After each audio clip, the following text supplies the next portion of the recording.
a different translator for that? Well, for me, I'm in Arabic language, but for Elif, she's Turkish. So we are collaborating together for this event. So you have two Okay. personnels. Each one of us is talking in a different language. Okay. All right. All right. Very good. So in an hour and a half, I will be back. Yeah, sure. We will be waiting for you. Okay. Sir. Thank So you. I use this very same Zoom link at that time. Yeah, that's yes, right. Yes. Okay. Very good. See you soon. See you. Okay. Bye. Okay. Bye bye.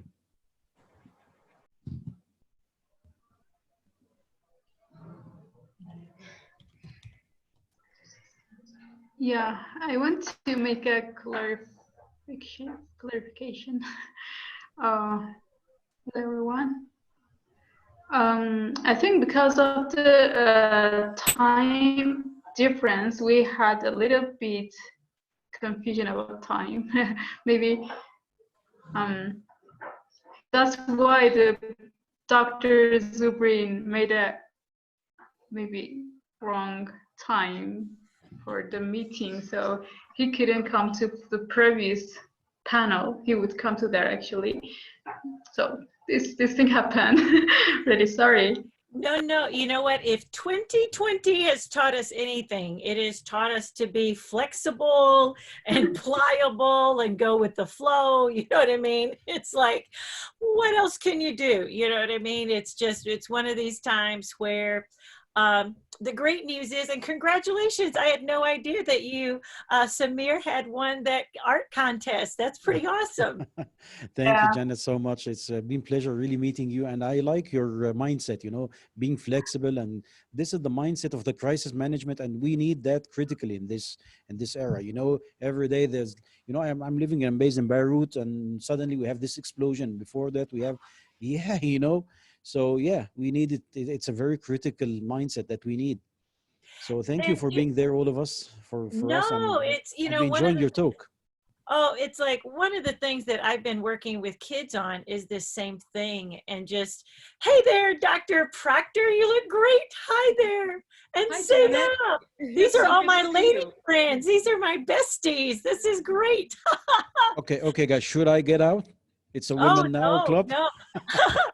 But what I will tell you is that what I found working with kids this entire year, because I literally pivoted everything to online and working with children, the one thing that they are really needing, they're able to adapt, and it's beautiful, but they love their relationships in their community. I mean, meetings sometimes, it's like yesterday I was supposed to end like after an hour.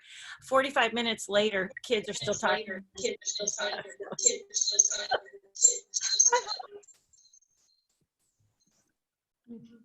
So let's get back to our schedule. We will be starting the new session in.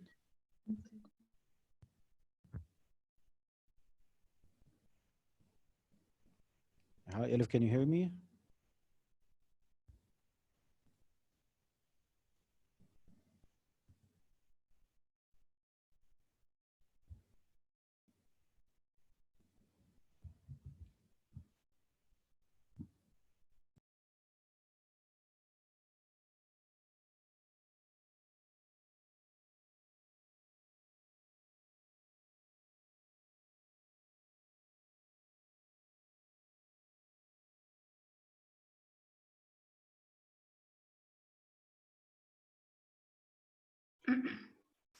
We are waiting for the other presenter of us. I'm waiting for.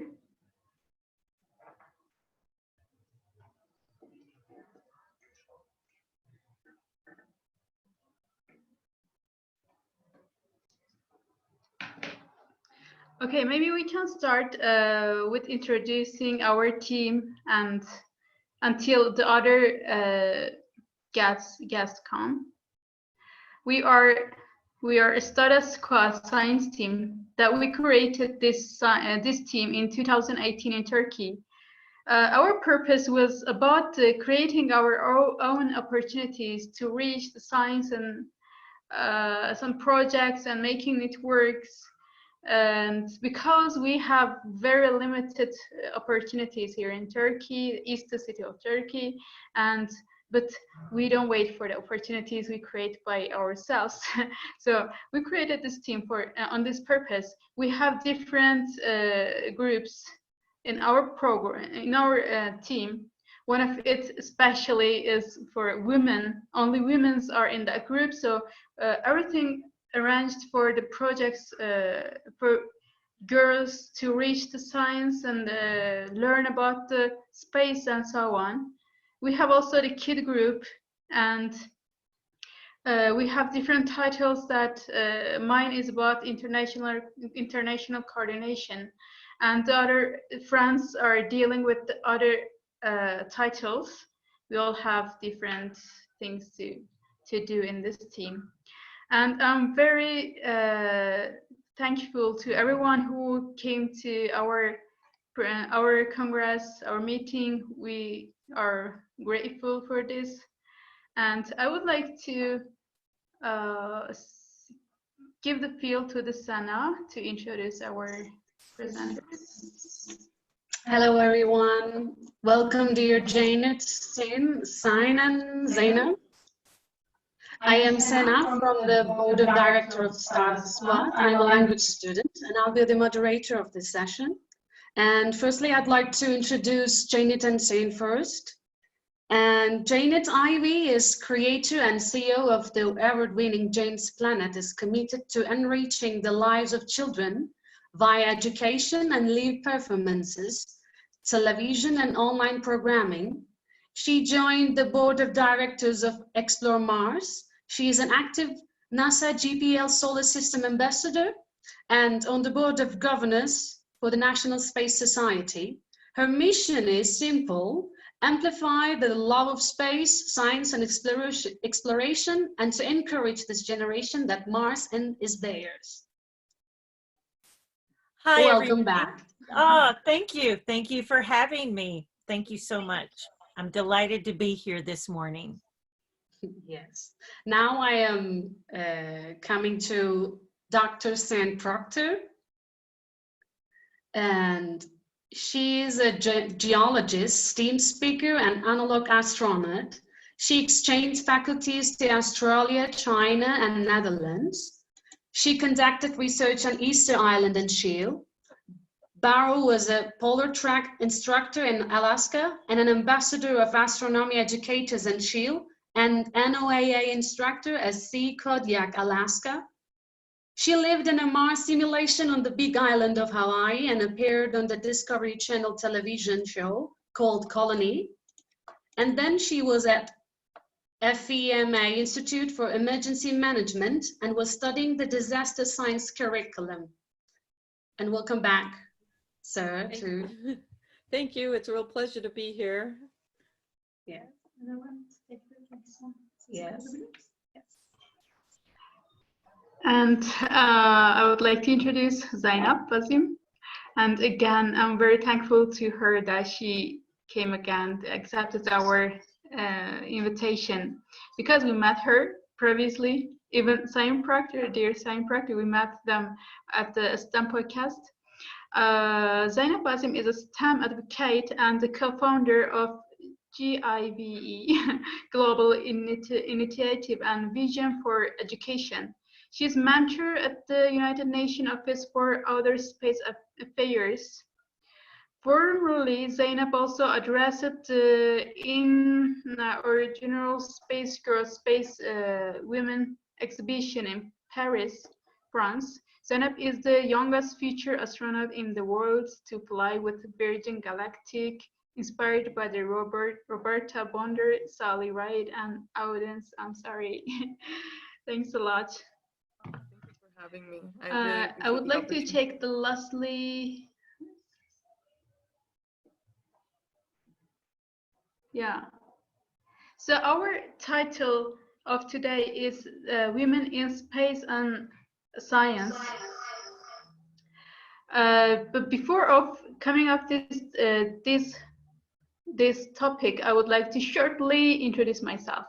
I am Elif Keve. I'm graduated from architecture, but I'm willing to explore about space architecture. And then I am trying to actually continue my master program at International Space University for MSS program, Master Space Studies program, let's say. And I would like to have a question. We, as you know, that we are getting less opportunities here, and then we created this science team to create our own opportunities. And even that we get the limited opportunities, we see that women has more restriction to reach their goals. But we have to find some way to give them, maybe open the ways to them. But I wonder a lot from each of you, what do you think? What should we do to make women to reach the science and space education easier to reach their dreams? I firstly want to give the field to Janet Evie. Yeah, the field is yours. Thank you. You know, one of the things, and I'm pretty sure that it's like, I know Dr. Proctor and Zainab, I hope will agree with me here.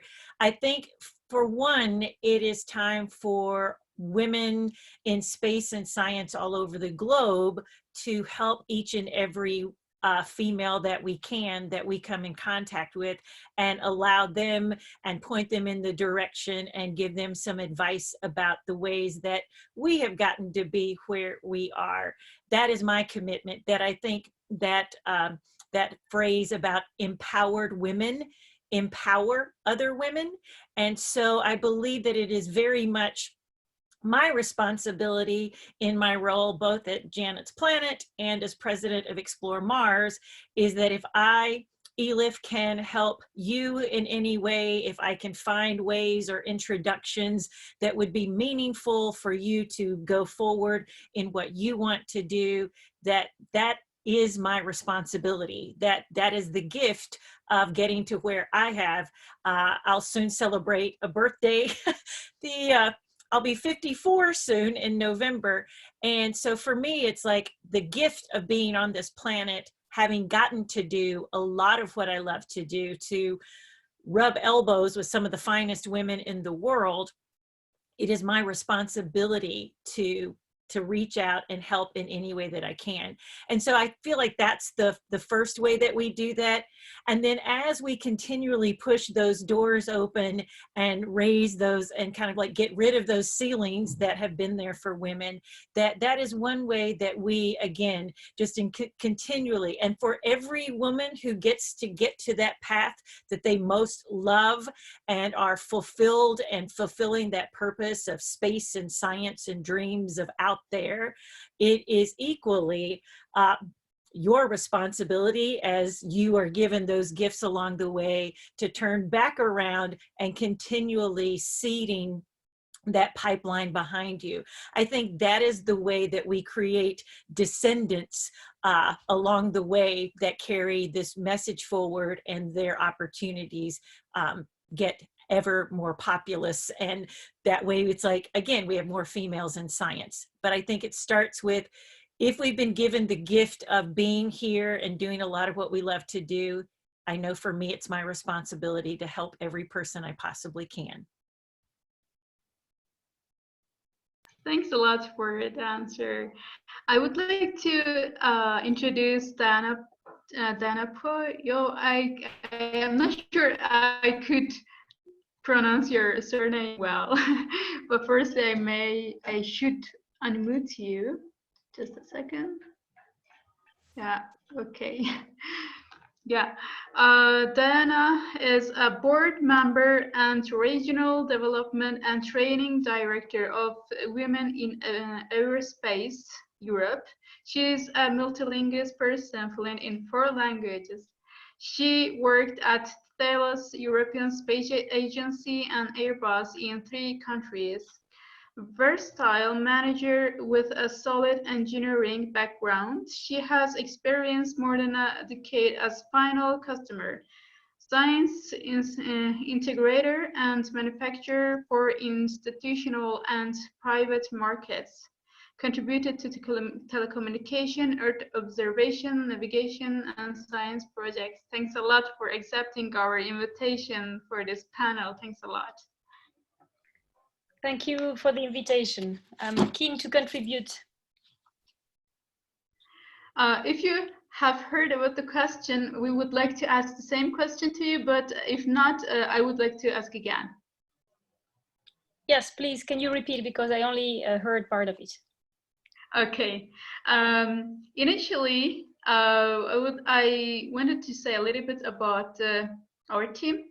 We created this team because we had less opportunities here.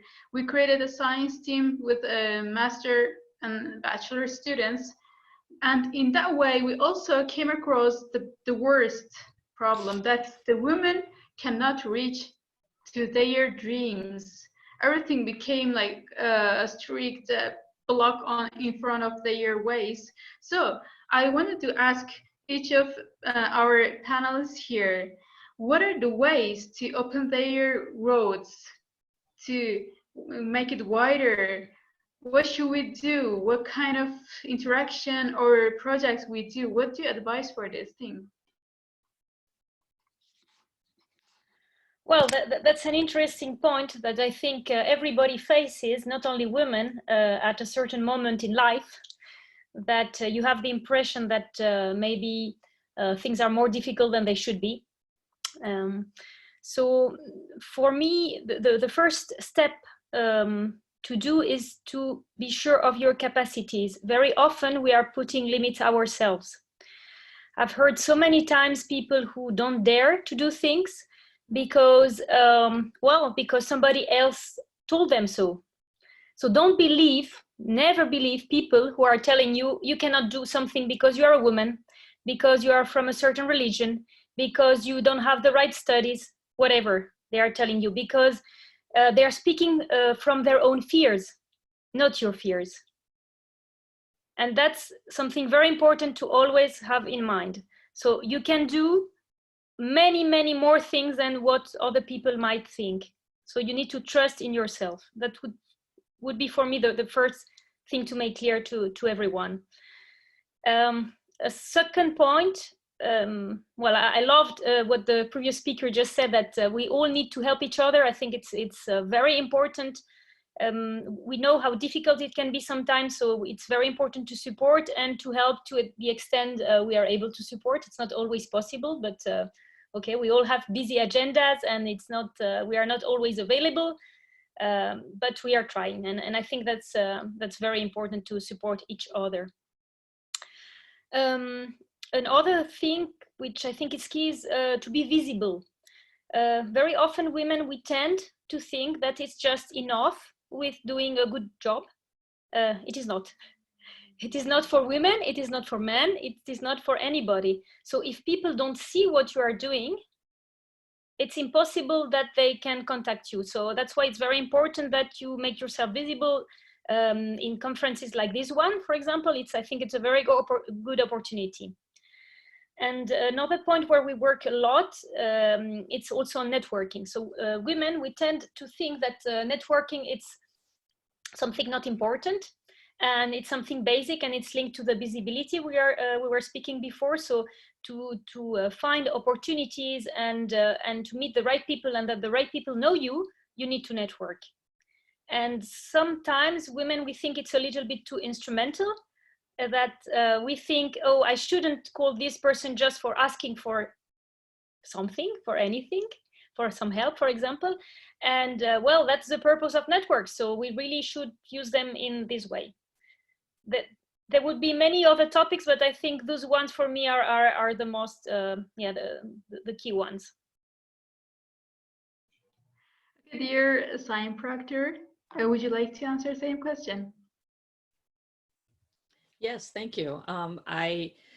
What Janet was saying and our previous speaker, it really resonates with me, and building how we build community, is what I'll add, is that groups and women's groups and connecting. And so thinking about how we take that networking and we take it one more step further, and we make connections with people that are deep and meaningful. And we do that through groups and activities that we can do together, whether it's virtual or whether it is in person. For example, getting together with an all-female panel, or another example is I spent the first 2 weeks of January before the pandemic in the Sensoria mission, which was an all-female analog astronaut mission.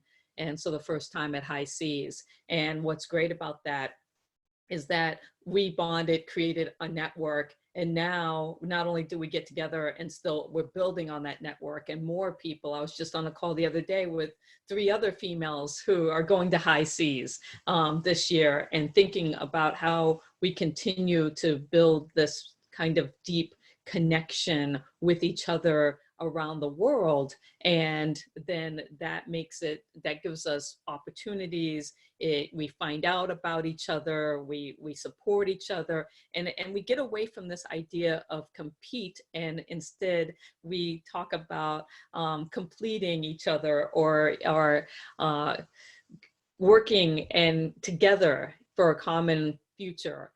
Because in the past, there would be only one spot for a female, and we would felt like we were always in competition with each other. And the system was set up that way for us to compete.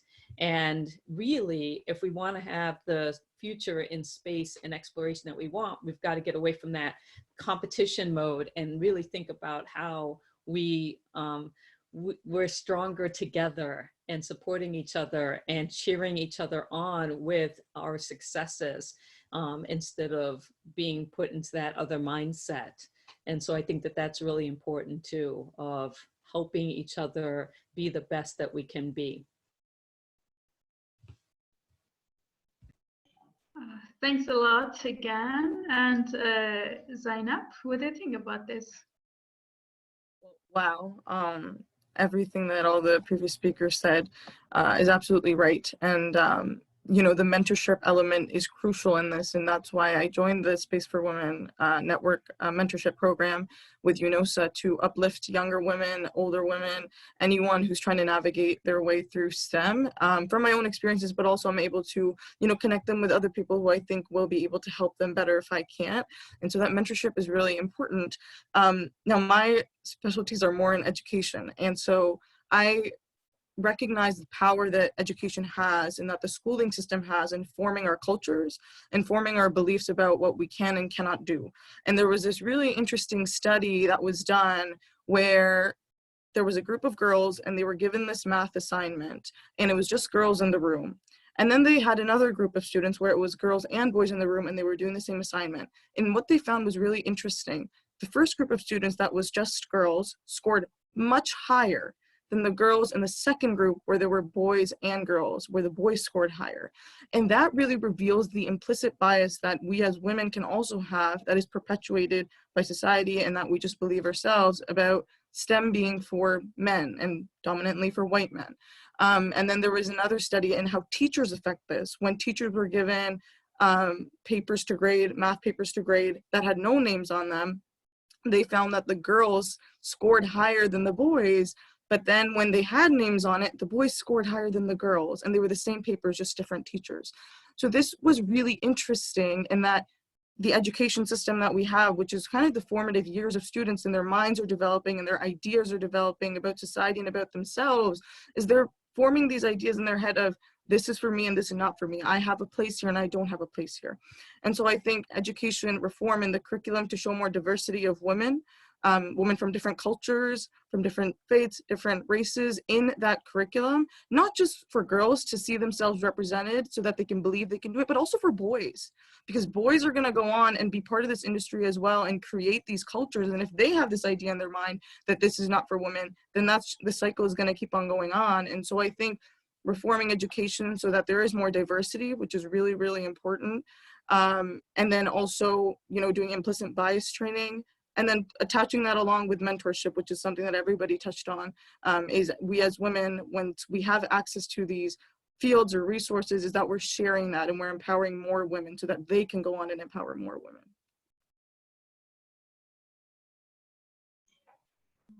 Okay. I would like to give a feel to our friend Senna. Hello again. I'd like to ask you, what do you see how do you see the world and the history from history and now? Like, how is the process of women in science and space? How is it going and how will it go? And I see that all of us are working on mostly women, firstly women and then the others. And I'd like to know what you're doing and what do you think about it? And Janet, we can start with you. All right. A couple of things to build on Zainab's kind of comment about the good gentleman. I will say this, for any good gentleman out there listening, I think the best kind of gentlemen are the ones that recognize their very smart colleagues that are female. And so you have a role in this as well, to, when you can, and recognize the breadth of the knowledge bank that happened to be your female colleagues is also part of this equation. One of the things I think, to your question about where do I see it, it's come a long way. It's like, guys, 10 or 15, 20 years ago, it's like every conference that I would go to would generally be all males. You would very rarely, it would be rare to see a female that might be the space architect or the propulsion person. And so what I've even seen in the last, especially I guess 15 years that I've been going to space conferences and seeing people, is that we are beginning to see these arenas open up. I think maybe the most kind of like challenging thing that I see is that there is like, part of me wants to scream and go, why is this even still a question? It should be like, do you have what it takes? I mean, Dr. Proctor, it's like, if you read her CV, she has done so many amazing things. To me, there should be no question, whatever door she knocks on should open up, right? That is the world that I want to see.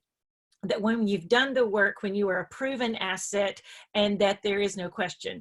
I won't name this dear friend of mine's name. She's in the same age range that I am, in her 50s, immensely qualified, and recently had an interview with Google.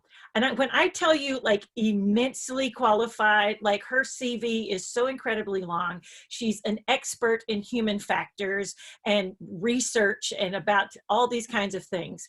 So in the interview, they didn't ask one question of her.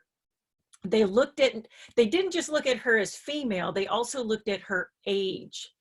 And so the only thing the interviewer, who was a bit younger than she was to say, wow, you've done a lot. To which my friend is like, yeah. And she says, she goes, they never asked me a real question. She goes, I was incredibly suited for that position, could have brought a lot to the table.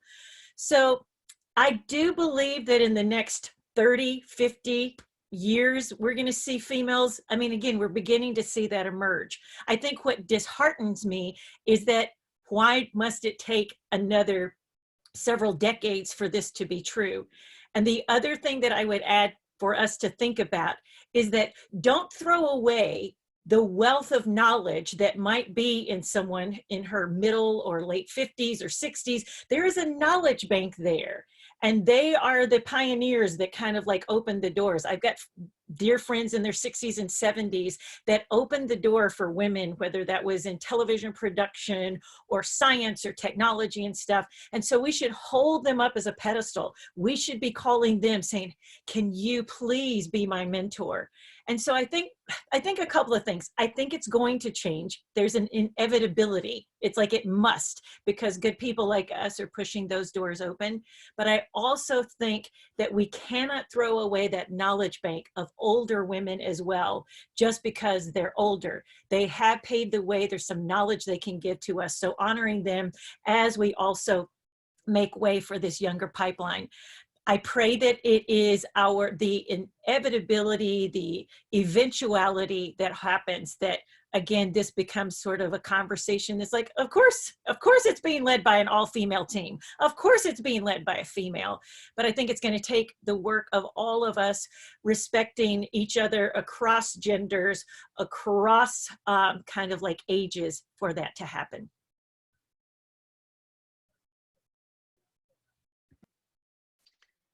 Thank you very much, Janet. I agree with you.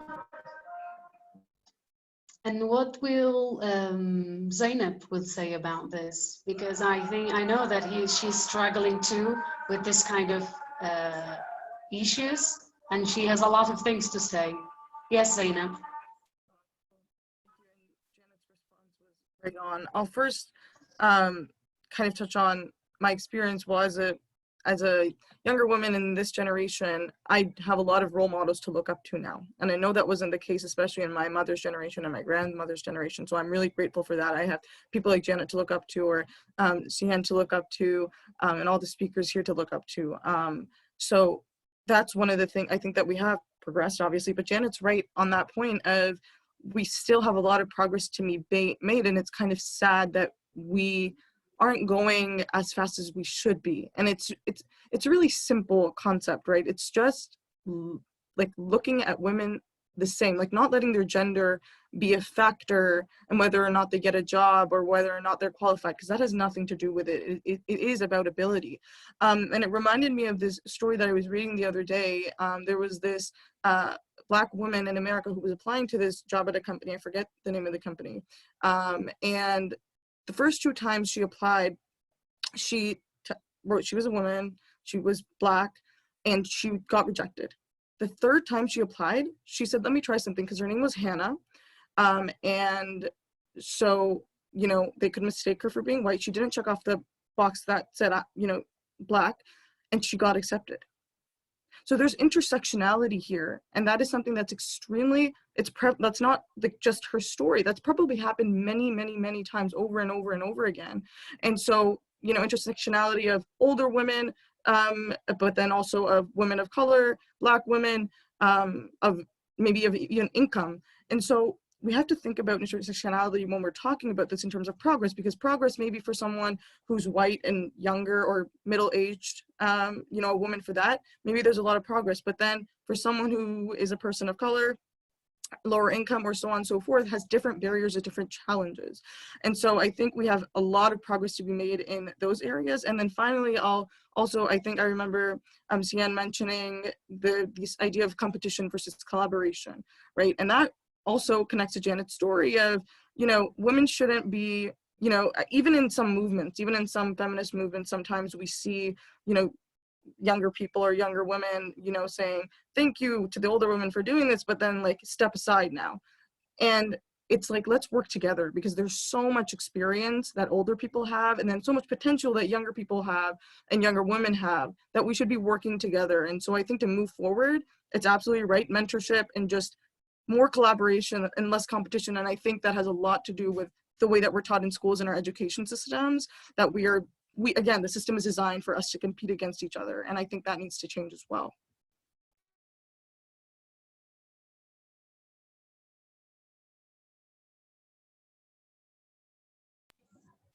Okay, we would like to ask the same question to Sian Proctor.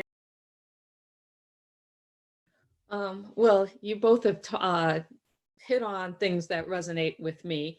And being a Black female in America, let's just say the history has not been good. And with just, you know, Janet will say, yeah, look at my resume, but that's not what people see. The first thing that people see when I walk into the door is the color of my skin. And that has been nothing but a barrier my entire life. And so thinking about what the future, how do we make that better, where we take away those kinds of barriers, where people get celebrated for diversity and in all of the ranges, from age to race, to educational background, to what school you attended. There are so many things where we have this bias towards people. And I mean, a good example of that is just our school system. And if you could afford to go to an Ivy League school or something like that versus a state school or a community college, and how somehow you're labeled as not being smart enough or dedicated enough.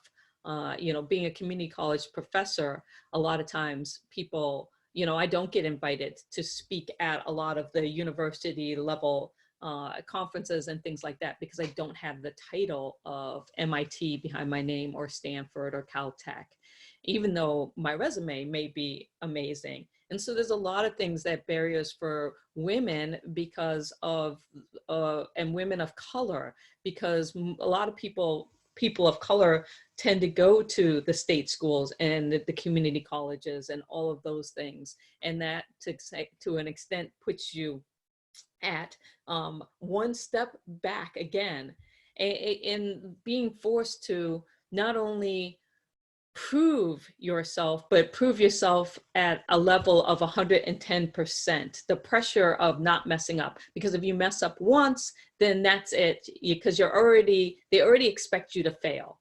They already expect you to fail the moment you walk into the door. And then they say, well, let's give her a chance. Like, really, like give her a chance, and let's see if she can prove herself. And that's what, regardless of color or age, that's the label that we get a lot of times, is that we as women have to prove ourselves in ways that our white male counterparts don't have to. And so we're in a system that has been set up by white males for white males to thrive in. And that's the reality. That is the system. And so how do we dismantle and change that system? And it's getting better. There's no doubt about that. But we still have a long, long, long way to go. And it'll be interesting to see how, because more women are graduating than men from universities, and particularly in the United States. And that's a trend that's happening. I'd like to see more women empowered worldwide. And so how do we get that level of education, especially in some of the countries around the world where women aren't given those opportunities? They are doing domestic chores and stuff like that, that take them away from education and empowerment, because that is, to me, it made a big difference in my life as an African American, and my parents saw that education was going to help open the doors, because even though they saw my skin color, that resume that came along with it would open doors. And so I think that we really need to work collaboratively on a global scale to just educate as many women as quickly as possible, along with our male counterparts, that we're here and we're not going anywhere. Well, thank you very much. And what Deanna thinks about it? Well, I think we still have a lot of work to do to make this happen. So it's not happening by itself. When I speak with many people, they tell me, well, things are much better than before. They are a little better, but taking into account how many women we have now being in studying STEMs, how many women are in the workforce, it should be much, much better than it is. So that means we really need to do a lot of work still at all levels. And men are playing a key role in this work to be done, because they are still taking the decisions most of the time. So that's why they need to be on the boat, in the boat as well. And I think they are very motivated. I had many opportunities myself being given by men who give me the opportunity to take over responsibilities and to believe in myself, even if I had not done this task before. So that's something that usually men don't do for women. But we have some men doing that. And I think they have a big motivation. It's because we have huge challenges now as humankind. And we have talent scarcity.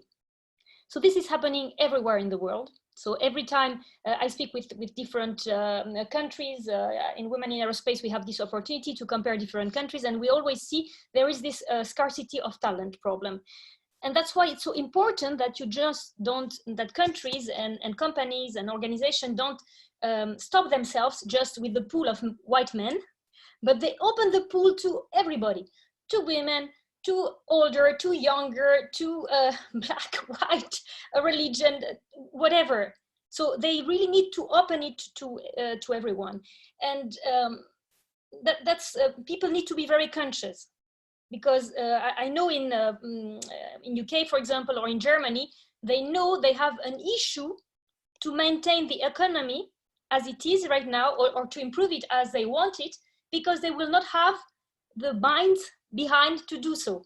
So they really need to motivate young girls and women to enter into the workforce, to enter into STEM studies, so that they have enough people doing the work afterwards. So that this is helping us. And something which I know, which we've been discussing before, which is really essential, is all these unconscious bias topic. Because unconscious bias, it's very helpful, in fact. It is a tool we've been having for years, and it has evolved to help us understand the world and take the decisions, and not be forced to do an analysis each time. The issue of unconscious bias, it's when it is forcing you to take the wrong decision. And this is something I repeat to the people, and that's why it's so important to do these trainings on unconscious bias, so that when somebody is hiring somebody else, they are aware of their own unconscious bias, and then they know that they will take the right decision, not because the unconscious bias is telling them just take somebody like me, like the person doing the interview, but take really the person I need to do this job. And that's a message we really need to push and to explain well, because sometimes we do the mistake of saying, oh, it's all unconscious bias is very bad, it's always bad. No, it's not true. It's only bad when it's not helping you to take the right decision. That's my point of view on this. Thanks a lot for your everyone's answer. Really, we are very happy to see these hopeful, energetic women around us. And I wonder this thing: do you believe women evolution? Because in the previous history until now, we see that all the time the man is dominant everywhere, not only, let's say, space of science, but also, let's see, I'm graduate from architecture. I see that all the working area, constructions area, architect man is more than women. When we check the other occupations works, we see, let's say, piloting, in the pilot, we see man is more than women. All the time we see a domination, like man is dominant in all the places. Do you think in the past history, let's say in the Stone Age, the women were like this, or in the time it was changed? Is there like a women evolution or not? Really, I'm wondering this thing. I want to start with Jenny Ivy. I think it depends on what culture or civilization you look at. You know, throughout history, there have been some very matriarchal, kinds of societies where the female was the eminent kind of person there.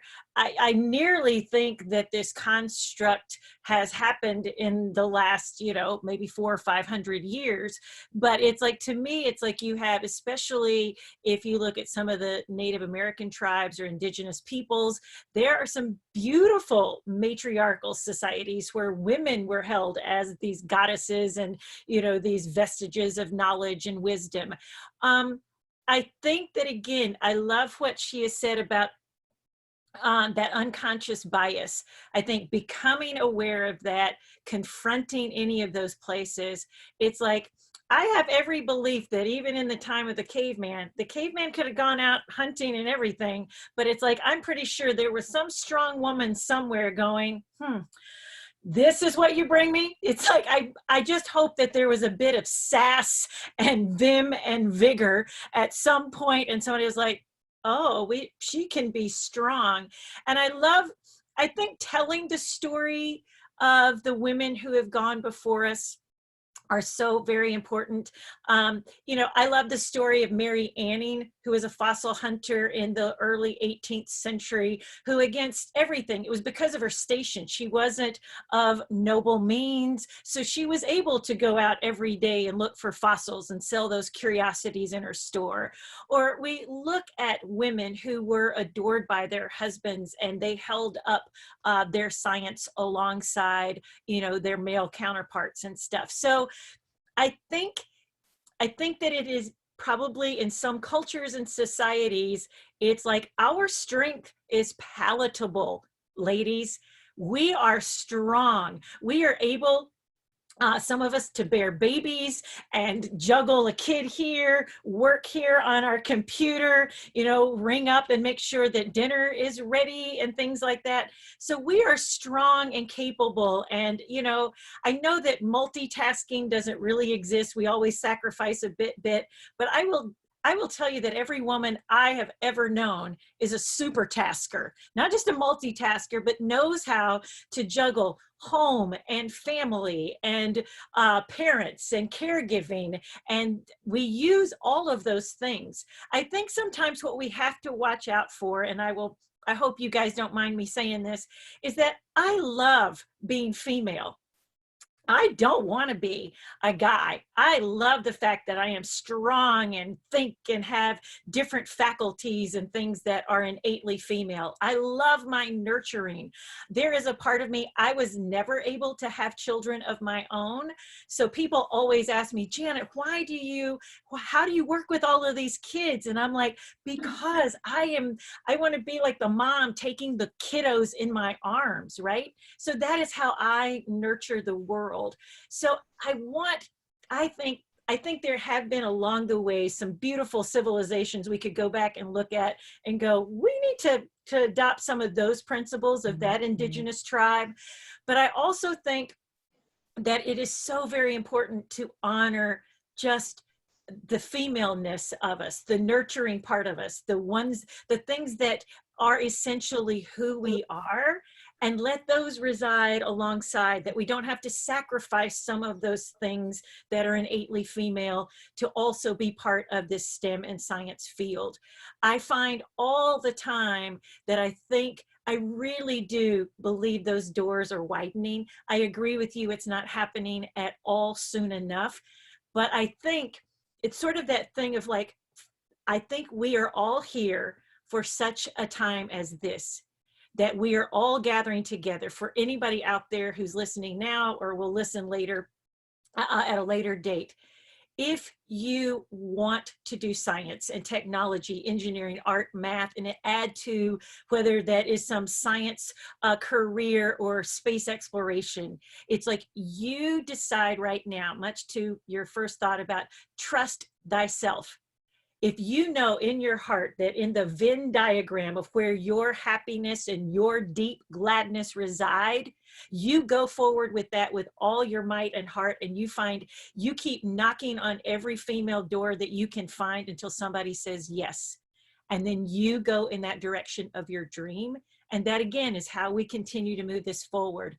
But I think that it is a construct of probably like, oh, those females are powerful. We need to keep the lid on them. And so I think it's a construct that's happened over time. And I think now is the best time for me to go, my power can sit alongside your power, and we can be even more powerful together. That's my hope. But I do think some earlier civilizations point the way that there were some very strong women along the way.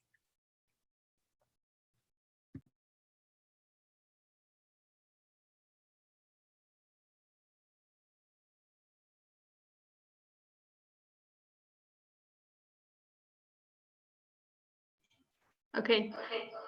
Mute yaptı. I'm sorry. I want to ask the same question to Cyan Proctor, please. Yeah, you know, I agree with Janet that there have been historically some really strong women, but the thing about that is that those stories have typically been few and far between, and they've been mainly Eurocentric to some extent. You know, just last night I went on the TV and I was flipping through channels and looking for something to watch on, I think it was Netflix. And just interesting storylines and stuff. And it literally was, you know, a white storyline, white storyline, white storyline, white characters, white storyline. You know, whether we're looking at historical things or, you know, present, you know, family units, all of those things. And I was just like, well, boy, how are we going to empower, you know, multiculturalism and diversity if we don't have these stories out there? And when I think about the past and you think, okay, well, let's name 5 powerful Black females in history, and you think, whoa, okay, well, you know, people might come up with Cleopatra and thinking about that. But those stories, a lot of them are lost because they just weren't recorded. It's not that there weren't strong women in Africa doing things. It's just that those stories haven't been celebrated and they haven't been recorded. And so now we're in a situation where, okay, well, what's the future of people of color and women of color? And how do we create narratives that are strong and supportive? And that's why, you know, Wakanda, you know, thinking about Black Panther and why that was such a pivotal moment for Black people around the world to kind of celebrate a story, even if it's fictional, that puts people of color, women of color in the forefront, in strong role model storylines. And I think it's really important that we share our stories and get them out there so that we can have more narratives that are being spread so that it's not dominated the successes of just a few people, but really reaching out and looking for not just the people who are at the top, but what about those people who are middle or down below and trying to come up? How do we elevate all of these stories so that we have diversity in our fabric of women in STEM? And I just think that by helping to, you know, empower each other. Thank you for bringing me to this conversation and being able to share my experience and just really thinking about stories and how we each have a unique path that's worth celebrating.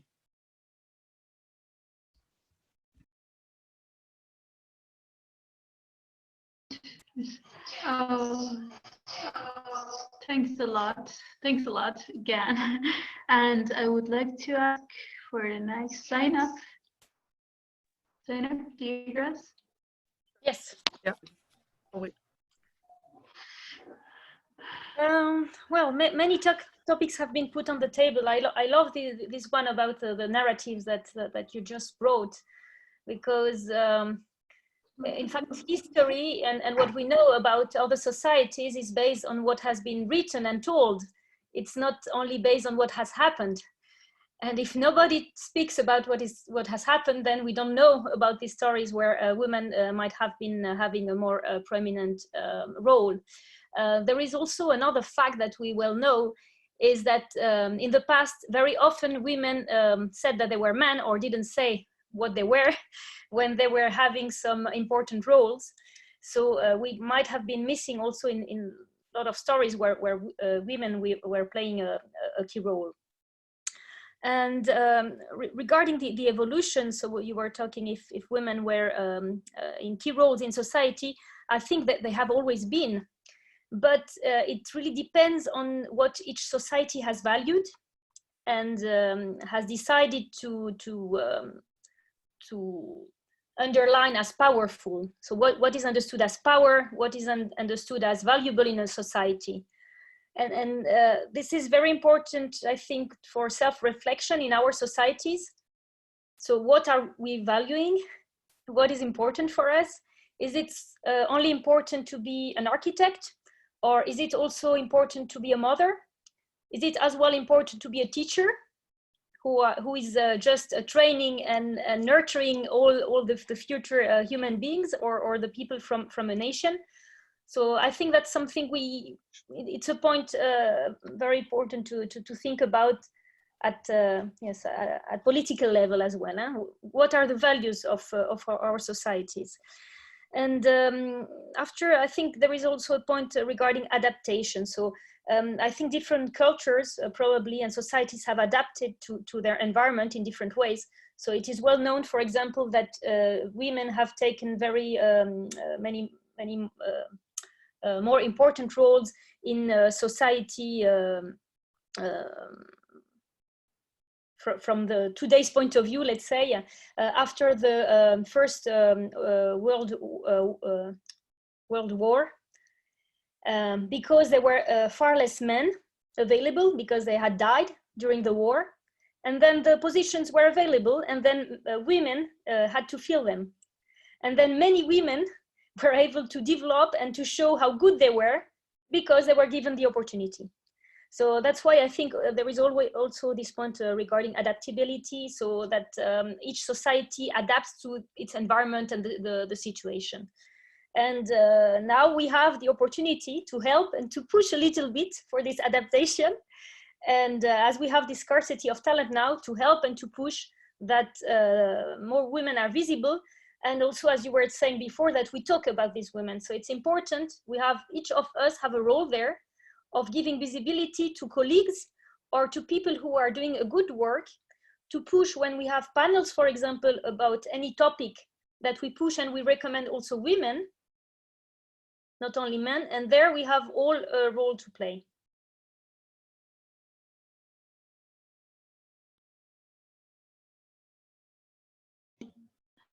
Thanks a lot again, Diana. I would like to introduce Tihan Nguyen, I think. It's a very difficult surname, I think. And as you know, that there is a Space for Women show, and she was there. That's why she came now. But it's okay for us. We still wanted to invite her and see her with us. So Tihan is a German-based futuristic, philanthropic, and social entrepreneur. She is the founder and executive and director of Space Connects. Tihan's massive transformative purpose is to uplift the people, planet, and beyond with space and sustainability solutions. Welcome, dear Tihan. Thank you for having me, and apologies for the delay. Yeah, I was just getting off the show and actually had tech problems. Yeah, would you ask me some questions, or do you want me to share my personal story, the Space for Women initiative? I see so many friends in here. Well, you just ask me and I'll share my story, or you go ahead.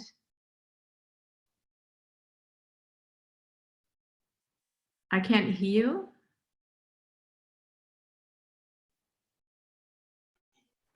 Oh, sorry. Now the audio is back.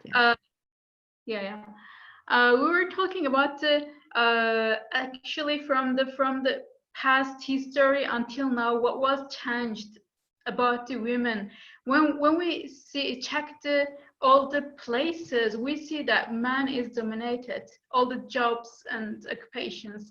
We see that for the architects, we see that man is more than women. We see pilots, man is more than women. And also, as you know, that until this year, 2020, there is no astronaut who went to moon, but they plan for 2024.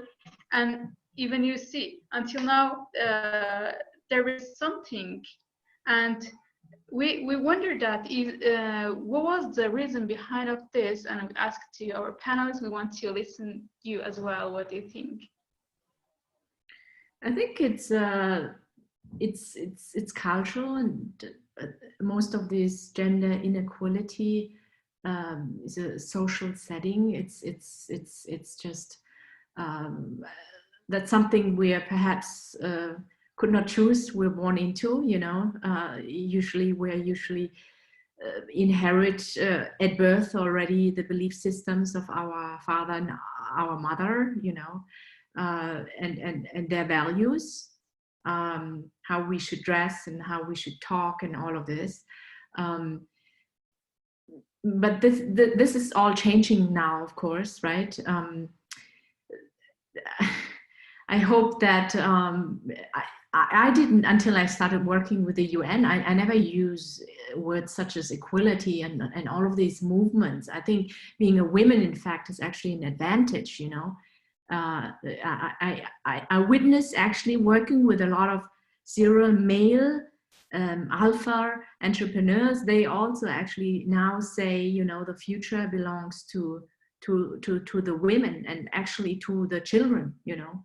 Those should be the politicians. Those should be the ones leading. For example, we witnessed that all countries led by female politicians, they all controlled the COVID, right?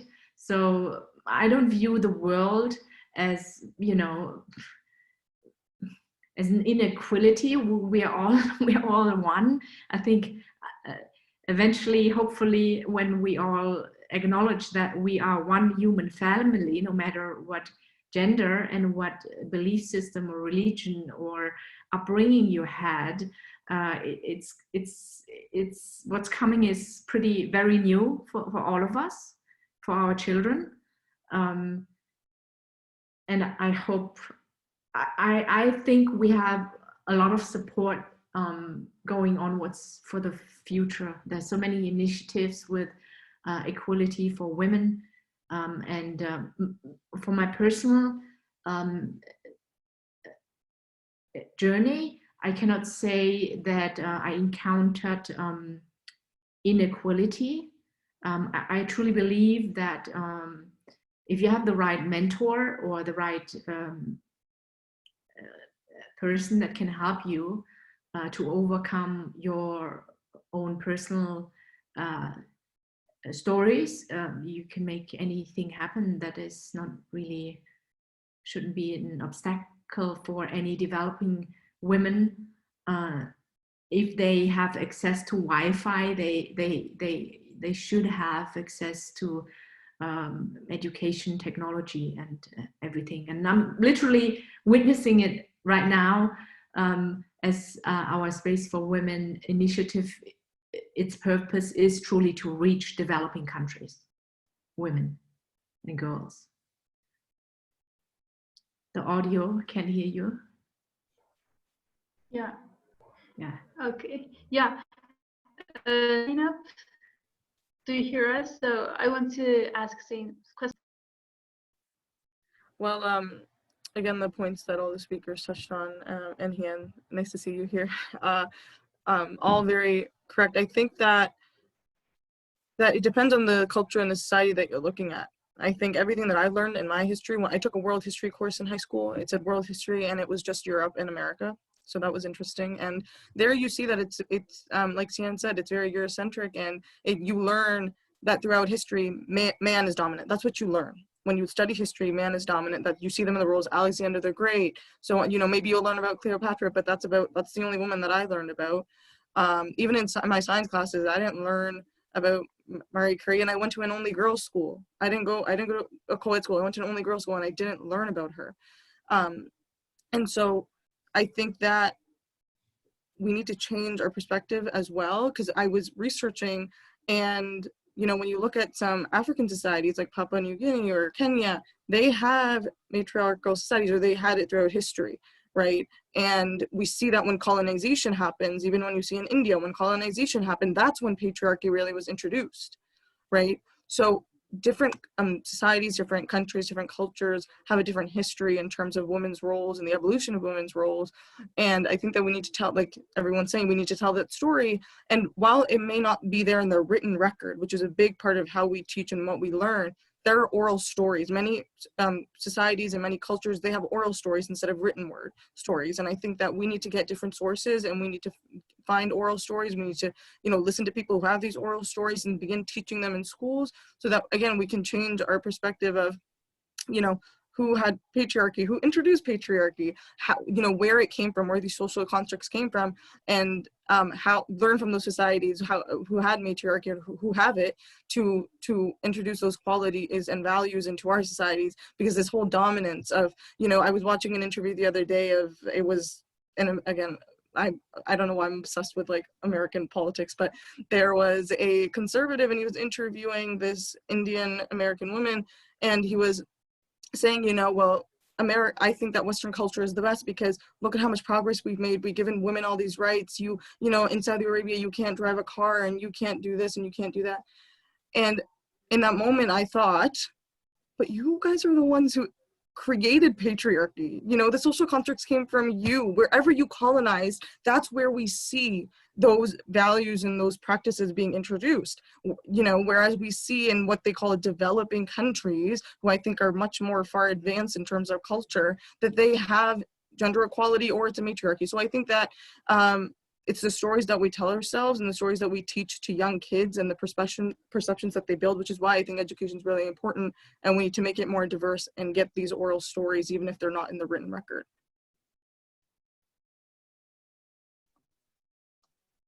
Thank you very much, Zainab.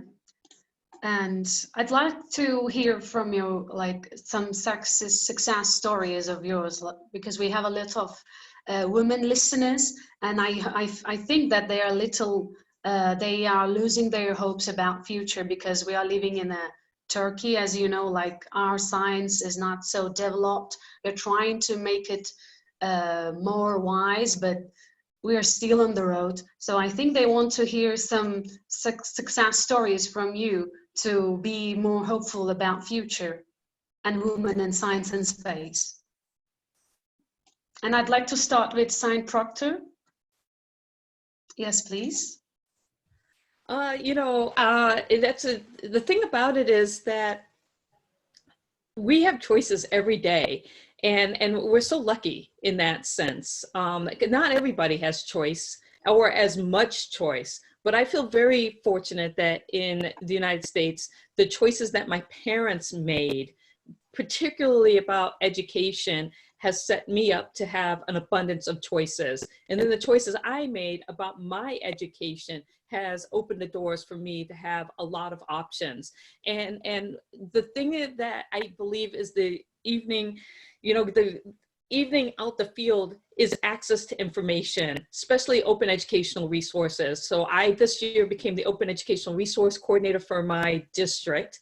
And open educational resources means that it's material in the education field that has been tagged with a Creative Commons licensing. That means you're able to reuse, remix, redistribute, retain all of these amazing things that allow us to get knowledge out into the world through digital means, so that anyone, anywhere around the world could have access to knowledge if they are connected. And connectivity is another whole issue, but it's this whole idea of how do we distribute our information and our knowledge. And one of the things that we can do as women is that we can empower others through Creative Commons and open educational resources, and making sure that we tag our stuff as open and our stories as having a Creative Commons license, so that they can be openly shared and distributed,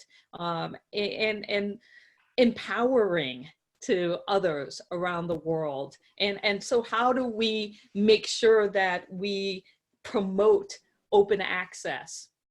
And so when we talk about stories, success stories, I feel very fortunate that I'm a success thanks to those things that the groundwork that my parents laid for me, but then also the choices that I've made to go and be a lifelong learner and explorer. And if we can, you know, encourage women around the world to be explorers in their whatever system they have, and that idea that you know, you're an explorer if you're getting new knowledge to yourself. You don't have to be discovering something new for humanity. If you're just discovering something new for yourself on a daily basis, then you're an explorer, and you can be an explorer of your world. And as you gain your knowledge and your experience through that exploration, more opportunities are going to open up for you. So don't give up hope, because the narrative that you're starting to write now for yourself is amazing, and the world is getting better. And so there is opportunity that's going to open up, and access is going to open up, because all of the women here that are on this panel are kicking down doors, and we are making and trailblazing that way. And so, but we need you to not give up hope, and we need you to become lifelong learners and explorers, and really making those steps toward the person that you want to be. Thank you very much. And I agree with all of you say, and I think the knowledge has no limits. So being born as a female cannot be the limit of learning something new or develop ourselves in every field we want. So I agree with you, and I am leaving the word for the Janet Ivy, please. Well, again, so well said, Dr. Proctor. I tell you, here's the thing, guys. I am a first generation college graduate for both sides of my family. My mom's, no one on my mom's side of the family, not my mother, had ever gone to college. No one on my dad's side had ever gone to college. And so, you know, again, I grew up in rural Tennessee, a little place in Southeast United States.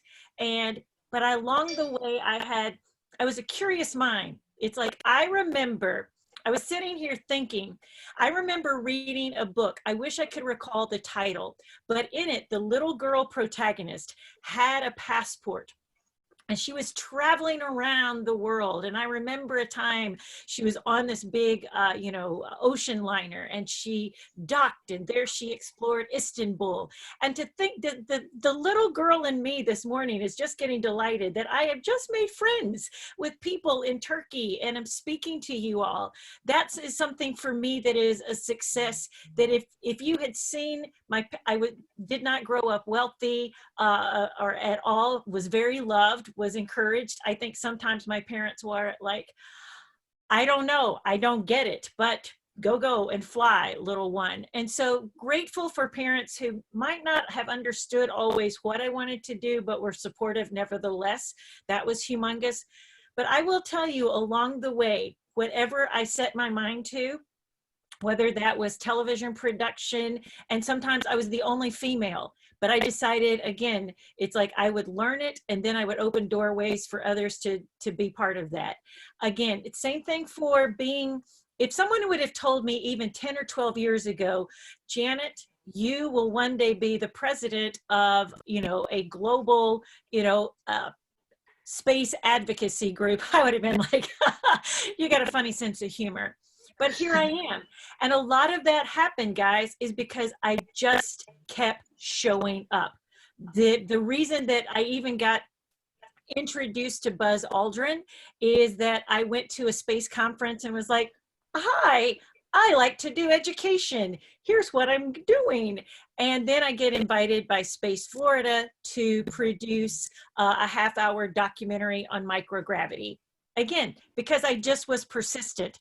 So some of your actions, it's like you need to be indefatigable, absolutely relentless and persistent in what you want to do. And I would often go, and it was like, I would not ask for anything. I would just go, how may I help? How may I be of service to you? And of course, it's like, I'm sure that was a very bold and a little bit even naive statement, because what could I do? I'm this little person in, you know, Tennessee, doing some education stuff. And so by the very nature of me going, how may I serve you? They're like, okay. So very shortly, people like National Space Society and Explore Mars said, yeah, we're not really doing education outreach. How about you do it?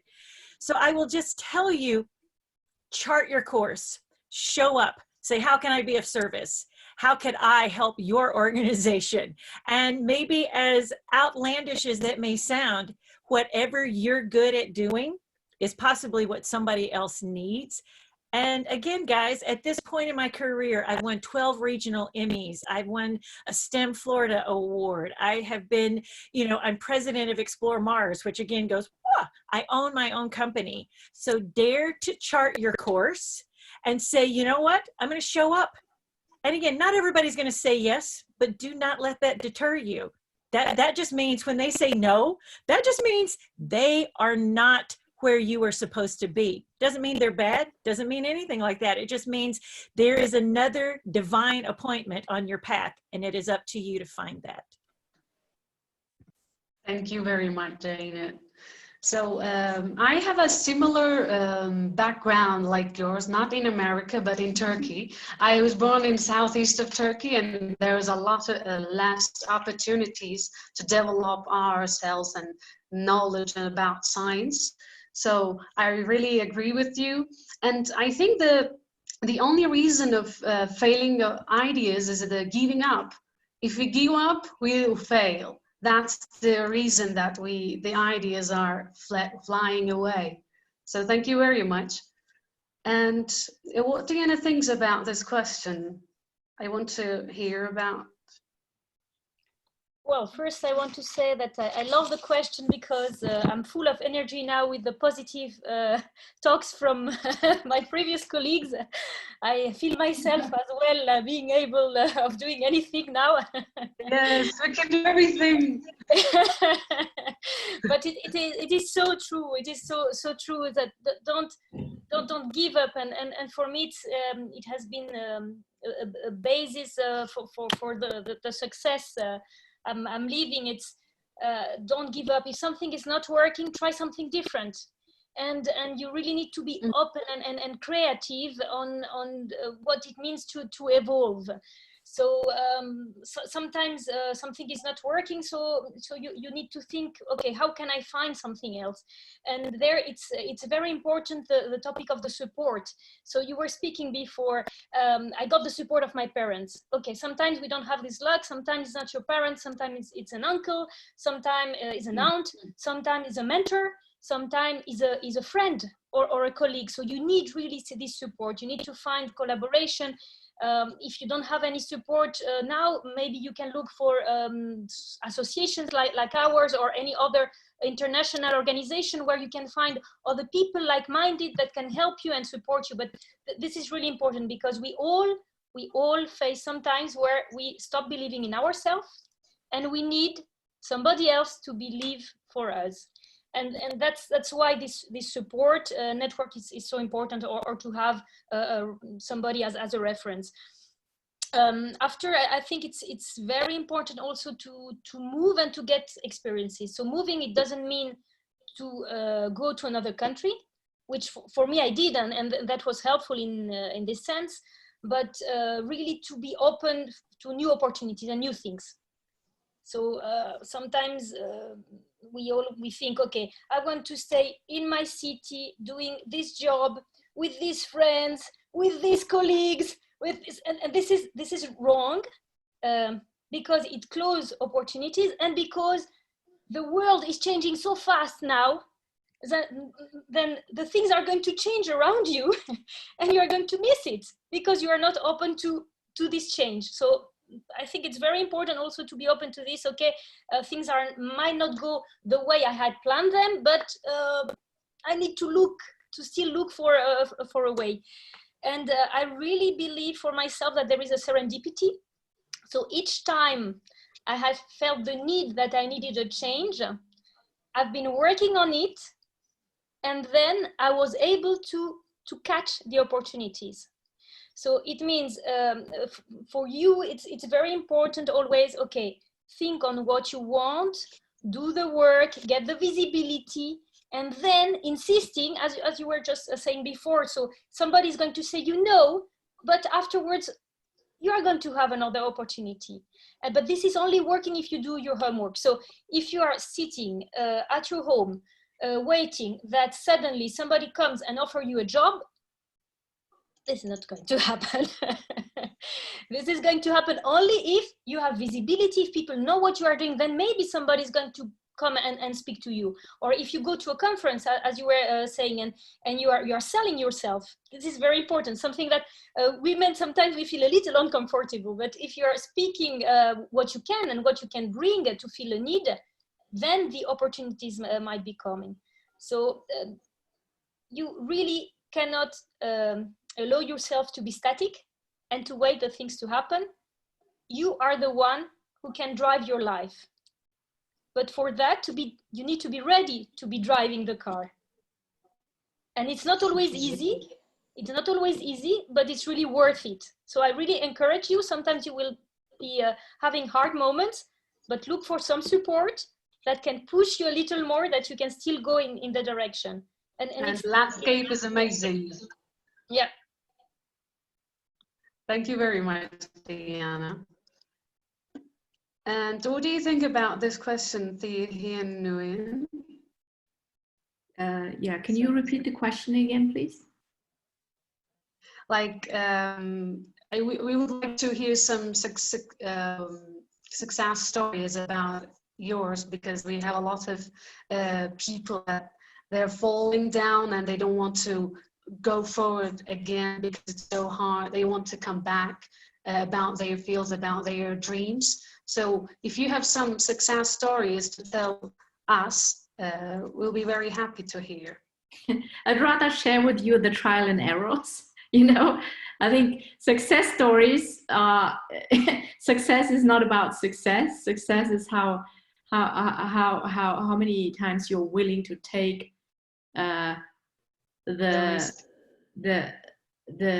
thing no one talks about, the work behind the scenes, you know.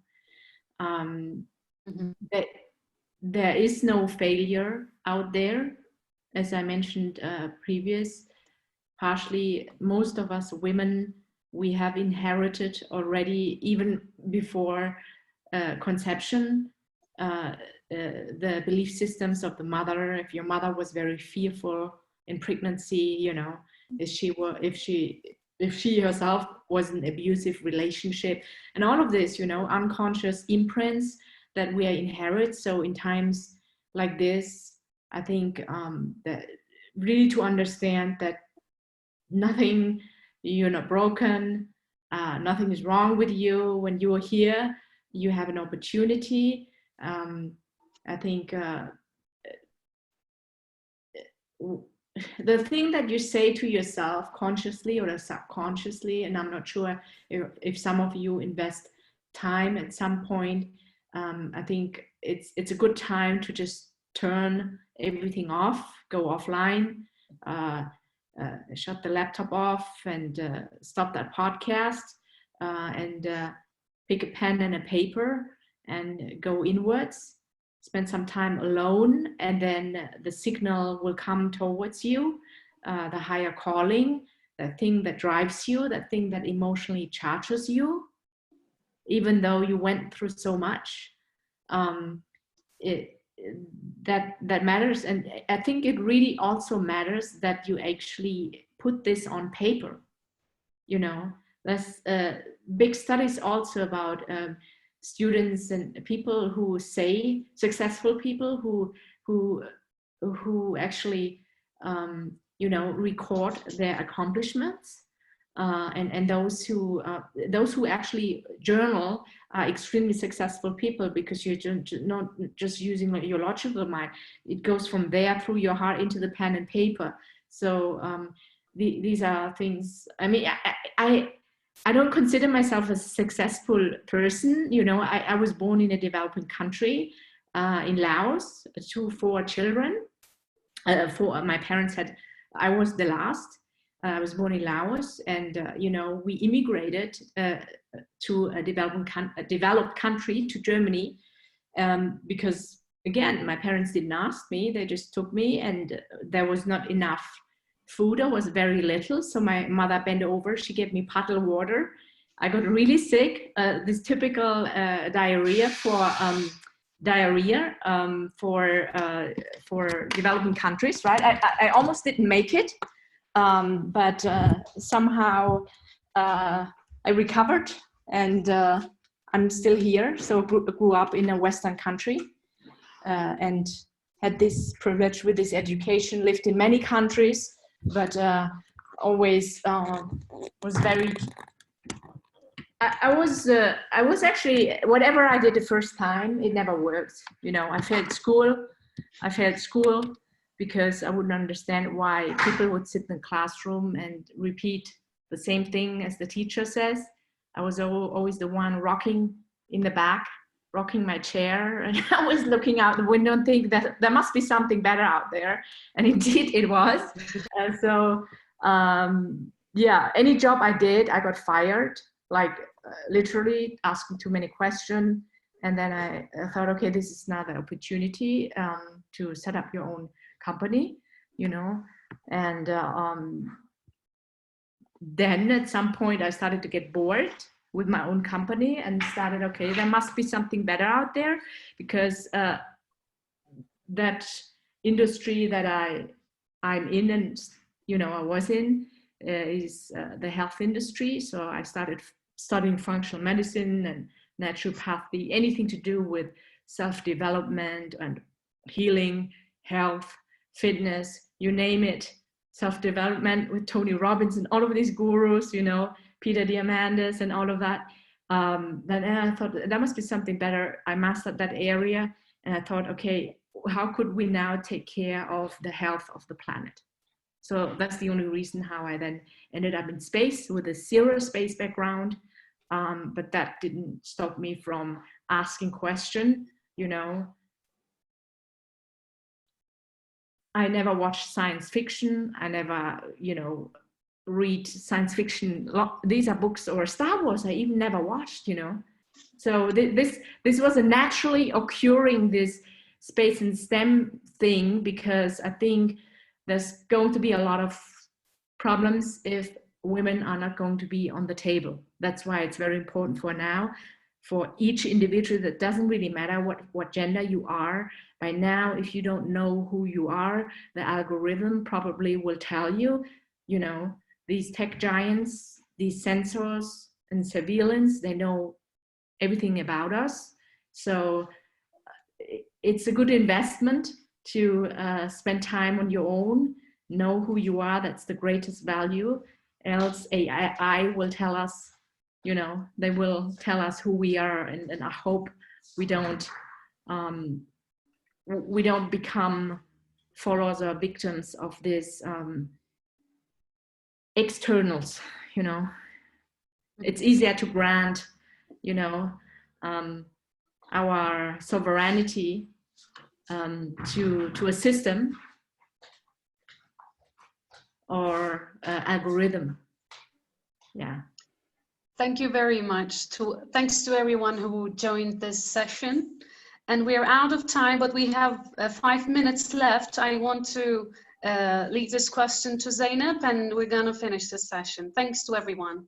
Yes, please, Zainab. I'll just be really quick. Well, I know that I'm only 18, so I still have a whole life ahead of me to fail and to, you know, learn and have those moments. But I think it's really important, as Jan said, is to share those stories also of the journey, you know, not just the destination. And I, you know, even though I'm only 18 and I'm in university, I've been rejected multiple times for a lot of things. So you might see, oh, you know, future astronaut and, you know, give and all those things and mentor. But I was a totally different person 5 years ago than I am right now, because before I was so afraid to ask for anything, to push for anything. I was just like, no one wants to hear me speak. Nobody wants to listen to me, and I don't have any room in this space. And I'm fortunate enough, and I'm very grateful that I have support systems like my parents, which I know not everybody has, because when I didn't believe in myself, they still believed in me. And I feel like success for me is not a positionality, is not a title, but it's about living a meaningful, fulfilled life in which you are, you know, doing something in service to other people. And I feel like I'm doing that on a smaller scale right now, but, you know, and so my goal in life would be to expand that. But I feel like I am doing what I'm meant to be doing and what I want to be doing, you know, and I feel like roles and titles and positions are just a means to doing that. They're not the end goal. They're a means to providing service. They're a means to, you know, having, you know, expanding your purpose and helping others. And so, you know, even though I am young, what I would say is to anyone who's here, it doesn't matter if you're old, young, you know, race, religion, but I would say, firstly, ask for help, you know, and if you don't have parents or support systems at home, reach out to mentors, you know, go to the Space for Women network thing on UNOOSA on their website, find a mentor, you fill up a form and you'll get a mentor and they can help you navigate whatever it is you want to navigate. And as Janet said, you know, even if the answer is no, you know, that doesn't say anything about you. And I actually say no means next opportunity, right? It just means next opportunity. So Very exactly. nice. Yeah, and then, you know, look at the good, I know that we've been talking about the issues and certainly the barriers are there, but we have so much access to information and we need to expand that access to information to, you know, everyone in developing areas for sure. But what I've learned is not from school, and I can tell you that, which is why I want to change it. I've learned that from my own independent research, from learning from women who were like the women here, from listening to them. So you take advantage of that. Go on the internet, listen to these speeches, take a course if you need to, do what you need to do, but you need to take initiative of your life and of your learning. And then, you know, I would say, don't be afraid to challenge and to disrupt things. There's that quote of, well-behaved women seldom make history. Don't be, you know, don't think about, is this nice? Or, you know, I have a big problem with people pleasing. Oprah says, you know, like I have a disease to please. And I'm working on that. So I'm not even, I shouldn't be preaching this, but I'm just saying, you know, don't be afraid to challenge, to disrupt, and make people uncomfortable, right? Because that's how things change and that's how change happens. And then lastly, I would say, you know, this is not about it being easy. I think it's easier now for women than it was, you know, even 10 years ago to go into STEM and to do these things for sure. But it's still not going to be easy. And there was, I know I love my studies, but there was this experiment that happened where boys and girls were doing this lab experiment and it was purposely designed to fail, but the students didn't know that. So inevitably they all failed. The boys said, oh, this experiment is stupid. The girls said, I'm stupid. So you don't take failure personally, you know, just learn from it, grow from it, take risks, right? And as Sian was mentioning, you know, we have this need often as women to put 110%, and sometimes women of color 120%, you know, but you have to, as long as you recognize your ability and you are curious, you wonder, you have questions, and you have purpose and meaning, and you're coming from a deeper place than just position or title, and it's like, this is my mission in life, this is my calling, then nothing can stop you, and you have to be willing to take risks. And there's no such thing, I don't think, like they said, as failure. It's you learn from it and you grow from it, and if you learn from it and you grow from it, then you haven't failed, you've just become better. So that's what I would say. Thank you very much. And dear strong ladies, we're very appreciate to have you in this session. And I will have, I think we will have a lot of next opportunities in front of us. Thank you very much. Have a nice day. Have a nice night. Thank you, Bye. everyone. A Thank you, pleasure. everyone. Thank you for having me. Thank you. Stay safe. Nice meeting the everyone. people who I didn't know before, and Janet, always great to see you. So have a great weekend, everybody. Bye, guys. Take care. Bye.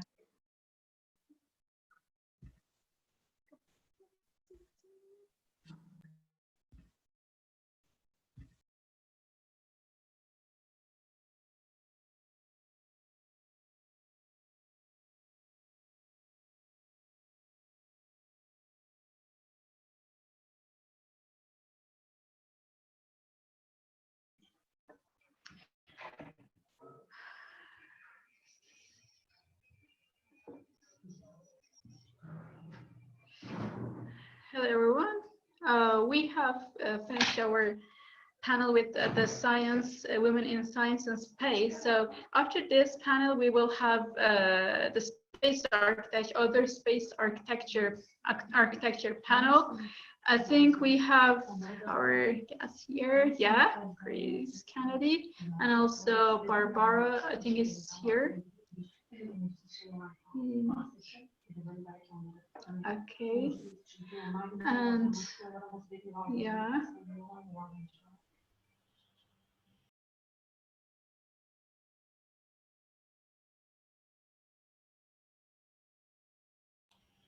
Greetings, everyone. Welcome, everyone. We have lost is Melody.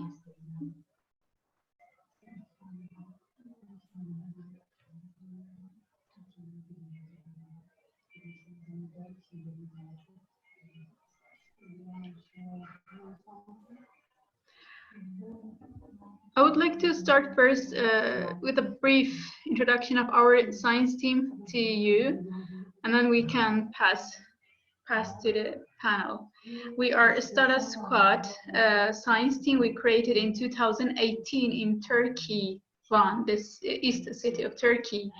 We created this team on the purpose of creating our own opportunities to reach science and space and the scientific works, because we have less opportunities sometimes, and we needn't wait for opportunities to come to us, so we bring the opportunities to ourselves.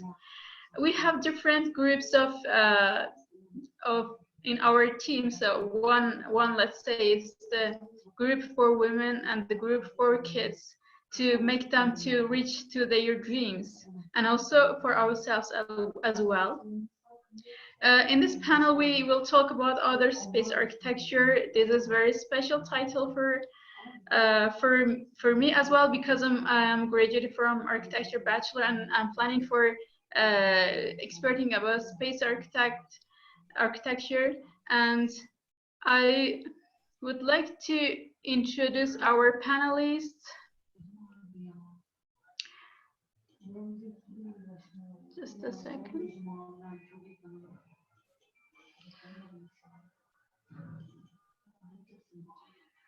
I would like to start with Melody.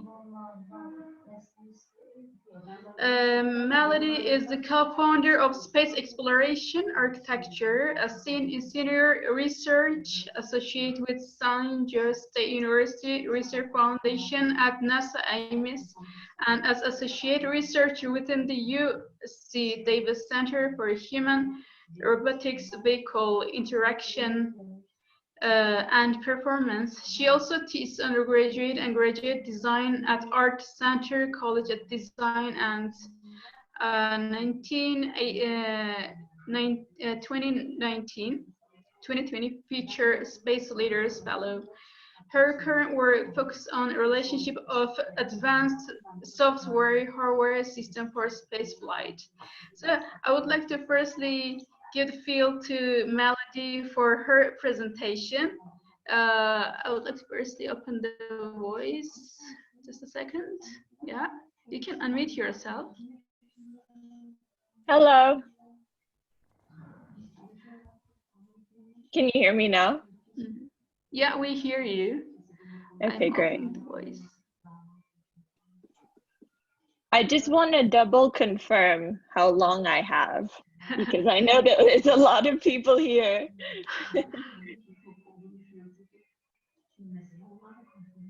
And I want to be sure that everybody has time to speak.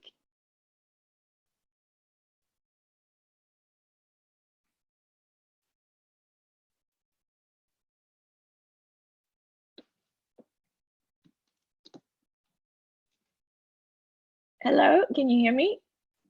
Yeah, we hear you. Okay, great. Can you just confirm how long I have to speak?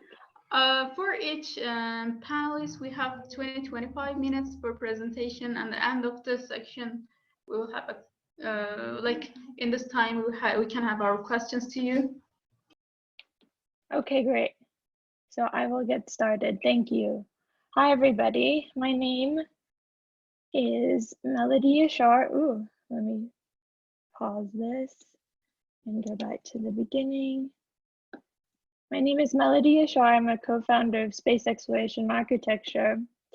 1 second.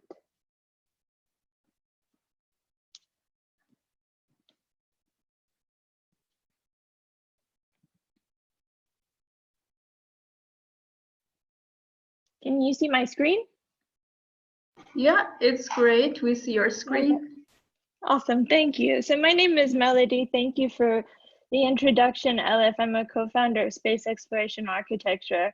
I'm going to tell you a little bit about some of our projects, some of the origins of the group, which I like to refer to as a kind of applied research practice, and some of our projects to date.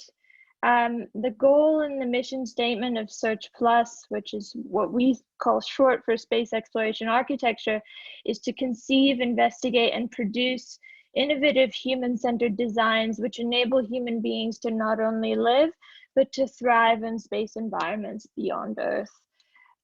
These are some of our habitation projects. A majority of them have been competition entries to NASA's Centennial Challenge for a 3D printed habitat on Mars. Michael Morris has been a repeat winner of the NASA X-Hab Academic Innovation Challenge, which I have co-taught with him, as well as our co-founder, Rebecca Pellis-Friedman. And I'll tell you a little bit about some of these projects today, as well as our current project, which has been announced this week with ICON and ICON 3D, BARC Ingalls, and NASA Marshall. The common thread, the unifying theme in all of these projects and the work that we do is that we look to synthesize engineering constraints with human factors driven design innovation. Shortly after we had won the phase 1 challenge for a 3D printed habitat on Mars, we received an inquiry from Tom Stapleton at United Technology Aerospace Systems, which is now Collins. And he approached us with, as an example, a design problem where they were looking for a way to integrate their ECLSS hardware within a number of deep space habitat modules. So over the course of 2 years, myself and a few of the Search co-founders came up with basically a design thinking program where we ran a number of charrettes and came up with habitat integration concepts that look more along the lines of this. The common idea here was that we were looking to bridge the functionality of the ECLSS palette, which is essentially the encasement for the hardware, with an understanding of how the vehicle and the habitat would be operating at a functional level. So one of the kind of key functionalities that we hoped to introduce in our design and in the integration that happened was how to bridge what is, I guess you could say, an awareness of what's happening at the sensor and actuator level with what's happening at an integrated and functional level within the habitat, which would be especially important for repair and maintenance. So this is a view of one of the concepts that we put together for separated and articulated ECLSS palettes. And we were very lucky to have Dan Burbank validate the design of a buck prototype that we produced at scale for the ECLSS palette. It was one of the things that was sort of a happy accident from working with UTAS, is that Dan Burbank, former astronaut, was consulting with them, and he was able to sort of validate our design, validate the ergonomics of the handle. And some of the value adds that we introduced from this project was that the mechanical strength of the ECLSS palette was improved based off of the faceting that we introduced, and we were able to augment the interior volume, which was a great benefit to them. This is just showing this the concept for a universal ECLSS palette, which could be deployed by numerous habitat primes as part of the Next Step program with NASA. And our job was to sort of look at the habitat ingress and egress and introduce an encasement system and a front door geometry that could function for repair and maintenance activities while still fitting through the hatch. Search Plus was co-founded as a direct result of winning NASA's Phase 1 3D printed habitat challenge.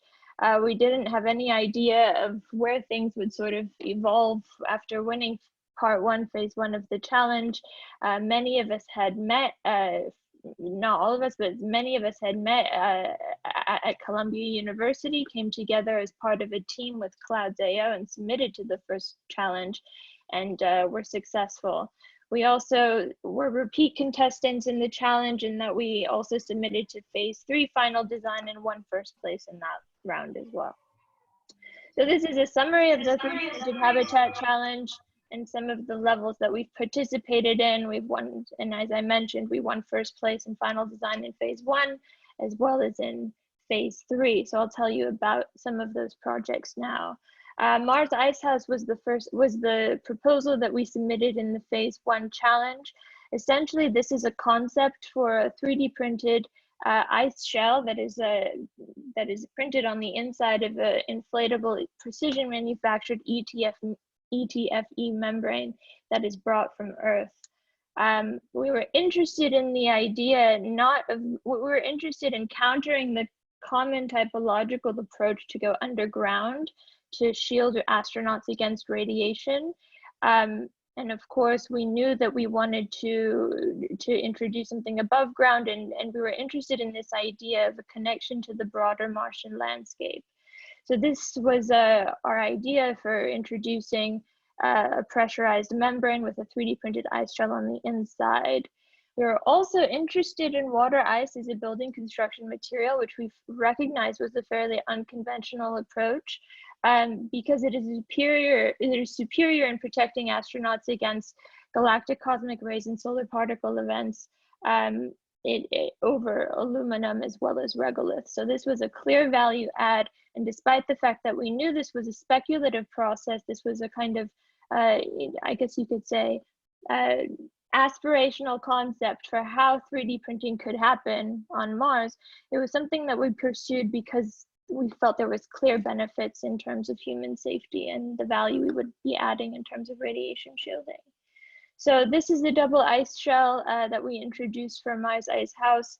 We introduced an intermediate front yard that would be partially pressurized, and most of the habitat systems would be deployed from a vertically oriented lander, such as you see here. This is a view of the wardroom at the top of Mars Ice House, where we were imagining a clear vision window to look to the outside, and again, introduce this idea of a connection to the broader Martian landscape. We didn't validate this. We had no evidence for whether we could actually achieve that translucency at the time. But fortunately for us, thanks to a project that was continued with NASA Marshall, we were able to do some initial benchtop testing to look at the ice grain and validate this as an idea. Here's a view of Ice House from the exterior at night. And we introduced 2 robotic mechanisms, still speculative at the time. One was the Wasibo. This would be a regolith sintering robot for the foundation of the habitat, fully exterior to the pressurized membrane so that we're not bringing in regolith contaminants. And then the IBO, which would be interior to the pressurized membrane, which would essentially just deposit water ice as vapor on the inside of a ETFE pressurized membrane. This is the final model of Mars Ice House. One of the models was acquired by San Francisco Museum of Modern Art after their exhibition last year. Far Out Suits, Habs, and Labs in Outer Space was a fantastic exhibition. I would encourage you guys to take a look at it online. Really, really amazing projects. Mars Ice Home was a direct spin-off of Mars Ice House. Unfortunately, despite the fact that we had won the phase 1 competition, we didn't move forward with centennial challenges in developing the project further, and in fact the competition was reinstated. But fortunately we were connected with a PI at NASA Langley, Kevin Kempton, who was interested in the idea of an ice habitat. So we together over the course of 2 years collaborated on a concept for a filled and frozen membrane, which became Mars Ice Home. Together we looked at in collaboration with Sheila Theobald, who's a material scientist at Langley. We looked at the restraint, bladder, and material layers that would be involved in introducing a pressurized membrane that could contain water ice. We're similarly interested in achieving translucency in materials, so this is still something that will need to be developed if this project continues. This is a section for Mars Ice Home, where we introduced a very, very large adaptable working space. This was not specifically programmed, but we did introduce habitability functions for 4 astronauts to live in this habitat. Thanks to additional IRAD and SIF funding, after that initial phase was completed with NASA Langley, we were able to work with a researcher named Tess Caswell at Lamont Laboratories and do some very, very basic and preliminary fill and freezing tests with Tedlar bags. So Tedlar bags were basically filled with water ice, frozen in a vacuum chamber, and we were able to do some SEM imaging to validate that we could actually achieve the kind of ice grain that would be required for this ice shell to be self-supporting. Larger ice grain also introduces better translucency, so this was also an additional indication that we could achieve the kind of vision windows that we had imagined in Mars Ice House, as an example. Similar testing was also done internally at NASA Langley by Sheila Theobald's team. Not very exotic tests, but again, filling and freezing Tedlar bags with different types of fittings at the top, such as plastic fittings, metal fittings, and basically testing them until they fail in some way. And those initial experiments were basically led the way for us for some of those material samples to be accepted to the Materials in Space Science experiment aboard the ISS, where where some of the material samples were flown on space station for radiation testing. We introduced a concept for a greenhouse in Mars Ice Home, which was not fully developed, but fortunately later on, Kevin Kempton reached out to us again to sort of develop the idea and the concept for a Mars greenhouse that could be affiliated and associated with Mars Ice Home, and this spun off and led into the NASA Big Ideas Challenge, for which myself, excuse me, and my colleague Christina Chargiulo were organizers of the competition and established the requirements for this university challenge. Essentially, the teams were asked to conceive and think about a concept of operations for a fully functional Martian greenhouse, thinking about the nutrient requirements, the operational requirements for managing and sort of maintaining the greenhouse in a future Mars mission. And now I'm going to tell you about the phase 3 submissions that we submitted to the NASA Centennial Challenge for a 3D printed habitat on Mars. We have we have 2 submissions. One was Mars X House version 1 and version 2. Version 1 introduced 2 inflatable membranes that are covered by an unpressurized regolith shell, and version 2, in a different approach, introduces a sulfur regolith concrete shell that is encased by a high density polyethylene inner layer and essentially becomes the pressure vessel for the habitat itself. We shifted our approach from after direct feedback from Centennial Challenges, where they were interested in concepts that could have the 3D printed shell be the primary pressure membrane. So that was the reason for the shift there. Mars X House, as I mentioned, was our concept in phase 3, and it's made out of we were imagining a sulfur concrete material as the regolith shell. This is a view of a rover approaching Mars X House. And we were collaborating with APIS Core at the time. They were based in Boston. Now they're based in San Francisco.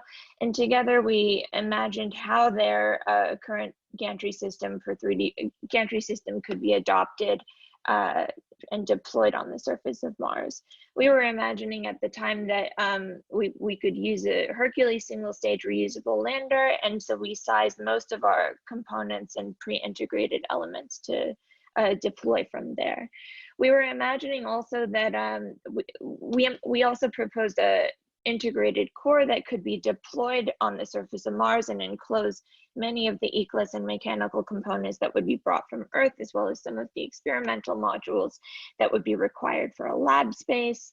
And we also were thinking that that the high density polyethylene layer, because it would be safe to interface with the astronauts, would be printed first on the inside of the regolith shell. and thereby protecting the astronauts against toxic perchlorates. This is a view of X-House at night. You'll notice that it is a vertically oriented scheme. We introduced an egress tunnel that wraps around the habitat. We felt that this was an important value add for the proposal. This is a view of the crew quarters on the inside of X-House. We introduced crew quarters for 4 astronauts to live there over the course of 1 year. These were requirements that were given by Centennial Challenges. This is a view of the wardroom at the top of X-House. We also introduced a water bladder at the very top, introducing a sustainable water resource where water could possibly be stored over the course of a mission. And this was a construction sequence that we created working in BIM softwares like Revit, and then transferring our model into Navisworks. We were able to sort of allot some nominal times for the printing of the high density polyethylene portions, as well as the regolith portions, and came up with this construction simulation, such as you see here. We were imagining that 2 printers would be required for printing the habitat, even though you don't see that here. And we felt that 2 would be an appropriate number for redundancy when constructing the habitat as well. This is also this is showing the material system for the habitat. As I mentioned, we proposed high density polyethylene on the inside. The windows would be would be installed and kind of emplaced within the high density polyethylene. And we also introduced basalt fiber reinforcement within the concrete shell, which we were imagining could also be an ISRU manufactured material. This is showing a construction sequence again, where we start with the regolith foundation. High density polyethylene could either be manufactured in situ in efforts to produce rocket fuel, and ethylene being a byproduct of the process to actually manufacture methane. This was a value add that we saw in manufacturing. This was a process that we were sort of anticipating could happen. And the other way that high density polyethylene could be manufactured on the surface of Mars is by recycling and reusing waste materials from the spent spacecraft, so packaging materials and things like that. This is a model that we created of Mars X-House that was exhibited at the Moving to Mars exhibit in London. And I'll quickly show you some of the work that we did with APIS Core. This was over the course of a residency that I had received at the Autodesk Build Space in Boston, and together we submitted to the construction levels of the competition. This is not a highly, it doesn't seem highly complex, and in fact it's not. Essentially, this became a 3D printed water basin, like a very elaborate concrete jacuzzi.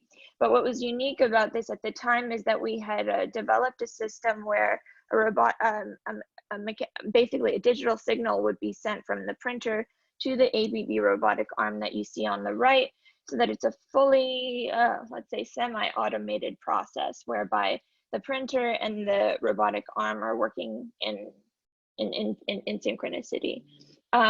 It's a difficult technical challenge which has not really been resolved, but this is just the beginnings, in my opinion, of how 3D printing and robotic construction can evolve. So here you'll see this is the hydrostatic test that was put forward by the competition. We only filled the structure 20 centimeters, but that was sufficient for us to win first place in this round of the competition. So the idea at the time was that by demonstrating that 3D printed structures could be watertight, and we didn't do any sealing or any kind of caulking of the structure afterwards. It essentially cured for only 24 hours, which is really not that long. And it didn't leak, which was enough for us to win first place for this round. Future levels of the competition did introduce 3D printing at 1/3 scale of other habitat concepts, but unfortunately, we weren't able to make it there. And now I'll end and I'll conclude. Man, that is exactly 20 minutes. I'll conclude with our current project, which is which has been titled the Moon to Mars Planetary Autonomous Construction Technology Project, and this is being spearheaded by Icon 3D in collaboration with NASA Marshall, ourselves, Search, and other partners like Bjarke Ingels Group, although we haven't explicitly collaborated with Bjarke Ingels Group, we are all part of the same project umbrella, which is Impact. Icon 3D is a startup, a concrete 3D printing startup based out of Austin, Texas. They are the only and the first US company to have a permitted 3D printed structure that is occupied. And they're also doing a lot of work in South America and in Austin for the homeless communities, which is fantastic. They have received an SBIR, and in collaboration with not only them, but individuals at NASA Marshall as well as the DoD, we came up with a list of functional requirements which could introduce dual use benefit for 3D printing on Earth, but also in the future in space. This was really the origins of this really became the origins of this project. So we were interested and excited about how we could introduce shared technology development goals, came up with this list, and looked at the ways that value could be added not only for advancing 3D printing in the short term here on Earth, but in the future on the moon. So these are the anticipated phases for the Impact project. At this stage, we have just started working with ICON as well as NASA Marshall on an initial concept for the first permanent lunar outpost on the moon. And what we're imagining is that we will introduce, what we're proposing is a single construction system that can 3D print landing pads, roadways, and eventually habitats. But essentially, we will be beginning with surface infrastructure elements. We're well aware that how ambitious it is to introduce pressurized, habitable 3D printed structures on the moon and eventually Mars. And part of the work that we have been doing with ICON has been to sort of anticipate how we can incorporate and think about the integration of not only what are known as Class 3 3D printed habitats, but also Class 2 and Class 1 habitats as well. So this is part of our kind of development timeline and roadmap for how we can introduce 3D printing on the moon, and thinking ahead to how these structures will ultimately connect and integrate within an initial lunar outpost. And this is a sneak peek of the landing pads work that we have developed in collaboration with NASA Marshall and Icon 3D. And that's what I have for you today.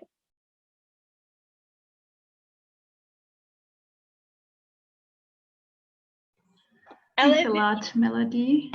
If you feel like there's Is there any questions, oh, go ahead. Do you hear me? Oh, I can hear you. Thanks a lot for the great presentation. I would like to ask everyone, do you have any questions to Melody?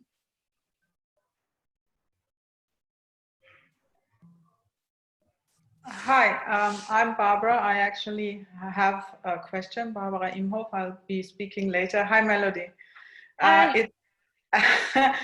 I'm always admiring the work you're doing with Serge. I wonder, especially with the 3D printing technologies, do you have any roadmap for technology validation? Like, you know, what would be the challenges in validating the technology so that you can really execute it on the moon? It's not something, I think that, well, I'll speak to the current project that we're working on with ICON first, and then I'll tell you what I think personally. So the current project with ICON has not yet merged the habitation concepts with the technology development goals that they have to actually deploy an initial demonstration of what will be 3D printing on the moon. We can say probably using a CLIPS lander. So those are two very disparate threads. I think that some of the clear challenges and roadblocks that will need to be addressed are how to pressurize a 3D printed structure and ensure that the interior is actually safe for people to interface with in the first place. So that is something that has clearly not been validated and has not been worked on. I'm interested in, and I'm kind of myself thinking ahead to how we can how we can develop human scale analogs of 3D printed structures to look at these ideas of how to pressurize them and what it's actually going to mean to introduce, you know, like functional living spaces that are not pre-integrated from the start on Earth. I don't think that's really ever been done before. I don't think that there are clear examples of that yet. So there's a lot left to be done. Thank you. Thank you. I have a question from our audience to you, Melody. From City, he asked that when you showed us the tentative schedule, was of the schedule to start building the habitat on the lunar surface? It's very ambitious. I think many of the kind of, let's say, many of the timelines that we see in the aerospace sector tend to be very ambitious. We're all very excited, and I would hate to say that I'm skeptical, but you know, I think everyone is working as hard as they can to make this a reality, funding permitted. Okay, thanks a lot. If there is another question, we can. I have a question. Yeah. Yes, have you tried 3D printing with ice? That is taking a 3D printer and putting it in a room where the temperature is below the freezing point of water, or outside when it's colder than freezing, and trying to 3D print something with water ice. We totally have. And in past presentations, before we had done any of the large scale concrete 3D printing we had, that's basically exactly what we did. We took super chilled water ice and just without any kind of really any kind of mechanism, we just in a super basic, like I guess you could say, bin, we were able to demonstrate that we could create like some initial mounds of ice using a super chilled stream that just falls with gravity. But it really is the ambient environment which makes the difference there in creating those structures. We didn't take it much further than that. McGill University is one of the leaders when it comes to 3D printing in ice, and they have a full ice lab that they work out of. But all of their methods are currently using binding materials. We had been in talks, we had spoken with them about how we might advance that work further. But essentially they use a methyl ether binder for all of the work that they do, and they dissolve the binder to reveal an ice structure. So we were working in a super basic way, which was to create like ice mounds, I guess you could say, with no other binding or additives or anything like that. But they have a very robust technology that they've developed using binding materials. Okay, thank you. Thanks a lot. If there is another question, I would like to introduce Mr. Castellier. He is currently the global head of design technology and innovation at Hassel Studio, where he leads design technology across all disciplines and regions. He previously co-headed the specialist modeling group at Poster Partners. He specialized in the field of large-scale 3D printing and worked with NASA and the European Space Agency on 3D printed Moon and Mars habitats. Mr. Castellier is also a director of Smart Geometry, which is a non-for-profit organization that organizes a yearly international conference and workshop around digital design and fabrication. Thanks a lot for being with us and accepting our invitation. Hi, everyone. Hi, can everybody hear me? Good, yeah? That's good. Should I just get started? Let me see. How do I do this? Share screen. Share. See if I can present. Everybody see this? Yeah? All good? Fantastic. All right, well, first of all, thank you so much for having me here today. It's great. And thank you for the introduction. That's very good. So today's session is about space architecture. I actually don't call myself a space architect. I kind of still call myself an architect because and space architecture is the one kind of a side thing I do in my field. I work for Hassel Studio. It's a large international design studio. We work all around the world on all sorts of projects, small, large, Australia, Asia, Europe, even the States. But today, what I'm trying to do in the talk is really talk about space architecture in a way where, in a slightly less technical way, but actually shows how we can use ideas from architecture in space architecture, because I really have a strong belief that design itself is a great force of innovation in space architecture. So I'm only going to talk about one project. I worked on a few space habitat projects, but I'm only going to talk about this one. This is part of the same project Melody was part of, is the NASA Centennial Challenge. This was the third phase of it. It was quite a complicated competition. So it was the last phase of it. And this is our kind of proposal for 3D printed Mars habitat. Now, how do you start, right? As an architect, how do you start designing something like that? Right? Because I would not call myself a specialist. You kind of look at the things that are out there that have been done before. So, for example, International Space Station, that's a habitat, that's the one that we all know about. Now, but when I look into that as an architect, and maybe lots of you might think on the inside of it, well, is this really a space we want to live in? Humans really want to live in for 6 months? Well, I don't, right? These spaces are designed by engineers and not designed by architects, and I think we have a role to play here, to be honest. But how do you start, right? You can look at precedents, or another way to do as an architect, what you do is you just look at the environment, and you just you go back to first principles and look at what is there. What are the driving factors for your design? So what's the driving factors for designing on Mars? Well, first of all, look back at Earth. On Earth, we have something that we don't think about every day, but it is there continuously, is a magnetic field. And that magnetic field helps Earth and us, the inhabitants of Earth and everybody else on it, to be protected from radiation, from really harmful radiation, gamma radiation, and so forth, coming from the sun and from the cosmos.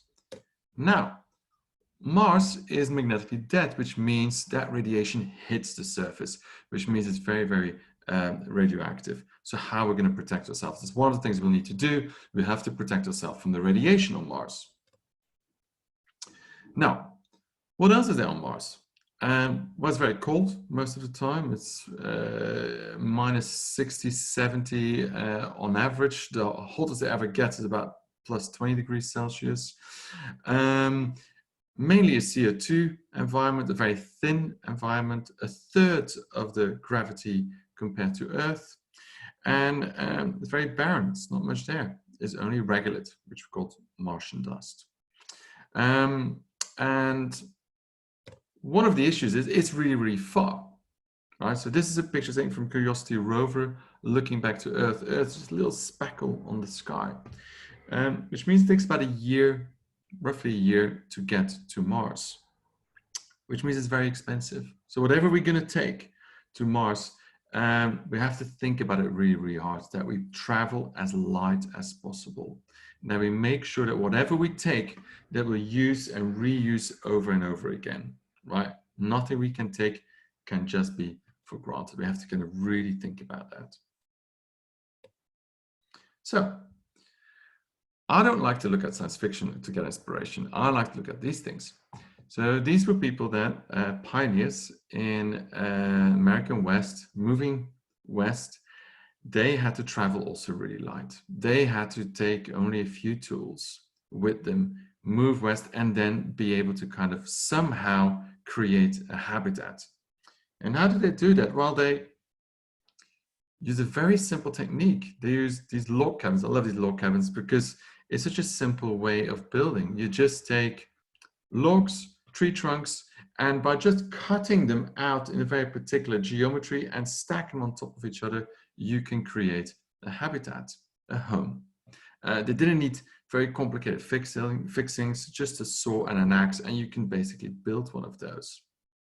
So I think that's the kind of inspiration with what we do on Mars as well. What we're going to do, we're going to use what we have there in a very fairly simple way. We're going to stack it on top of each other. So hope everybody sees the video. Yeah, video moves, very good. So what we're doing is we're creating the shell structure that is a bit like a cave, and that will protect ourselves from the radiation, right?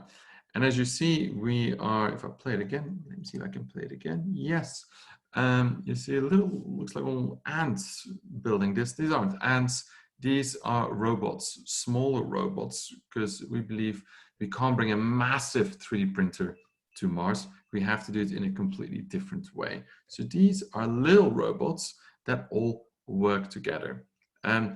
We've actually designed a system that is modular, so we can build different types of robots from the same modules. And go through it really quickly. So we have these wheels that kind of attach to a battery, for example. You can add a few wheels together. You can add a digger to it. Suddenly you have a digging robot. You can add a printing module to it, and so forth. And these can kind of reconfigure themselves over and over. So we have one of the rover that we call the scouter, looks for the right regolith. Then we have the next one, which is the digger. We'll go out and dig the regolith. We'll bring it then back to a refinery station, and there that regolith will then be taken to the construction site, where it will be microwaved together layer by layer in a very simple way. Now, our system, and Melody kind of like talks about it a little bit as well, exists out of a shell structure that is 3D printed. And we have a secondary system, which is an inflatable. Right? Now, we strongly believe that this is the right approach, because we were very doubtful that we could actually 3D print a structure that would be pressurable, that could actually hold an atmosphere compared to the much less atmospheric pressure on the outside. So we believe it's like a two-way system, where we have on the outside a shell structure, which is actually open to the environment, that protects for the radiation. On the inside, we have an inflatable, a pressurized inflatable, where the astronauts can live. And this is a system that we use on Earth as well. You know, often this is Felix Candela's beautiful shell structures in Mexico City. Those things are made on site, in situ, not by robots, but by humans. And that has a certain not so accurate building tolerance. They're a bit rough, right? But then underneath, you might then get your facade system, which is prefabricated in the factory, which has much higher tolerances, building tolerances. So that actually works then together. So it is that idea that we had. So we have here an inflatable that is compact. Again, you know, bringing something to Mars, you want to have it compact and light. So that's why we believed we can work with unfoldable and inflatable structures. Now, most of the things that we kind of embedded in our design wasn't science fiction. We kind of always based it on things that have been looked at before, right? So the inflatables, NASA has been looking at that before. I think Chris Kennedy worked on that, this TransHab module that now is in a certain way also at the International Space Station. This is like the first inflatable element that's in the International Space Station. So yes, inflatables in space, it isn't science fiction, it is quite real. Another thing was, look, what we thought was really important is to have views out. It's something Melody looked at as well. It's important to kind of look out, we think, for the humans to be able to kind of see the environment. This is the famous cupola at the International Space Station. Now, that has these kind of flaps to kind of protect it. Now, we thought, well, let's use an architectural methodology and not an engineering mechanical way to protect our habitat. So we start to look at these things. And this is a courtyard, right? Mediterranean courtyard. I think it's Tunisia, this one. And what's great about it is that it protects your inhabitants from direct sunlight and from heating up, but it still brings in lots of light. So that's the same thing we did with our habitat. We created a courtyard in the middle, which means A, you still get light in, indirect light in, but not direct sunlight. Now, direct sunlight on Mars is not important because it heats up your habitat. No, it's important because it brings radioactive radiation. So it's kind of the same techniques that we use designing on Earth, but for slightly different reasons. Another thing we looked at is, for example, looking at the ISS is the rack system they have. So the ISS is basically built out of these kind of cylindrical tubes. And on the sides, you have loads and loads of science racks. Now, we thought it was actually quite an inefficient, although it's designed by engineers, we thought it was quite an inefficient way of working. And we looked at another system that we quite liked on Earth. Not very high tech. It's library archive systems. Now, you can actually get a high density of elements there of science or storage, but they actually are able to move. So you can, whenever you need to go in somewhere and need to access a book or a science experiment, you can just move them open and close them again. So that's kind of what we did for our habitat, which existed out of these 6 pods, each of them slightly different. There's a living pod, there's a lab pod, there's a greenhouse pod, there's a workshop pod. All of them had the same structure. It were these racks, but they were radially placed, so we can get a much higher density of usable space. So we didn't get these long corridors that we normally get, for example, in the ISS. So we thought it was a much better use of space. And you can see that here's the physical model we made that was also on show in that Moving to Mars exhibition in London. Now, the shell structure, right? You saw these little robots 3D printing the shell structure in my video. Well, actually, we're lying a little bit, right? It's actually not really possible. How do you kind of print something with an overhang? You know, in the end, it's going to collapse. How does that really work? Well, if you do a shell structure, and this is work by the Block Research Group at ETH, what you normally do, you need to have a support structure. Right, so you build something first, and then you build the actual structure, and then you take everything, the support structure away at the end. That's how you normally do shell structures on Earth. So we thought, well, we maybe do something similar. Let's take again, look at inflatables. So we use an inflatable formwork. That would be the support structure for our printing process. So once the printing would be done, you could kind of like take away that inflatable out and then bring in the habitat inflatables underneath. But thinking about that, we thought, well, this is actually quite a complex thing to do. There's actually a lot of stuff to take. Even if it's an inflatable, it's still a lot of volume to take with you. It's quite a complex way to do it. So we thought, let's look back on Earth. Is there another way to do it? So we looked at Sana's Tashima Museum in Japan, and there's a beautiful shell structure, and they have a very simple way of building it, which was earth formwork. They actually made a heap of earth, did the concrete on top of that, let it set, and then dug out the earth afterwards. So we thought, well, isn't there a way for us to do that, right? It might take a bit longer though. So this is how we would do it, printing only the outside shell and layering lots of regolith in the middle. And then in the end, on the top right, you can see we can take the regolith out. Now, first we start to think, well, is it actually really feasible? Because it's going to take a long, long time to do this. Now, luckily, we were working with a group of space engineers and system engineers from Cranfield University. And while we were doing our design, they were doing the system engineering. And that was actually a really great way of working, because we could always immediately check, you know, what we propose, what we design, is that really a feasible way of doing it? So we checked it with them. So, you know, filling the whole habitat with regolith, loose regolith, how much longer would it take? And it would take another year extra. And we thought, well, you know, one thing we have in space is time. So let's go for that solution, because it took longer, but it was a simpler solution. And I think these collaborations are actually quite important. You kind of see these are two drawings which I think is really crucial on our project, because on the right-hand side, we show the architecture and how the architecture comes together. And on the left-hand side, we show the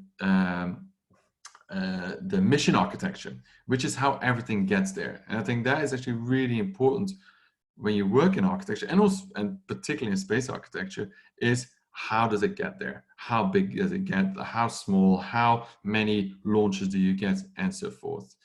So that on the left-hand side, really, that drawing was not done by the engineers, but all the data behind it was provided by them. And this was then us being able to build a one-to-one full mock-up at the Design Museum in London earlier today, just before the global pandemic happened. You see, we kind of built the inflatable. We built a big video wall where you can see what the view would be from the habitat. And we see it was kind of like very spacey furniture. And, you know, remember what I said, you have to travel light to Mars? Well, this doesn't look like we're traveling light, right? But anyway, we do, because this furniture would be 3D printed. And we would be using packaging material from the food, from the experiments. We would use that and recycle that by 3D printing. And this is here with my friend Manuel from a company called Nagami, where we're doing some of those 3D printing. I actually designed some of the furniture specific for the exhibition. Here we printed with a big, heavy industrial arm. Actually, in reality, if you would go to Mars, you would use a much lighter printer. On the left-hand side, on the back there, you see some of the chairs being printed, what is called a Delta printer. So a much lighter system to print, and you don't need a big, heavy industrial arm. This is the workshop, a very important part in the habitat. And you see on the right-hand side, you see a sewing machine, right? And you see our astronaut wearing this kind of jacket, orange jacket. Well, that's not just what it really is we started to think really closely about how can we start recycling more, right? We 3D printed with plastics from food packaging. What else could we recycle? We started to think, well, maybe, you know, things landing on Mars might use parachutes. Why don't we reuse the parachutes? And for that, I started working with Chris Rayburn, who has a small fashion label in London, in Hackney. And that's what he does. He actually makes clothes from parachutes. And so we started to work with him on that, mainly for our CGIs. But then he afterwards then started to kind of make his own fashion based on our design. So we kind of like, you know, worked back and forth in a way. And that's some of the fashion shoots that happened in our habitat in London. And I think, yes, that collaboration is, there's a couple more pictures of that full mock-up, where we have on the right-hand side the rack system, which you could indeed also move around. I think I might have a picture of that. Yeah, you can see it here. So this is the rack system. That could be a lab, could be a workshop, could be storage, and actually radially moving about, and then linking back into for electricity and water and anything else in the kind of an upstand that would have all the systems in. Now, I think I'm gonna, if I have a few more minutes, half a century ago, I'm gonna finish with this video. Can anybody hear the sound on it? First step on the surface of the moon. Yeah? Today, Okay, there I'll is just play renewed this. passion to explore for our next human endeavor.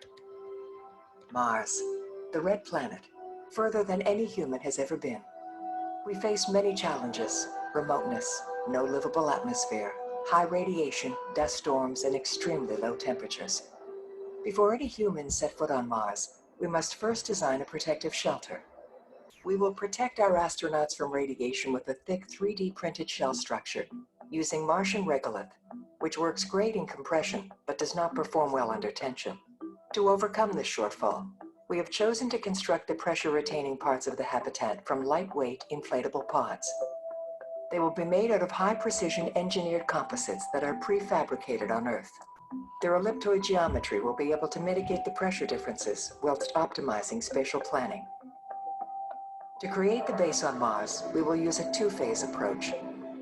In phase 1, an ecosystem of 3D printing robots will arrive months in advance of any human explorer.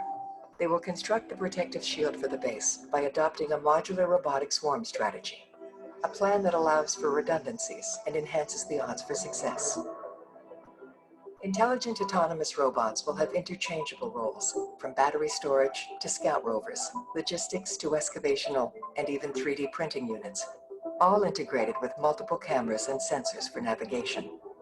They can reconfigure themselves for a multitude of purposes, ensuring prolonged usage beyond the initial build phases.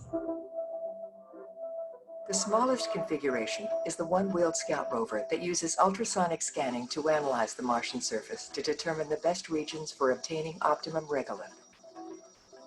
The digger receives the location coordinates and then excavates the Martian soil. It then delivers the payload to the refining assemblies. Here, large chunks of Martian regolith can be processed down to a finer grain and then delivered to the melter robots in situ. They then use concentrated microwaves to melt the regolith and extrude through the 3D printing nozzle. The shell is autonomously 3D printed, layer by layer, over several months by the robotic system.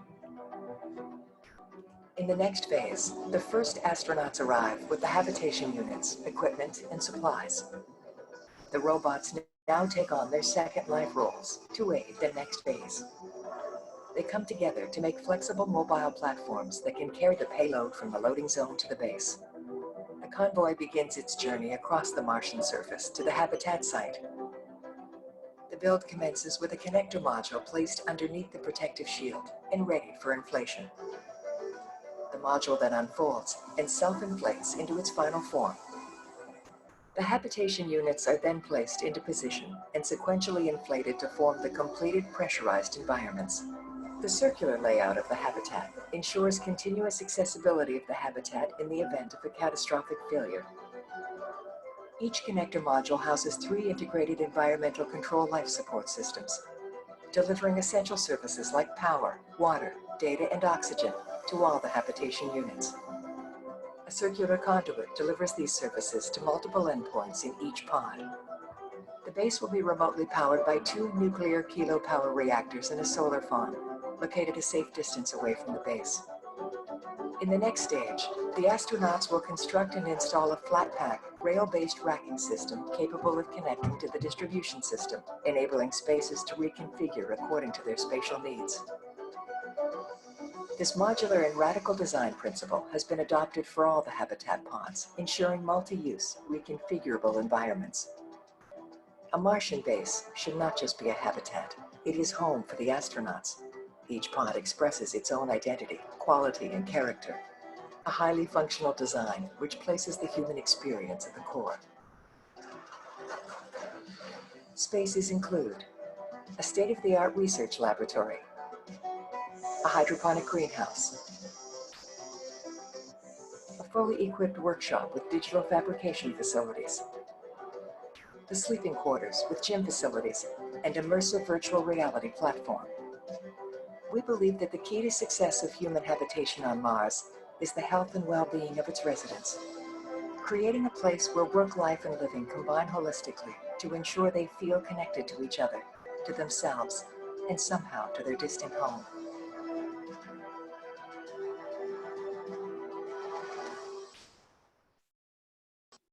All right, that was it. Thank you.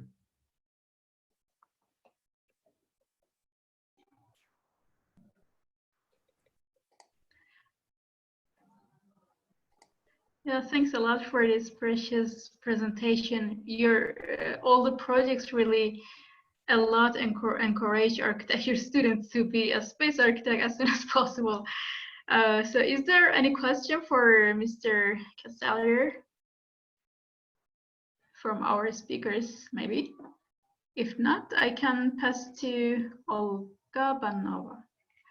Olga Banova is a research professor at the University of Houston's College of Engineering, director of the Master of Science in Space Architecture program at SASAC, International Center of Space Architecture, an academic leader in the field of space architecture and in planning and designing for facilities for extreme environments on Earth. Olga conducts research and design studies of orbital and surface habitats and settlements in space and for extreme environment on the Earth. So the field is for dear Panova. Okay, thank you. Hold on, I'm sharing my screen. Can you see it? Not yet. Okay, hold on.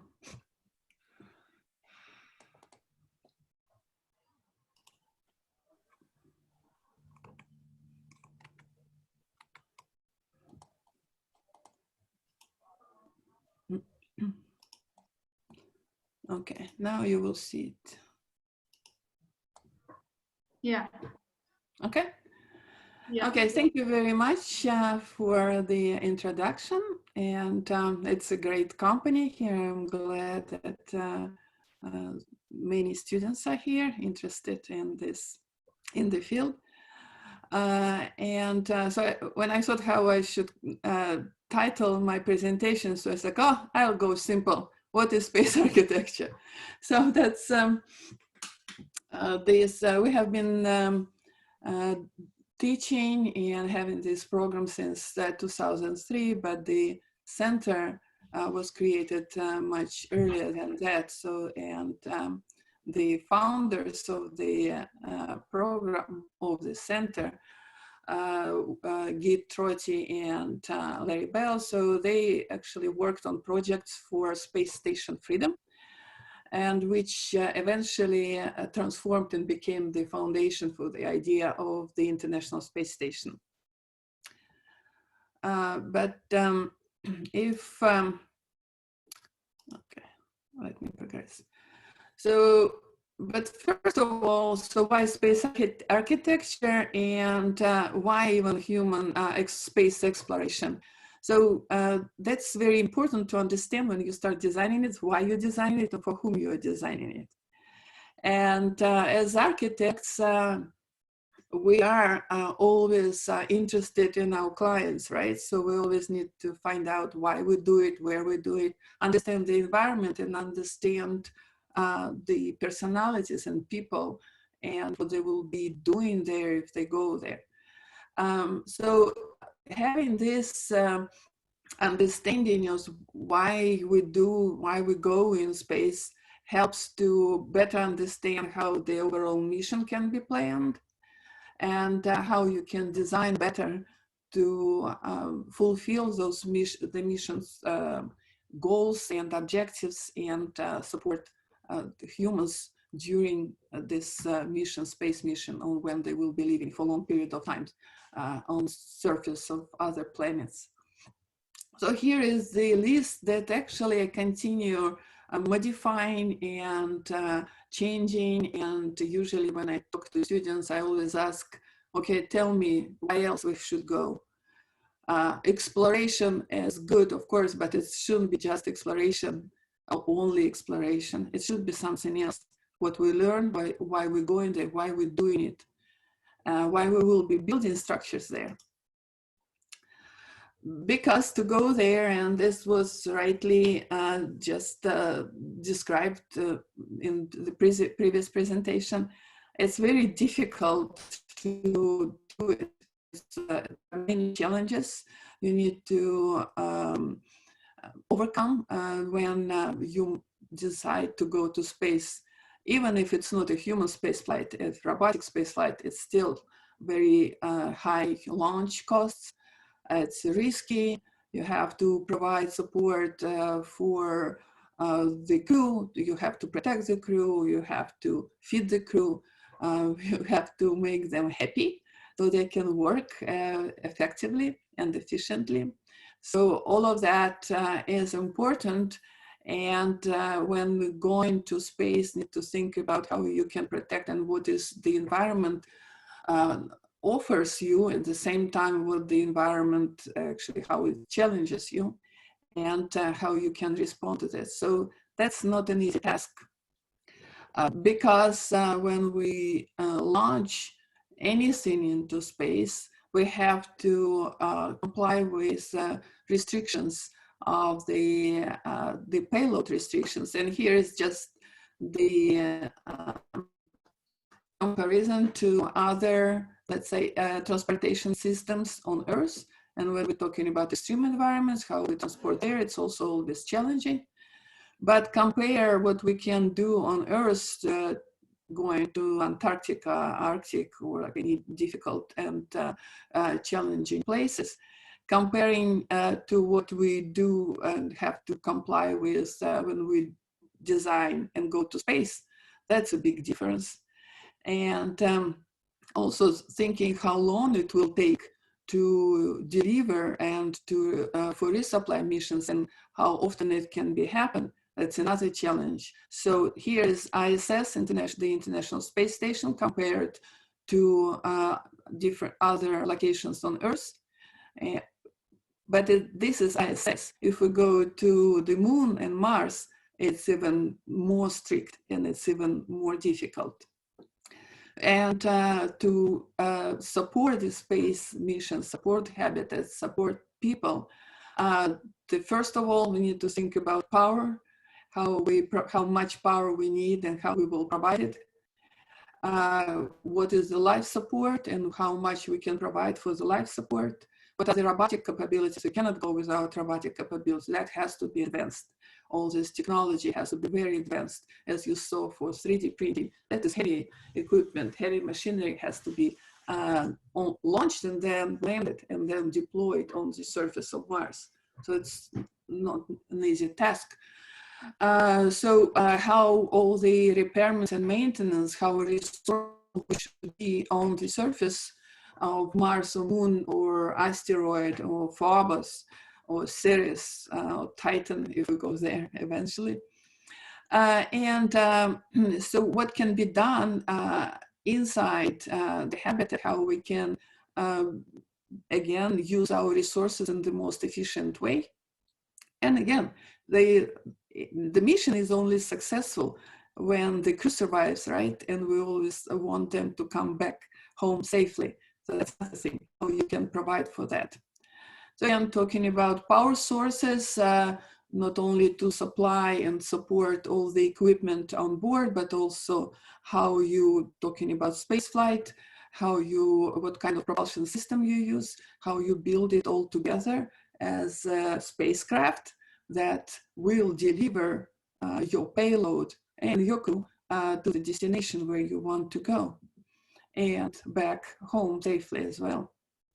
So how it can be maintained and designed. So all these components, even though, of course, as architects, we are concentrating thinking about how we can provide the best habitability for the crew. But the habitat itself is won't fly, right? It has to be part of the spacecraft, and how all these components are connected together. That is the architects and space architects' task. Again, as I said, there's supply and support. That's also important, how you can do repairment if it's needed in flight. So what kind of the space tag you will use if you on orbit, go and during assembly operations, if you go from one station on one system to another, what you use, how you use it, how you dock and undock, how you do rendezvous on orbit. You need to understand it to better to make it the design of a habitat or habitable systems better. Again, the space or microgravity during the flight on orbit, and then partial gravity conditions are presenting a lot of challenges to the crew, to humans, for their physical health, to cardiovascular system, to the bone structure, to all the fluids are shifted up in the head. all of that. But partial gravity conditions, we don't even know how they will human a long period of time. So what we need to provide for them, and so far it's decided that we still need to provide a lot of exercising capabilities for the crew. They have to do it almost at the same capacity as they do on the International Space Station. How you do the maintenance, how the fluids will work, how the air distribution will work. In microgravity especially, everything has to be pushed right around, so otherwise it will be stuck. You need to provide the airflow, you need to provide the water flow. All the systems are working under these different pressure conditions, as also complicated. And artificial gravity, talking about that, is also a completely different beast. And I'll show you a few examples of that and speak a little bit of these conditions and complications that are associated with artificial gravity systems. But again, regardless of what materials are used, when we design for different pressure, it has to be a pressurized structure, which means it has to, well, the best pressurized structure would be a sphere, because the pressure, internal pressure, will be distributed evenly. So it's most efficient way. But it's hard to deal with it from architectural point of view. And it's we still have to have, again, docking mechanisms integrated in this structure and all of that. So ideal sphere is not possible. And but something close is a toroidal structure, or like oil tanks type of structures. That's the most common, and that's what these pressurized structures, how they look like. And that's the reason why they look like that. It's because you need to take care of that internal pressure that pushes the walls out under great stress. So you have to provide the integrity of the structure, and it's the best way to do it, to have it either circular or cylindrical type of geometries. How you arrange inside it, that is, it's problematic. It's, again, I said, from architectural point of view, it's difficult, but it's doable. And the most common so far structures that were used in space are conventional modules. It's hard shell structures. And again, you see these examples. It's Skylab and this Mir space station, this Russian space station, this American space station, and then the International Space Station. So all of them are using conventional type of modules, pressurized modules, and this aluminum shell type of structures. And those type of structures probably will be the first ones that will be landed on the surface of Moon, providing the first habitats for the crew for a short period of time before we can learn more about the environment and we'll be able to land something heavier that can be deployed and support bigger habitation on the surface. So how we can expand it, how we can have more room.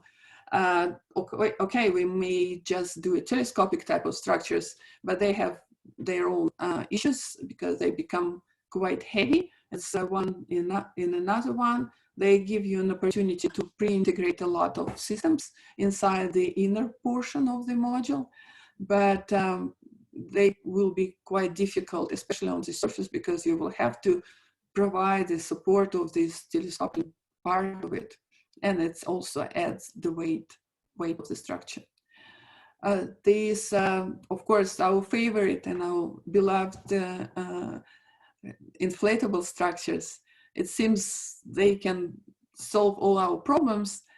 It's true, they offer quite a lot of more space, but it makes more sense when the structure can quite larger volume. Then in microgravity, you will have to think how you will arrange inside so people won't be just stranded in this huge open volume, hanging there without being able to pull in to something or push off for something. So you will have to provide this mobility capabilities, so for people to navigate themselves inside.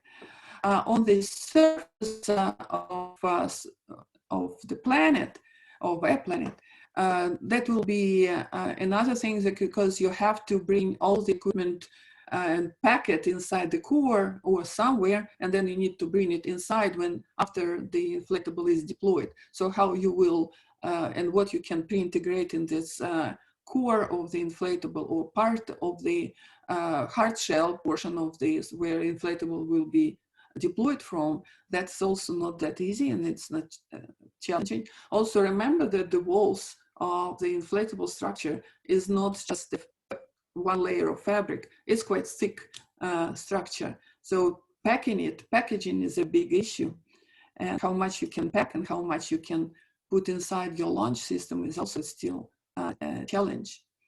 But it gives you more opportunities to arrange interior spaces. You can put like an toroidal structure. Here is an example of a greenhouse that is put around the core, and all the systems are in the core and distributed to the plants around it. You can put it, as I said, in orbit for in microgravity conditions, and that gives you more room where you can do more things, and you can provide better zoning. You can offer the crew to do more things that they can do for their own conditioning, and so for taking care of their psychological challenges that they have there during the flight, so they can have more room for different types of activities. Again, in microgravity, as I said, I'm thinking about physiological and psychological issues and how you can design that design will help humans to deal with it, and what you can provide for them, how you will arrange the interior of your habitats in the way that the crew can exercise and do different activities, either at the same time or in different times. You may think about artificial gravity, and here is an example that the project was done for Bigelow Aerospace when he just started thinking about his space hotel. And the idea, so students of our center designed an artificial gravity science and excursion vehicle for 100 passengers that would go around the moon and back to Earth, and will also have an artificial gravity that will be rotating environment. So these habitats on both sides, and the core starts rotating, and that's how you create this artificial gravity simulation. Here's another example of the systems where the habitat is located on one side, and the other side is only repair and storage module that provides a counterweight during the rotation of the whole spacecraft. All the systems are in the core, and then they will be distributed to the habitation. Every habitation module also, of course, has life support system, independent life support system.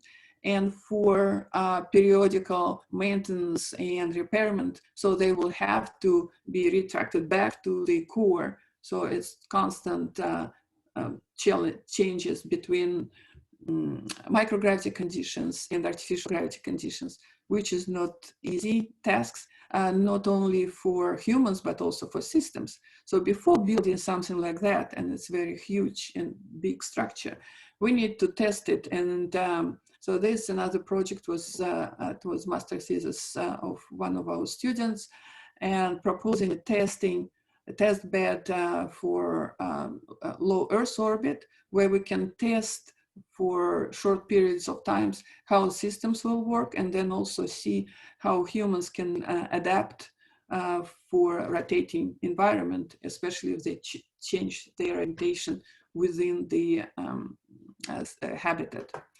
So that was proposed to first start of the ISS, and using pre-Chal module and 2 Crew Dragon modules and Progress as tag to go to separate from the ISS, and then on tethers to Crew Dragon modules will be stretched from the core, from the pre-Chal module, and start rotating for a short period of time till the power supply lasts, and so the testing will be done and then comes back. So at least it will the cheapest way to figure out if it will work or not. And eventually maybe we can build a variable gravity life science facility in orbit, where you can, before going and doing a lot of things on the surface of Moon and Mars, maybe we can test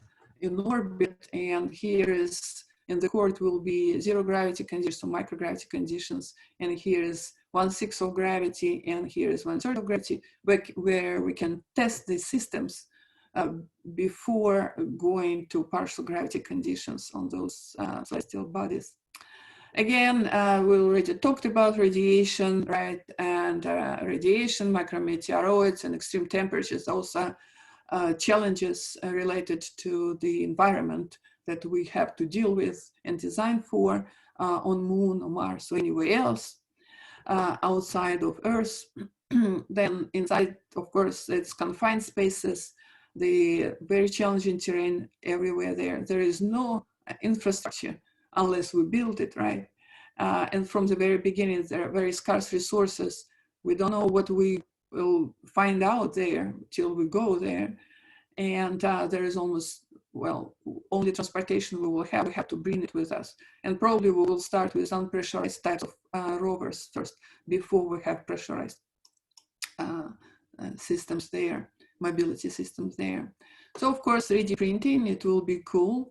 But again, it will require quite a lot of infrastructure to be deployed to begin with, and site preparedness, and to process Regolith. It's not like you just scoop something from the surface and you start 3D printing. A lot of things have to be done. ISRU, which stands for In Situ Resource Utilization, have to be in place, and all this technology should be already also developed, or developed to the level where it can be tested in situ, and after a few final fix can be already working. Thinking about how to land this stuff, the landing is not easy. And Melody mentioned that all their proposals for 3D printed habitat on Mars, all those elements were designed to fit in this lander.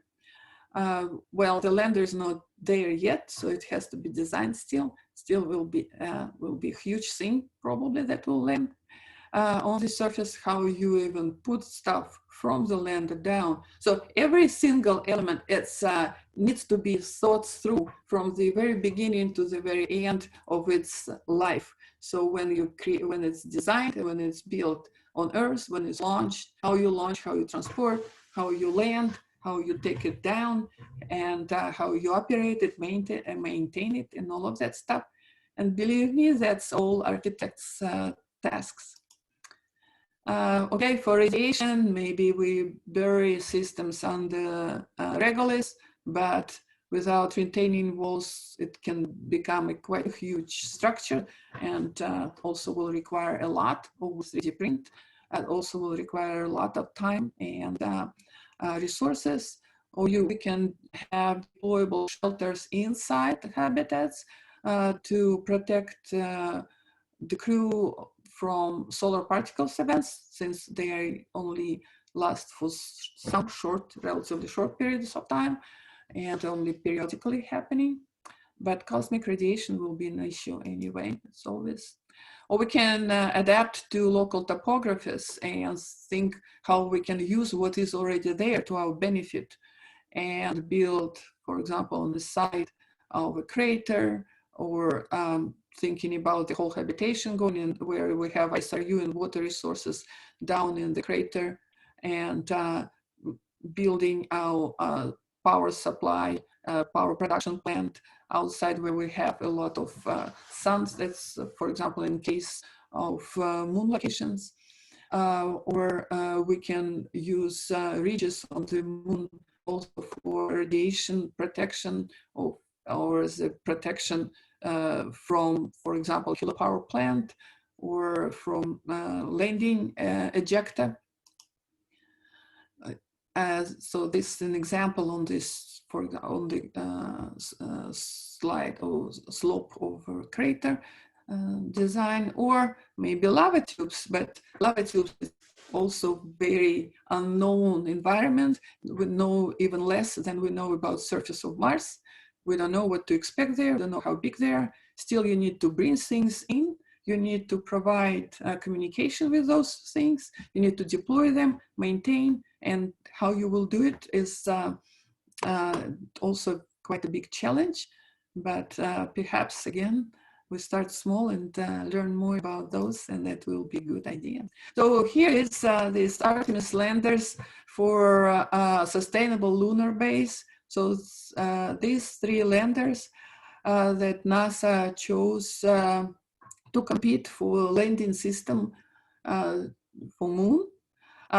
Really hopeful that all 3 will get a green light to continue going further, but later this year, and probably by January, we will know if one of them or all of them or 2 of them will continue developing their system. But look at this national team. It's Blue Origin and some lander. Look where your habitat is, right? And look at the structure. And here is your astronaut. Can you imagine? Here is conveniently, the ladder is on the other side, right? So the astronaut has to go up and down. How sustainable is this operation will be? So that's not an easy challenge to design these structures, because to land something and then to have a sand stage also on top of the landing part. So that's how your landing stack will look like, and the same will be on Mars. That's how we do it, smart and safe for the payload and for humans. So this is another example. This one is the Dynetics lander. So they put there, and this reusable lander, the same as Blue Origin. It's also reusable. And here is the habitat is in the middle, so it's much lower to the surface.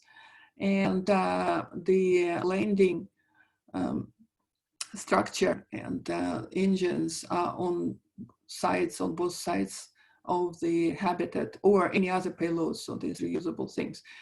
But to do that, this lander to be able to orbit, lunar orbit, and gets refueled every time it goes back to the surface of the moon. And of course, SpaceX, that's at some point in the future, probably will be the system, but also these things, how the astronauts going down looks quite tricky right now. So perhaps something more visible will be designed and proposed later on, if they chosen to continue their challenge. I hope they will.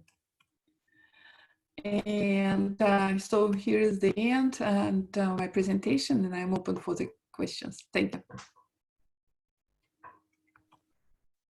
Thanks a lot, dear Vanova, for the presentation. Is there any question for her? If you have any question to her, we can ask. Or... May I have, it's Barbara again. Olga, great presentation. I wonder which of the, if you would be able to get, get a ticket to the moon, which one of the three options would you take? Dynetics. Okay. And why? Well, it seems to me that they thought through quite well, so how this payload is. And again, I don't want to go on that ladder. I'm sorry. And with SpaceX, again, I love it's very, great concept, looks cool, of course. But I hate to think if something happens with that elevator, you're stuck on this surface. So I guess, and again, I had doubts about the landing system because, again, thinking about Morpheus lander, I don't know if anybody is familiar with that. So Morpheus lander, it wasn't for human for human spaceflight and landing on the moon, but they started with 4 engines. They couldn't synchronize it, so they kept making it smaller. That they have 3, and they were crashing all the time, all the tests here on Earth. They ended up with 1 engine because it was the most, the easier to control, and it was the most controllable landing. But apparently Dynetics, they did test this system, and they figured out the communication, so it's stable landing. Again, Morpheus was years ago, but this is a new technology. So I don't know, which one would you take? Well, I'll join you on the Dynetics lander. Okay, it's 2 of us, it's already a good company. I have a question to you, actually. Do you think that after we move to a land of space, do you think that we can find a new material for architecture? Because we always think according to the Earth architecture, we only testify things, materials here, we try it here. But do you think something will be changed there according to material and structuring, style, and so on? Most likely it will be changed. Something will be different. That's why it's like we're trying to design to something that we don't know. We don't know what the conditions will be there. And again, 3D, even 3D printing, so we will have to find some sort of binding materials and new stuff. And there are experiments going there, on Earth with that. But even this moon regolith simulant that we use on Earth, it's not the same regolith that it's on the moon exactly, right? And the same thing, and conditions are different too on the moon, and on Mars, the same thing. So we know more about this composition of regolith on Mars, or should I say, somebody now saying that there are traces of life, so it's now soil, can be called soil, but it will be changed. But that's a challenge for architects, how we can design that give this opportunity for people who will be there to give them options, so to figure out and do things differently. We don't want to screw all the furniture or whatever they have in place. We want to give them options how they can adapt the environment for their needs. We're all different. After they're flying for so long to Mars, they will be different people. Is there a question? Okay, I would like to introduce Chris Kennedy. He is an architect, space architect at Techni Architects. He provides leadership, project management, strategies planning, space architecture, aerospace system engineering and integration, and exploration habitat expertise for future human exploration missions. He teaches space architecture and lectures aerospace engineering courses with several universities. He experts knowledge and published in the technical research field of space architecture, deployable and inflatable structures, exploration habitats, habitation system, lunar and Mars base design and mission planning, space technology roadmaps, crew systems, crew health and performance, and strategies planning and integration. Thanks a lot for accepting our invitation, dear Kennedy. The field is yours now. Well, thank you. Can everyone hear me and see my presentation? Yes, we hear you, and the presentation is on the screen. Thanks. It is. Okay, thank you. Well, thank you for that. Was a mouthful, a long introduction. I'm honored to be included with this distinguished panel of space architects and visionaries. I'm excited to be here today to introduce to you a value proposition that space architecture will enable humanity to become a multi-planet species. So as you heard, I've had a great career in space architecture at NASA, and continue to inspire students and working with Olga at SIXA to bring them along to the next development. Like I said, I worked 30 years at NASA as space architect, and I have 3 degrees in architecture one way or another, and worked on a lot of projects. So what you'll see today is not necessarily a portfolio of my projects and all the different things like that, but more about space architecture.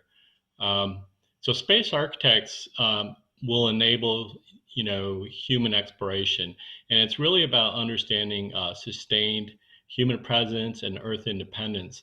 And with that, we have multiple destinations, and as it was brought up earlier, the environment as an architect, one of the first things you do is you look at the site, you look at understanding the environment by which you're designing for.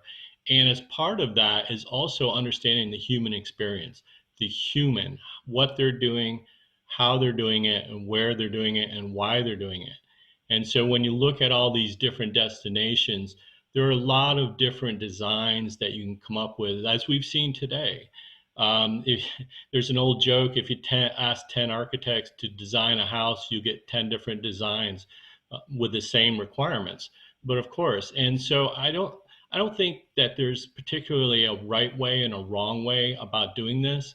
I think there are lots of different alternatives and options, and we have to assess the risk of those alternatives and those options, and looking for the best or the sweet spot of really helping humans thrive in that environment, because they will be isolated and confined and long ways from Earth. And that is very stressful in itself, plus the physiological impairments that are on top of that. So I encourage space architects, we really need to understand those human exploration objectives and those operations. We need to really dig into and understand the human-related aspects of all parts of the mission. And over the years, I've kind of come up with about 5 basic operations, exploration operations, from the IBA internal architecture, the crew operations. What are they doing? What is needed there? What are the functions? And so I'm big on understanding, what are we designing? Why are we designing it? What are the minimal functions and functionality needed to support the crew for their success, to support the mission operations, to support the science operations? So, in these, understanding these objectives and these operations is, I think, essential to understanding the concept of operations for that mission architecture and the whole design, and then also the habitat itself. And so when you look at these 5 basic operations, it will drive out a lot of the understanding, it'll drive out a lot of the design drivers required for your design of the systems overall. One of the very important aspects of this is science. Wherever we're going and whatever we're doing, we will be doing science, because a lot of this is the first time we've been there or will be there. And so as such, science is going to play a key role in both objectives, test objectives, and data and science objectives.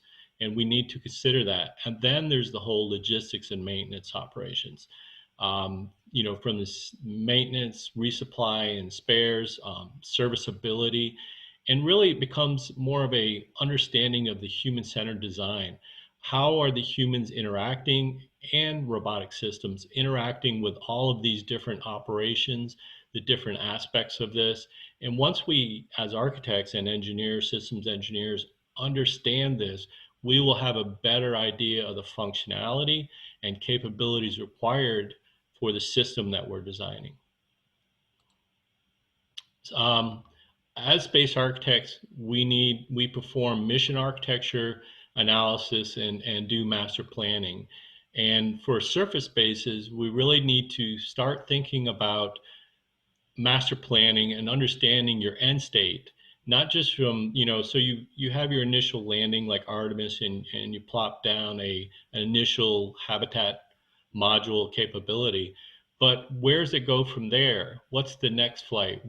How are you developing this? And this gets into understanding your site infrastructure and even to some extent zoning.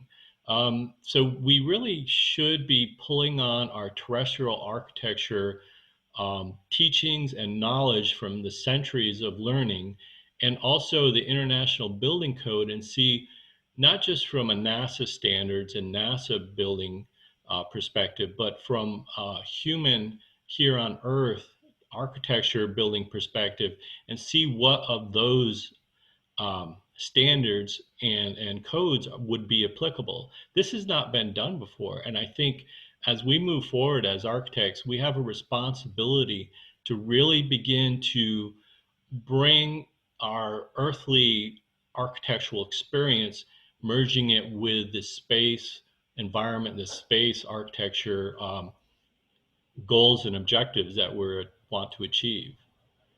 Not too far. Wait a minute. Oh, what are you doing? Don't do that. Okay, I'm gonna have to escape. Excuse me for a second.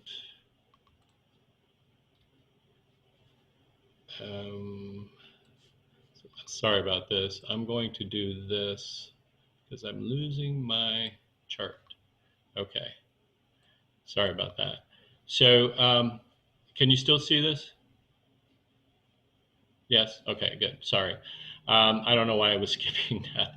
But Mark Cohen and I developed this idea of classifications of space architecture, space habitation, I should say.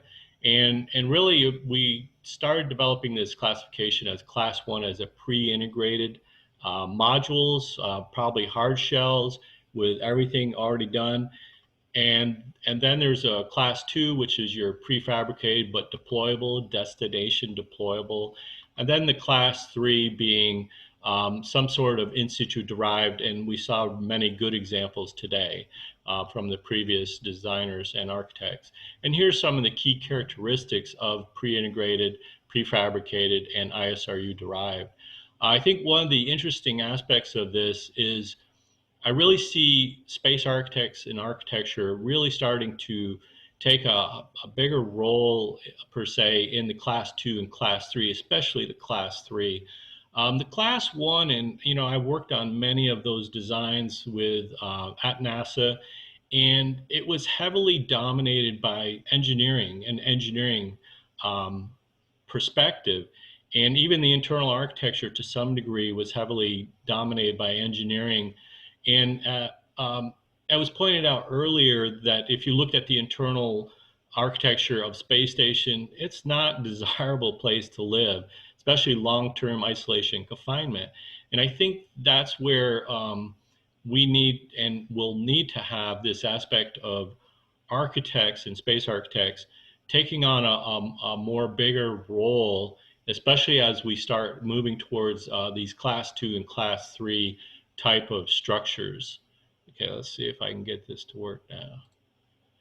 Okay, so here's an example of a Class 1, which is basically a pressurized module, and it is a can. It's a aluminum lithium type can or a composite structure.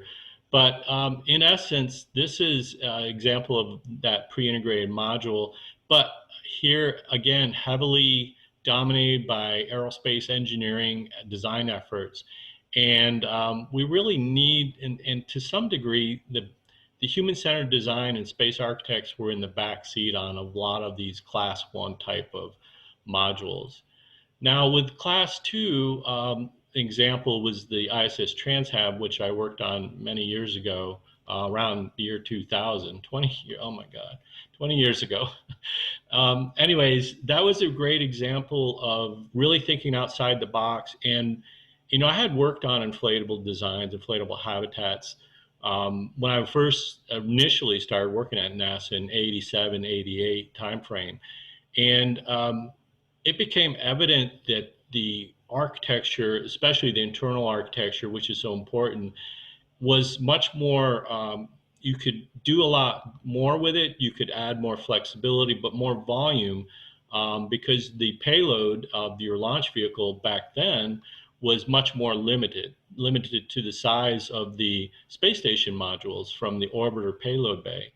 And this gave us alternative architectures in our different designs for interplanetary transport, which TransHab was really a transit habitat for Mars, and then we were asked to redesign it for space station. These are other examples of inflatable lunar habitats. These were surface deployed, and again, you do need to take into account how you are going to protect it from radiation, whether you're going to cover it with these kind of bag material or some other way. Excuse me. Another one of the designs we worked on, or I did, was a horizontal inflatable, but a large one. And with this, it doesn't show the radiation protection, but what we did was come up with a terrestrial application of tilt wall panels, where we would center these panels and then put them in place using a crane system, and thus creating a shelter, if you will, around it. But you can still have access to the inflatable. The other unique thing about this is we came up with these Eclipse modules that had all the Eclipse and systems plugged into it, and then redundancy, and that would plug into the inflatable. Thus, we could isolate the noisy, hot aspects and vibration of that systems, all those Eclipse systems and so on, from the internal habitat, making that a better environment for the crew. So now I'm going to take you down kind of a road, and a kind of what if. And I like to throw out aspects of what if, because a lot of people, they have biases. We all have biases, and they throw out ideas, but then they just throw them away and say, well, that's all can't be done. But I think if we open up our mind as space architects, and certainly teaching our next generation of space architects, the aspect of what if this was possible? What if we could find suitable lava tubes to build within? You know, that gives us some definite advantages in the way of the environment. And, you know, it's a low footprint as well, but you still need to provide surface access. A lot of the ideas come from, well, let's go through a lava tube, or let's go through a skylight in a, in a lava tube area. But my value proposition is, well, what if we could drill through the lunar surface to the top of the lava cave, thus not going through where it's already collapsed, or not going through the mouth of it, which has all these huge rocks and blocks blocking the way for getting systems in there. So the idea here is, if we could drill through the top of a lava tube, we could create access to that, and then an access shaft, and be able to put construction robots and facility infrastructure inside.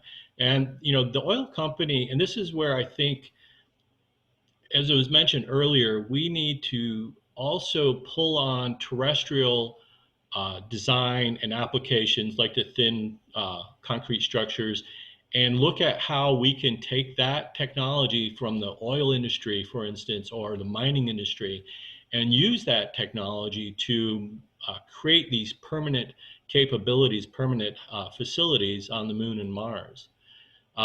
This was talked about earlier. I was one of the judges at the 3D habitat competition. And so what if we could use lunar soil to create lunar-derived concrete structures on the Moon and Mars? And I think this is really the aspect of where we're headed. I believe this is going to be the pinnacle of the success for space architects. This is going to revolutionize how we think about developing. Yes, I think early habitats will be type 1 structures, maybe type 2 hybrids, but eventually for permanent capability and settlement and becoming a multi-planet species, we will evolve to this and do this. And it was asked earlier, well, how do you verify or validate this? So, you know, I've thought a lot about this, and I've challenged NASA to think about this before I retired, was we need to set up and understand the validation and verification process on Earth to human rate a structure, pressurized structure, and then that needs to be repeatable on the moon or on Mars. And that's how we do that. We set up a standard and a process, and we go through that verification process of a pressurized structure in order to then get human occupancy certification. And you know, the robotic systems are going to play a huge role in this, from all these different designs and concepts that we've seen today, and then a few others. And there are a lot of companies who are working on these kinds of designs. So with that, you know, I think that this class 3 habitat, in this particular case, working on a lunar tower facility, you know, our vision is to provide this capability for space commerce to thrive and for humans to live there permanently and become Earth independent. Yes, there are big challenges. There's a lot of site infrastructure, but this is about long-term vision. This is about the end state. It's not about the near-term stuff. So this goes beyond Artemis by far. This is an example of what might be the idea of drilling down through the top and into a stable part of the lava tube and then building this tower. This design is scalable to both diameter and in height according to what the tower, the lava tube size is. And we have selected 3 sites that we're looking at. And with those sites, we're already in discussions with robotic teams and precursor people to go and investigate those sites, those lava tubes. So the idea is be able to create, think of this as a ship standing on end, or a submarine instead of laying it horizontal. So you have bulkheads every so often, tower bulkheads, so that segments of this can be protected or segmented off if you lose pressure. We've thought about the different functions and functionality and the human experience and what they might be doing in there and the different opportunities for them to live and work there. Now, granted, there's no windows, but windows create issues and problems related to pressure leaks and so on. And certainly, you know, we have underground facilities and capabilities here on Earth, especially in the Siberian northern slopes, where they have whole towns underground related to development with oil fields and mining. So, you know, there are other internal aspects of the architecture that, from a psychological perspective, features that we would want to incorporate that then make that environment more livable, even though you don't have line of sight windows looking out on the surface. So I think that, you know, this is an aspect of ISRU-derived structures are the future. Certainly, you know, there are a lot of different ways to go about that and look at it, but I think it supports this idea of becoming a multi-planet species, permanent settlement, Earth independent, self-sustaining. You know, our particular idea and design is large, it's bold and aggressive, and we're using it as a force and function to get a lot of these technologies and a lot of these systems designed and developed.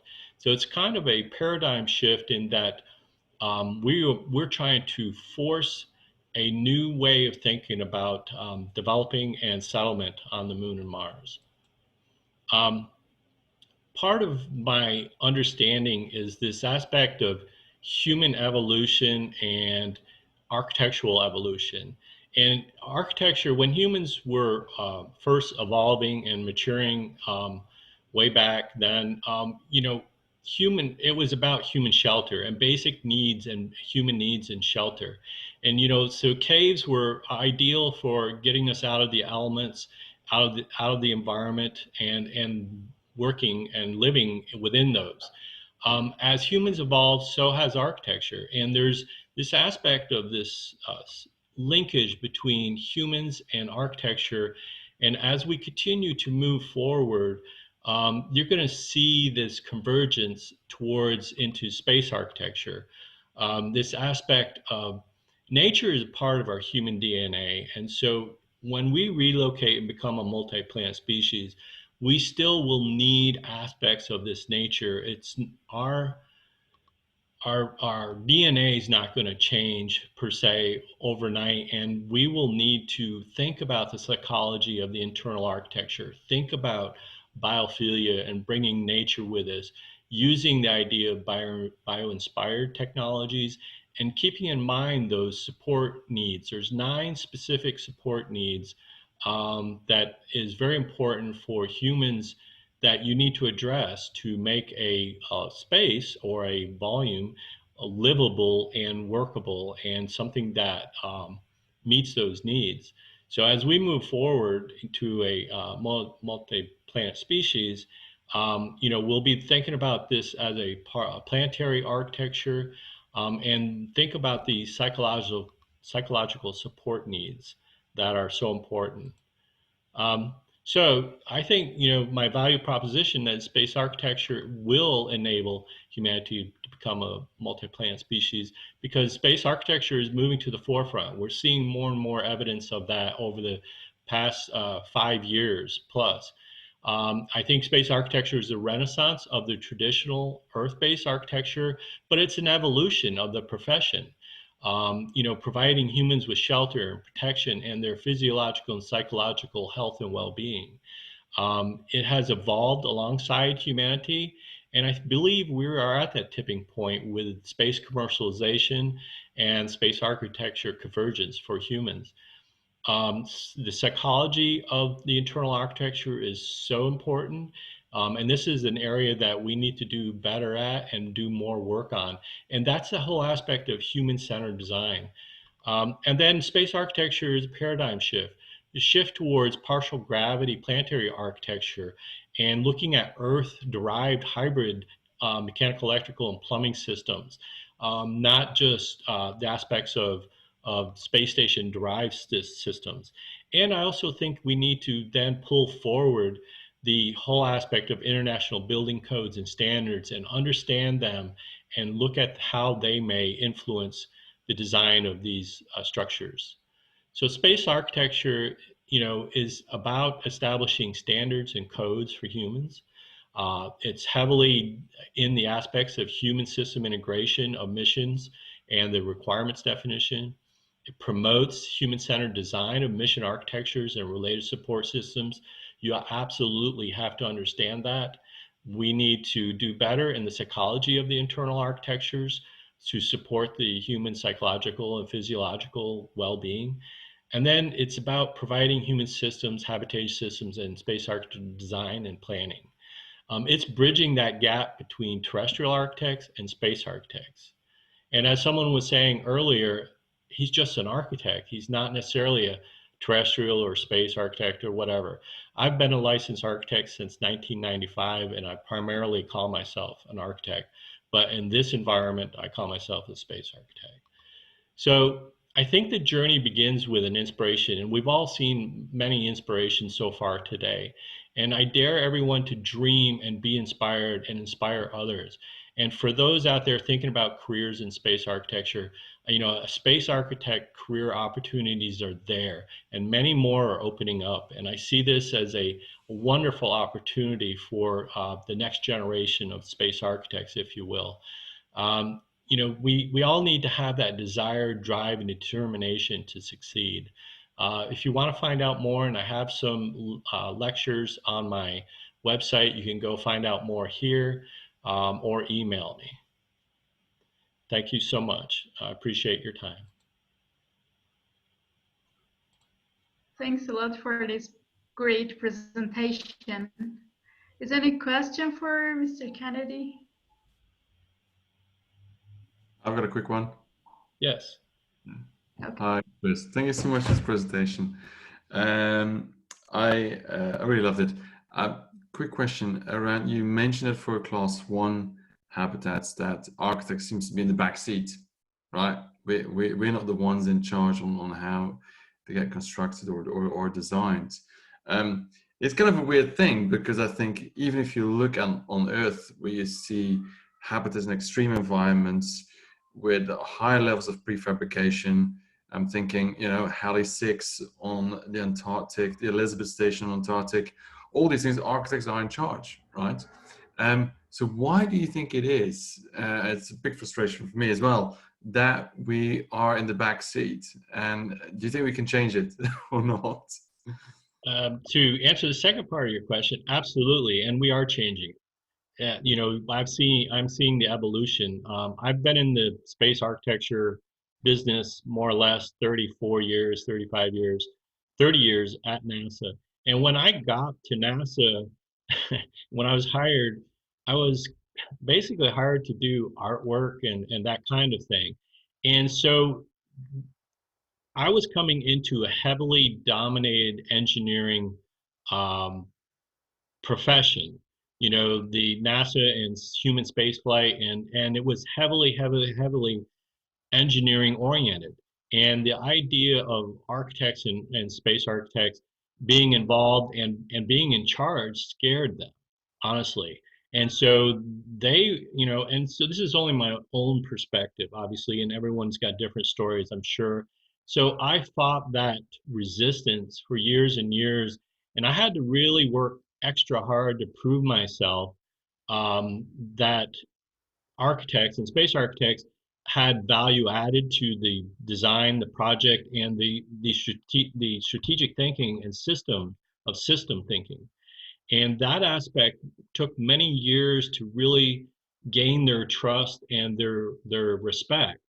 And now I'm seeing many more space architects being hired by companies and even at NASA, internships and so on. So I've really seen a change over the 20, 30 years from when I first started. Thank you. Anybody else? Well, thank you. Thanks a lot. I would like to introduce dear Barbara. Barbara Imhoff is a co-founder, managing partner, and co-owner of Liquifer.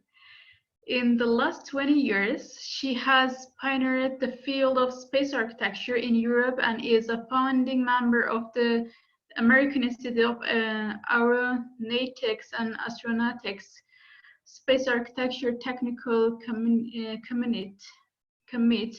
She has been teaching at renowned institutes in Europe and the United States for more than 20 years.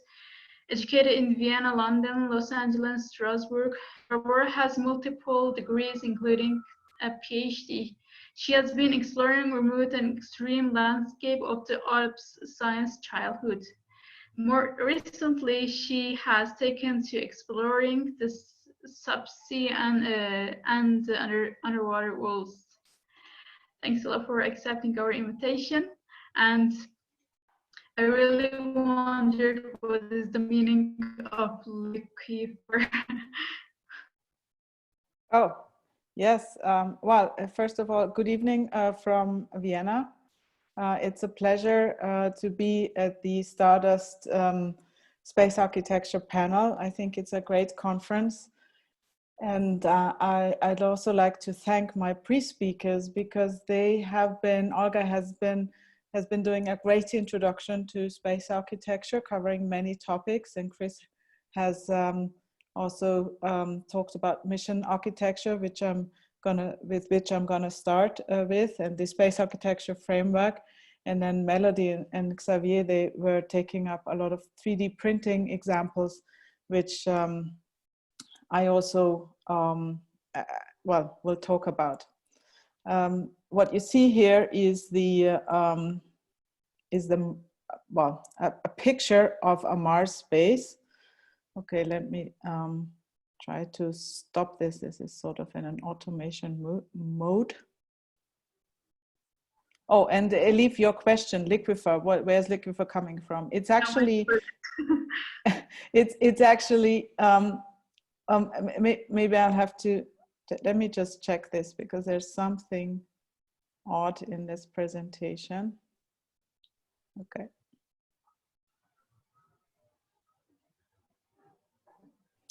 Yeah. Okay, sorry, I have to do something. I'll have to try take the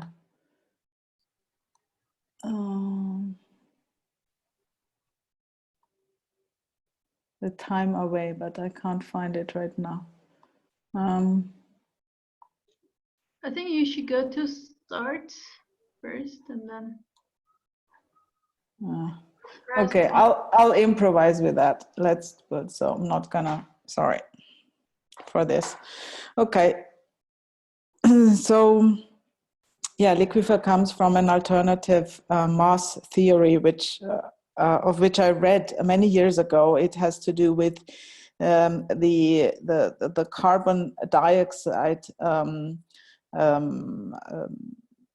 well, a possible Mars theory, how all the canyons and the landscape evolved through volcanoes emitting carbon dioxide, you know, white. It was called the white planet theory, so white lava basically. And so the lava, you know, created the typology of Mars, and the lava flew in this, or, you know, crawled and created the landscape, the typology, all these Martian spaces through liquifers. So liquifer is a generic term of aquifer, and this is where the name comes from. It's a sort of maybe a different perspective on looking at things. So my talk is titled "And the Stars Look Different Today," which is of course a quote from David Bowie and the song Space Oddity, which he recorded in 1968. And I guess that in a couple of years, you know, when, you know, people will be standing on the moon again, from there the stars and the night sky looks very different, even from Mars, you know, in the night. I think Melody showed a couple of night pictures. When you look towards Earth, you only see a blue twinkling star. So, you know, wherever we go, when we leave Earth, you know, the stars and the night sky will look very different. And I guess we are closer than ever. That's also what Chris has been saying before, to, you know, seeing these different skies, night skies.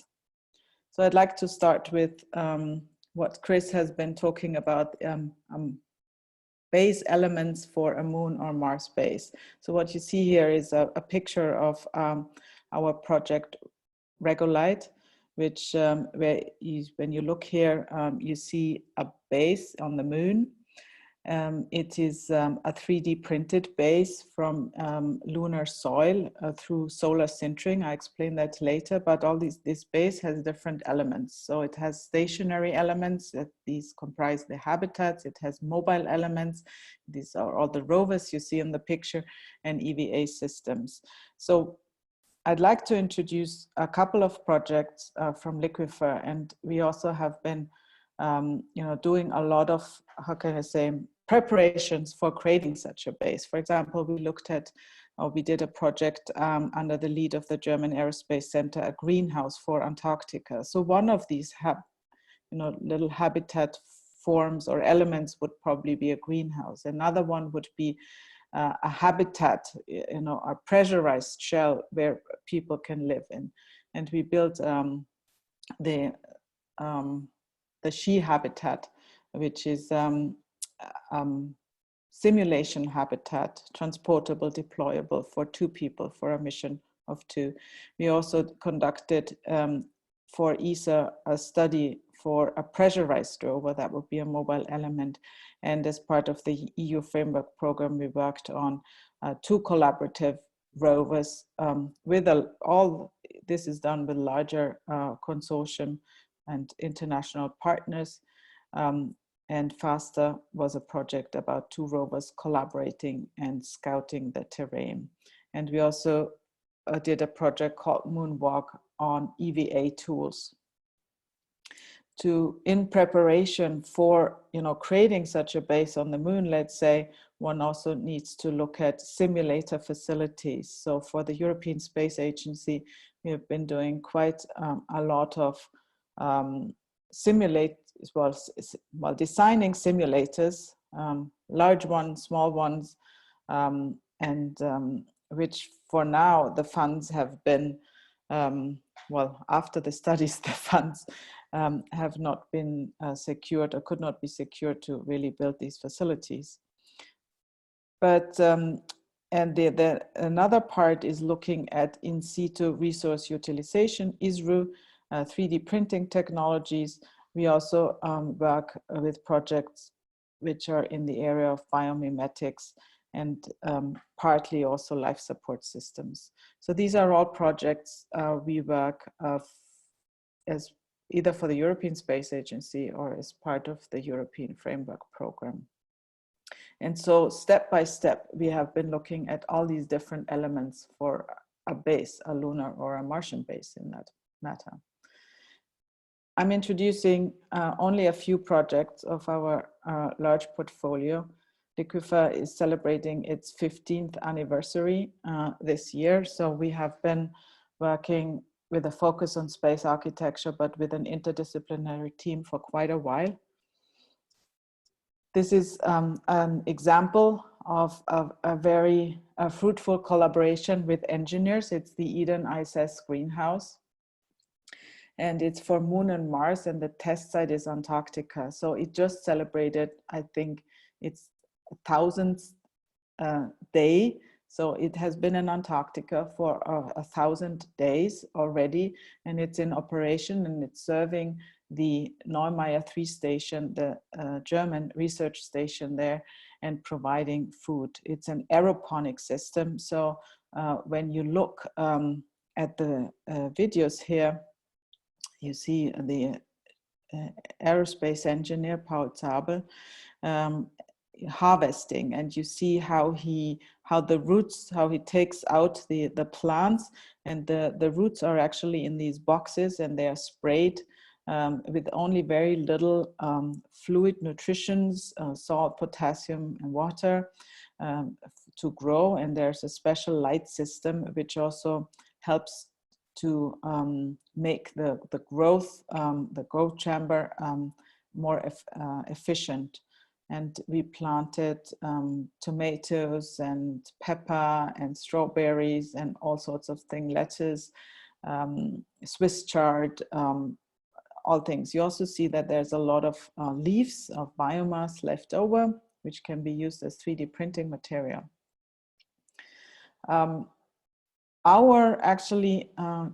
Let me just, maybe I can, no.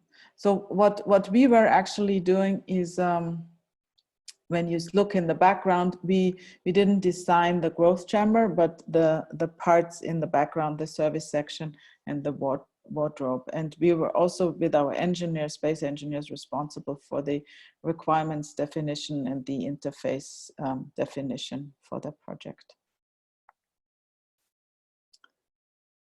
And here you see in this little area, within 3 weeks, the house, the lettuce is grown. So within 9 months, we harvested nearly 300 kilos of vegetables.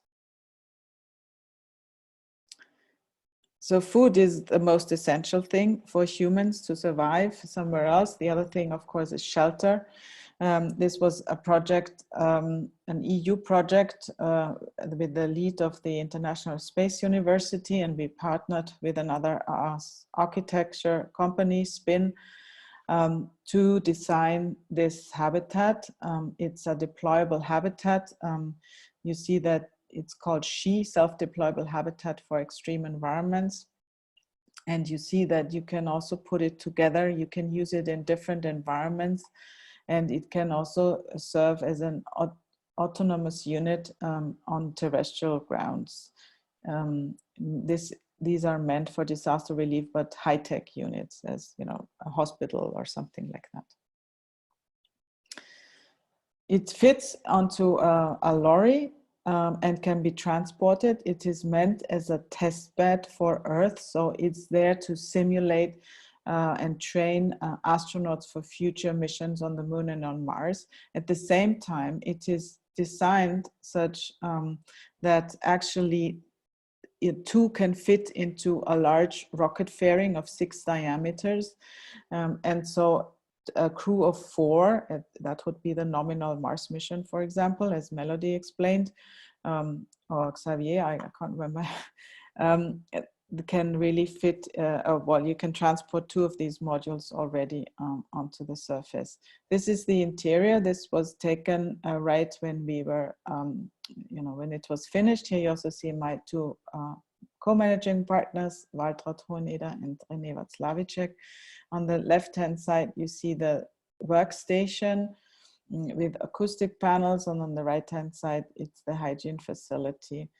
Here you see one of the 2 crew quarters. They're in the back here and here in the front. There are no doors, but because of the geometry and the spaces, and we tested this actually in a simulation, the acoustics are quite good, and you really don't, how can I say, you're quite shielded, even if you only have this curtain for privacy. There's also a virtual window here, and this crew quarter looks slightly different than the other one. The other one has a more reddish bluish here paneling, soft paneling, and this is the galley. It's also a deployable table here. So all the furniture needs to be deployable because it all needs to fit into this small, this very small habitat.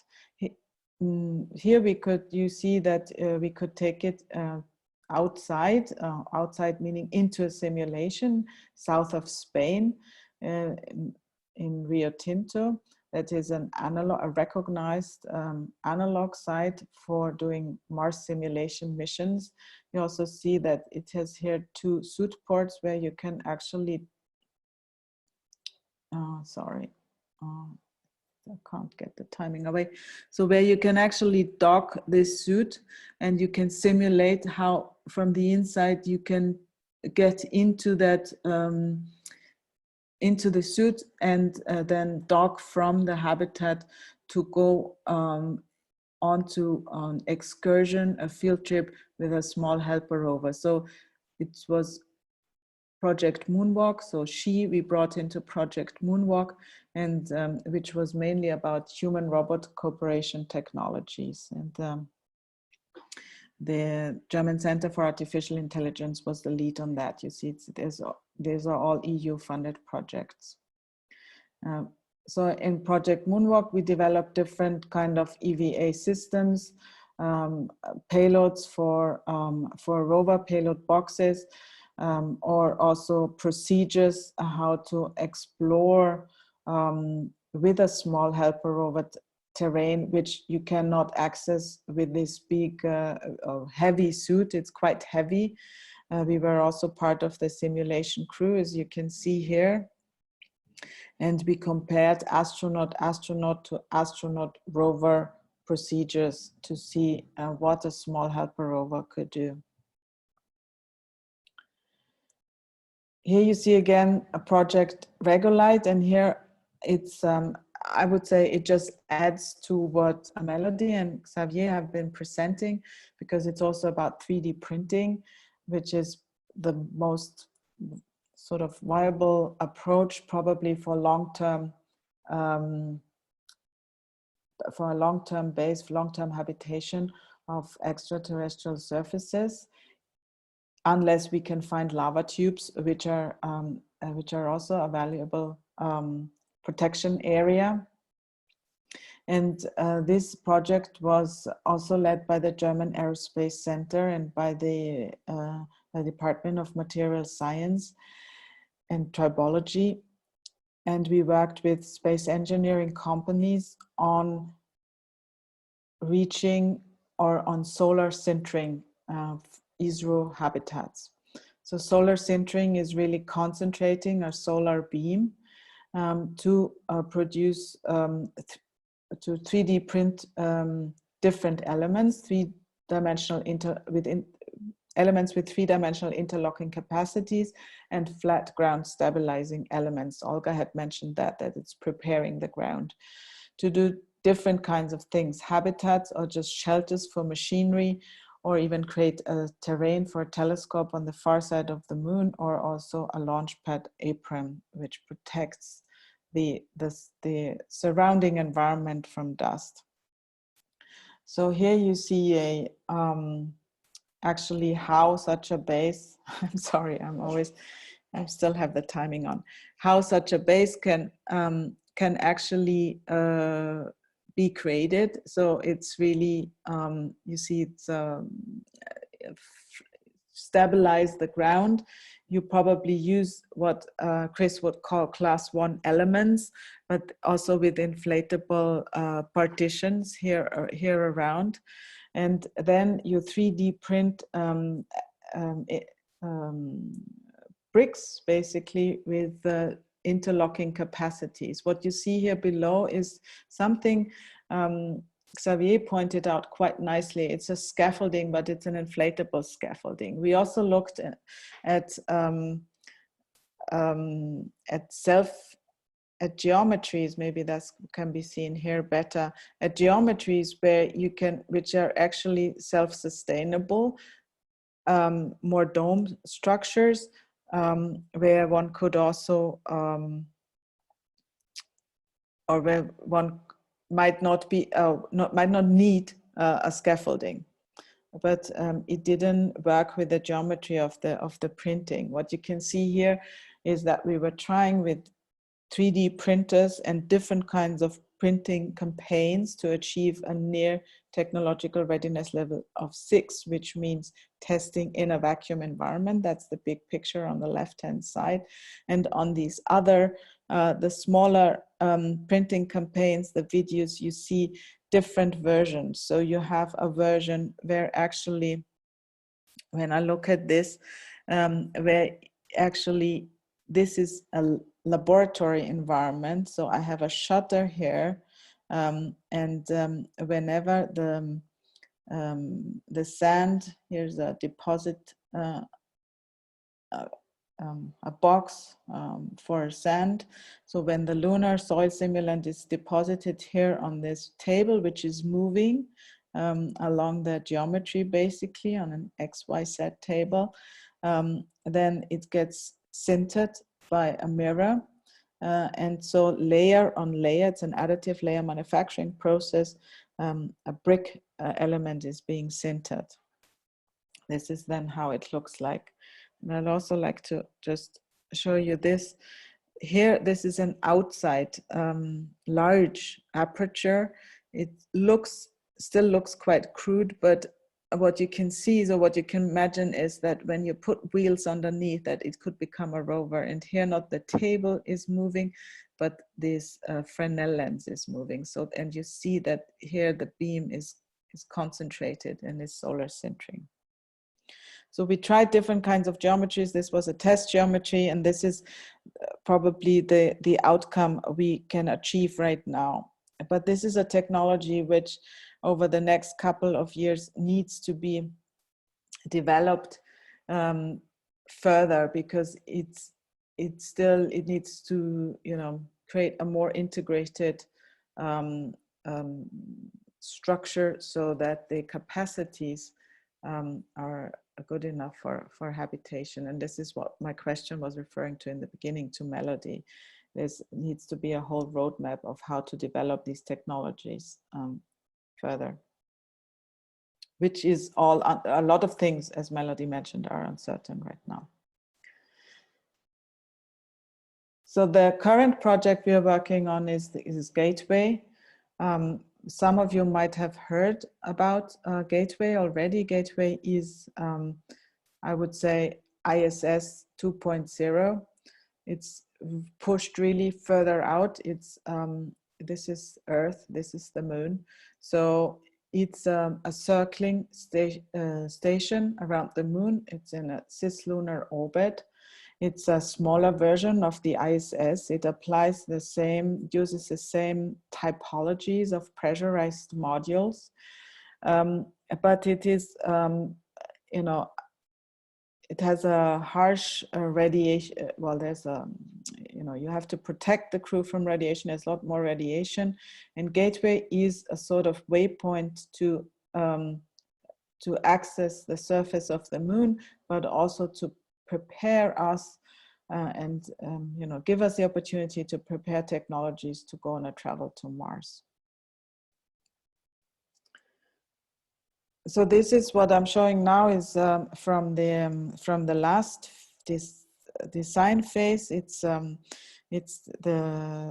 preparatory design phase where we were working for Airbus. We are currently working for Thales Alenia Space on the next design phase. So this is basically the station. You can already guess that it's much smaller than the International Space Station. It is being serviced, or the crew comes here with the, oh, sorry, with the Orion module that's here in the front. And foreseen are a couple of modules. It's all managed by the International Space Station partners.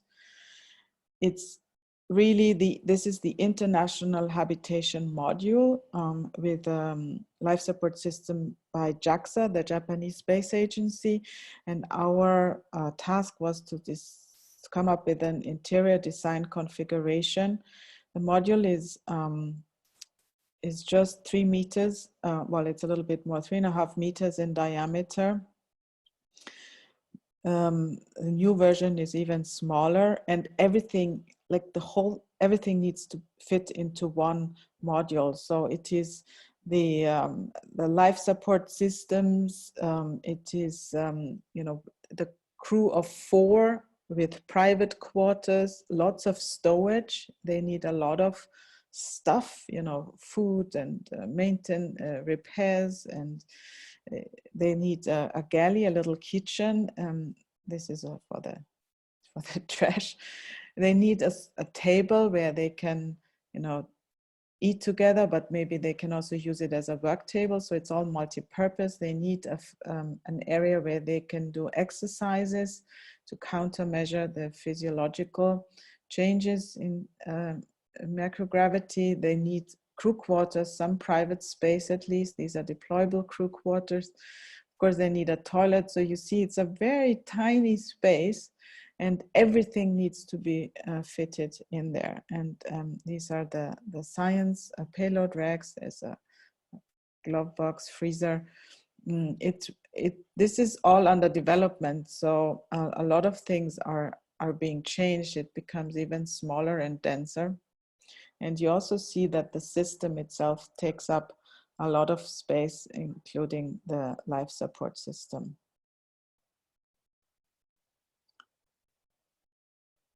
And I think with that kind of, you know, fly through, you get an image of how compact the space is and how many functions need to be layered on top of each other. And so there are also solutions for deployability. Also here, I think you can grasp how tight everything is. The good thing in zero gravity is that you really can use all axes and the whole space. So it always will feel, you know, on a perceptive level, it will feel larger. And just to conclude, while we might be looking towards Mars and towards, you know, space exploration, we are aware that everything when we design for humans, we always need to look at the envelope. We need to look, especially for space, at recycling and self-sufficiency of systems. And so this is a snapshot from our website. So actually, we think that or we believe in a Earth-space continuum. So wherever humans go, and I think the greenhouse is a good example. You know, these technologies, you know, they're not only made for space, but they can easily be used on Earth as well. And we have other projects such as Living Architecture, which deals with sort of other life support systems for the city, for you know, living, just for flats, apartment houses that can also reuse sewage in a way that it contributes to a low footprint. And ultimately, it will all come together, or it all currently comes together in an ongoing project, which is called The City as a Spaceship. And yes, I'd like to thank you for your attention. And I'd also like to thank my crew members. And if you have any questions, I'm happy to take them now.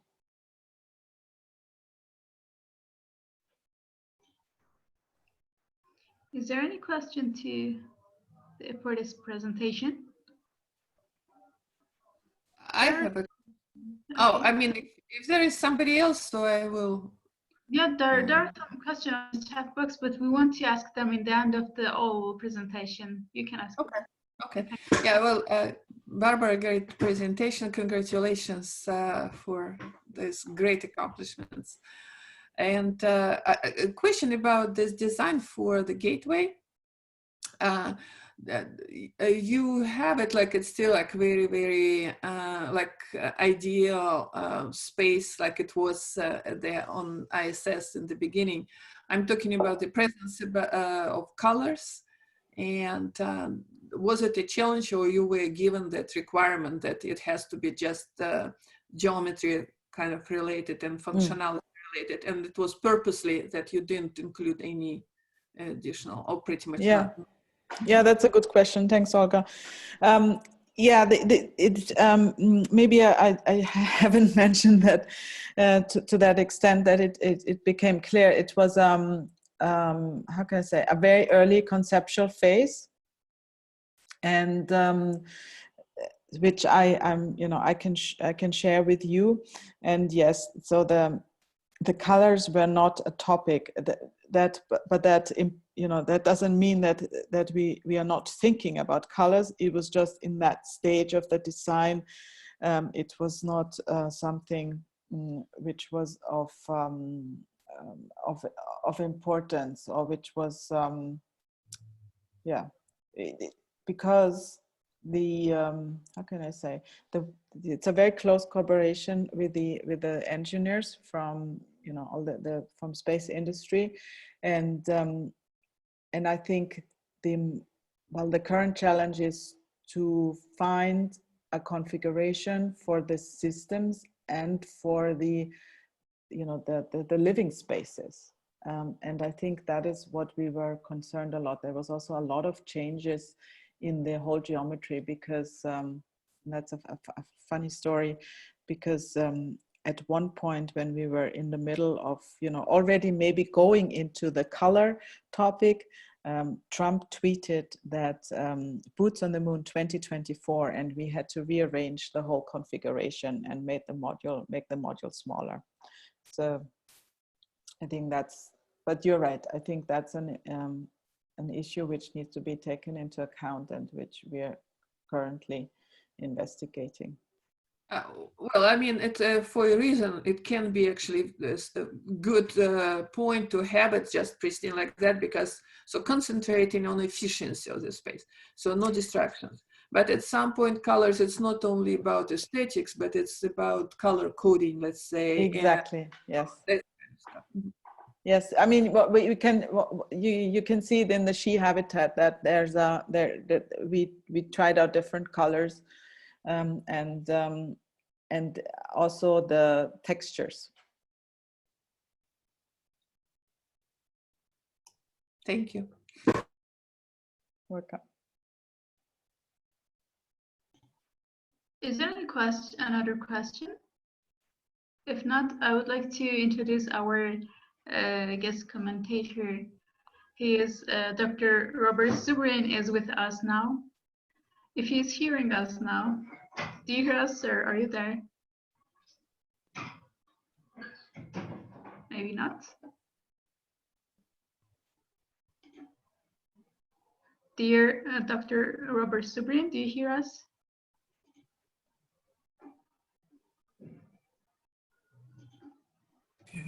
Go ahead. Hello? Yeah, hello. Hello. Welcome. Is it my turn now? Yeah, I would like to make a short introduction. Robert is an aerospace engineer and author, and established the Mars Society in 1998. He is now? for his advocacy of the managed exploration of Mars. The key idea was to use the Martian atmosphere to produce oxygen, water, and rocket propellant for the surface stay and return journey. A modified version of the plan was subsequently adopted by NASA as their design reference mission. He questions the delay and cost to benefit ratio of first establishing a base or outpost on an asteroids or another Apollo program like Return to the Moon, as NATO would be able to provide all of its own oxygen, water, or energy. The sources are producible on Mars, and the expectation people would be there. Therefore, yeah, thanks a lot. I would have a small questions to you, actually. Okay. What do you think about the potential of the space architecture in the space missions? Well, I think it's important. I mean, look, I'm not a space architect, but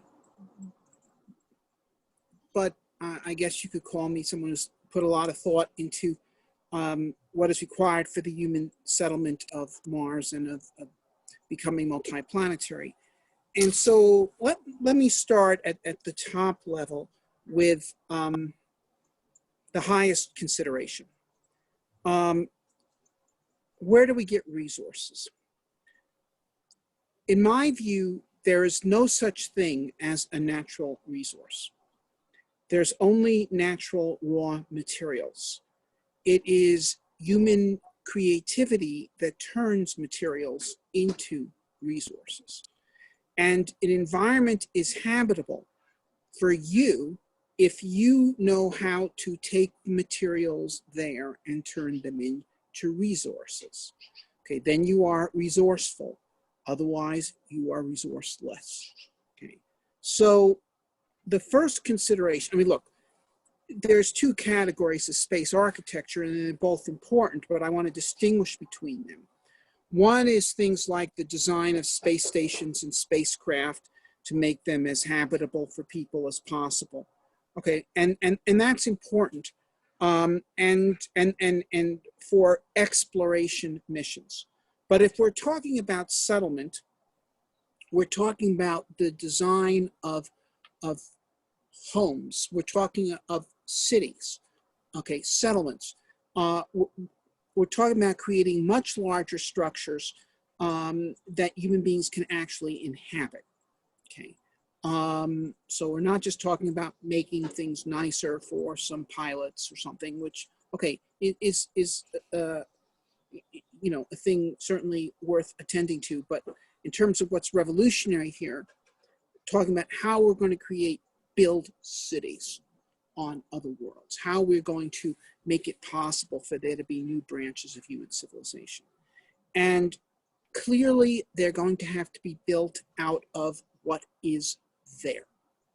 Okay, so for example, I found very interesting the first presentation today, which dealt with ice habitats.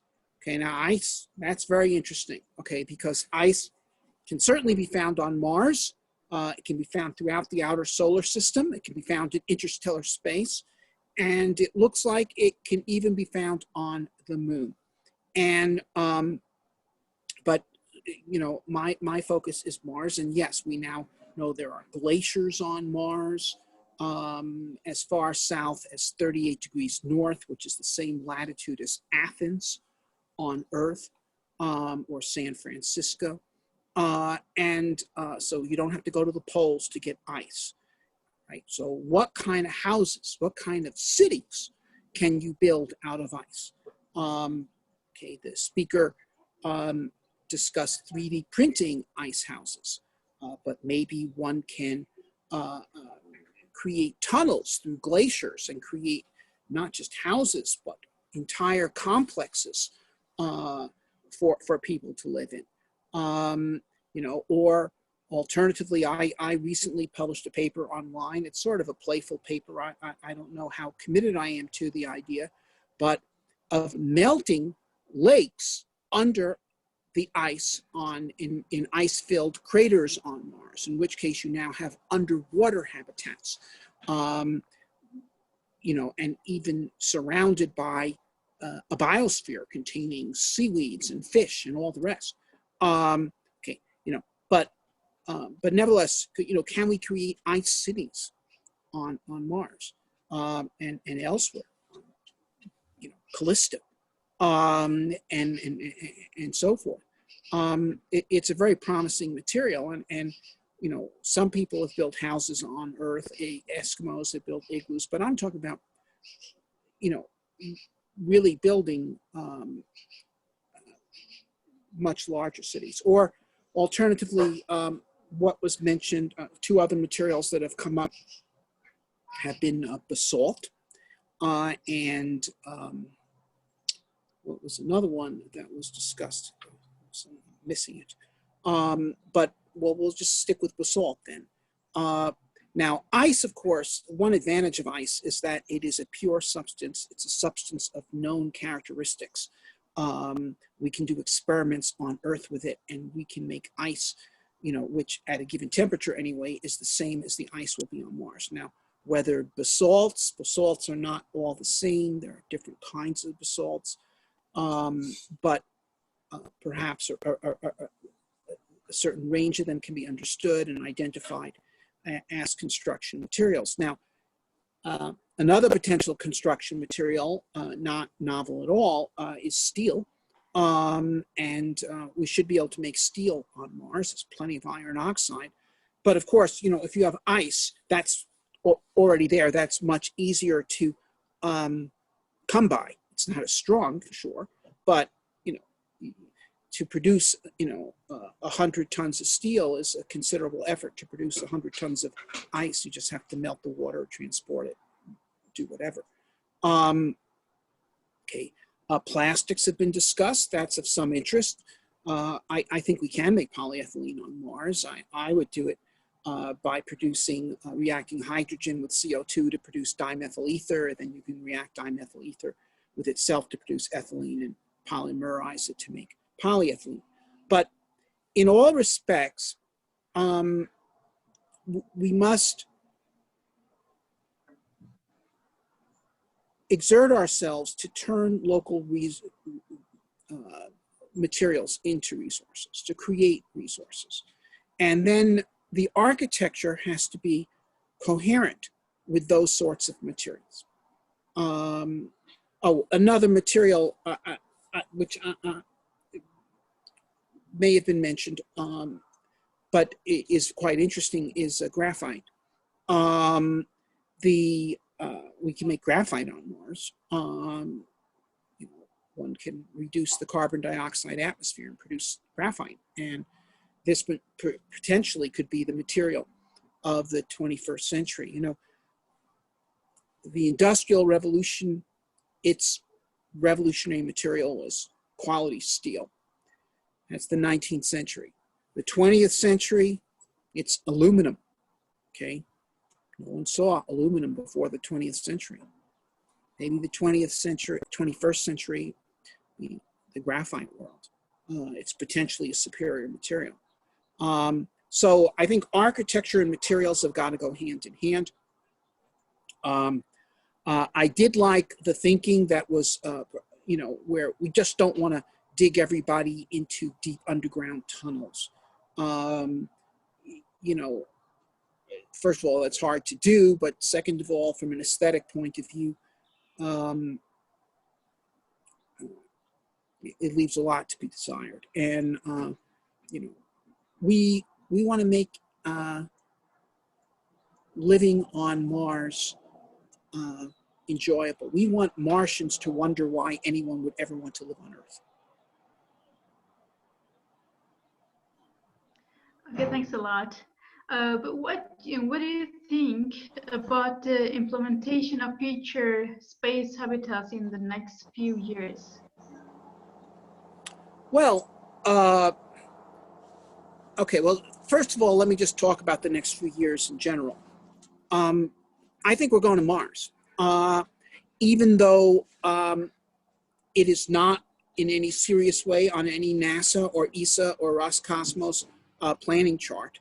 NASA talks about a mission to Mars orbit in 2033. I don't even think that's a serious plan,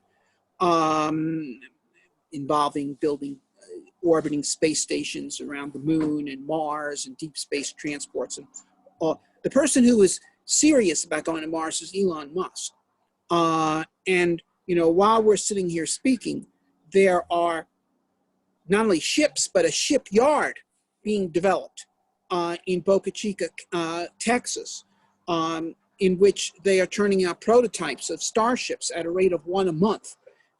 And a year from now, there'll be 10 times as many people there as there are now, and they'll be able to be turning one out every few days. And and I think we're probably going to see starships fly to the stratosphere before the end of the year, and we're going to see them reach orbit either next year or certainly the year after. And if starships are flying to orbit, say by 2024, you know, whoever's elected president in 2024 is going to look at his or her advisors and say, look at this. You know, here's a fully reusable space launch vehicle, Saturn V capability, but costing 1% as much. Could we have people on Mars by the end of my second term? The answer is going to be yes. Yeah, we're going to be able to have people on Mars by 2030. And so are we still here? Because, okay, getting low battery signals and such. Anyway, so we're going, that is, by making the mission feasible, Musk is going to make it sellable. Now, Musk is just developing the transportation system. Other systems are going to be needed.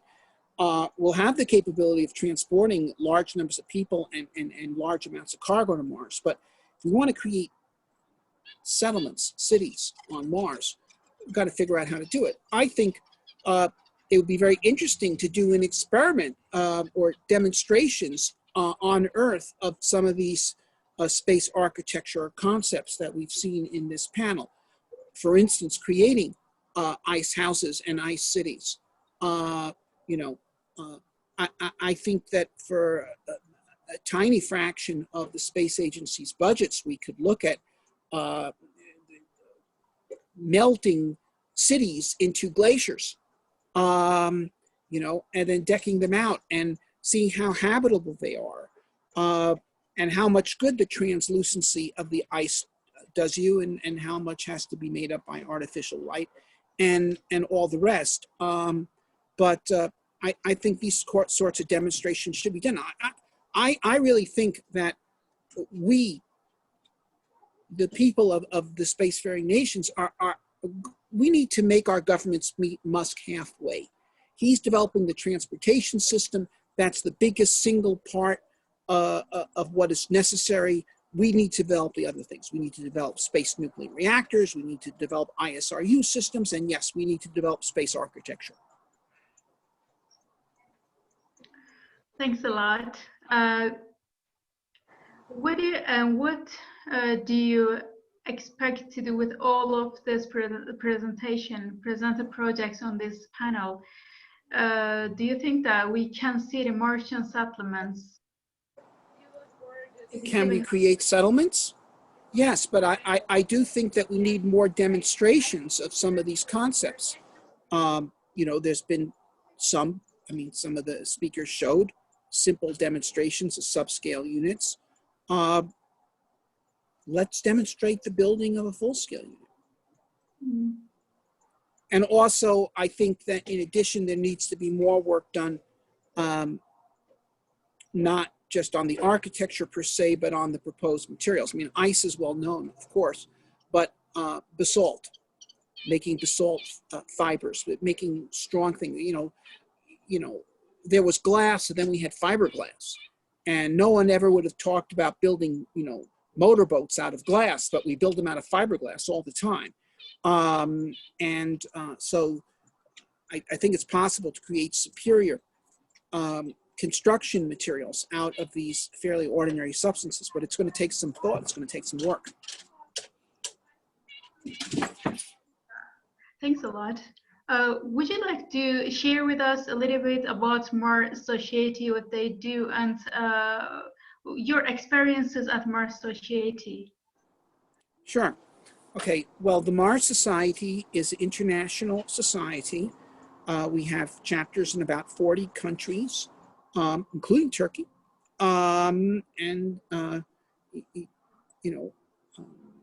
many countries.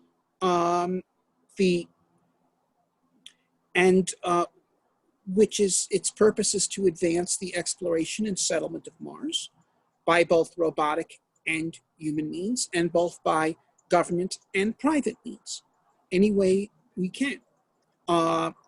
We basically do three things. One is broad public outreach to spread the vision. The second is political work to try to convince the governments to engage in Mars exploration, whether with robots or people. And the third is projects of our own, of which certainly the most prominent has been the building of Mars analog research stations in the desert. We have one, the most well-known one is the Mars Desert Research Station in Utah. We have another one, which was actually built first, the Mars Arctic Research Station, which is on Devon Island. Both of those are of the form of spacecraft which have been landed on Mars to be habitation craft. They're more or less shaped like a tuna can, 8 meters in diameter, 8 meters tall. So they've got 2 decks, each with about 4 meters of headroom and a dome top. And we've now sent over 200 crews to these stations, typically for 2 weeks, but at some points as long as 3 months. Typically crews of 6 to attempt to conduct a sustained program of field exploration while operating under as many Mars mission constraints as we can impose. And by doing that, you learn how to explore on Mars. We've also held the Mars rover contests, and I believe we've had teams from Turkey participating in those contests, as well as from many other countries from all over the world, not just the United States and Europe, but Bangladesh, and Japan, and everywhere, South America, India. And our stations, people who've been members of crews in our stations have gone on to establish new stations. For instance, there's now one in Hawaii, there's one in Poland, there is one in Israel, there's been expeditions in Oman, so, and there may be one in China soon. Okay, so that's another thing. So the rover contest, the stations, we've had design contests. In fact, we recently have held 2 international design contests. Last year it was to design a 1,000 person Mars colony. And this year it was to design a 1 million person Mars city-state. And this year we got 176 teams entered the contest from all over the world. They were judged 30 points for the technical merit of the design, 30 points for the economics of how it would support itself, 20 for political and cultural aspects of how the city would be organized, and 20 points for the aesthetics of its architecture. And so it's now actually been narrowed down to just 10 finalists. And, you know, the Mars Society is having its International Teleconvention October 15th through 18th. Anyone can register for it to attend it. It's free, no cost. You register at our site at marssociety.org, and it's going to go from the 15th through the 18th, which is a Thursday through a Sunday. And on Saturday, there's going to be the final presentations of the 10 finalist teams, which will present their designs in front of the judges, and who will choose the winners. And there's a $10,000 first prize. So if you want to see some very exciting designs of Mars cities, and what some other people's architectural ideas have been done, register for the conference, attend a lot of the conference, but especially the part where the teams present their city-state designs. Thanks a lot for all the answers, and I'm very appreciating that you gave us your time. These are our questions. If all the speakers have any question to Dr. Zubrin, you can ask, or we can continue with dear Samar El-Sayari. I would like to introduce him. Samar El-Sayari is an assistant professor, researcher, and award-winning architect with special passion in outer space architecture. He got over 30 awards and prizes from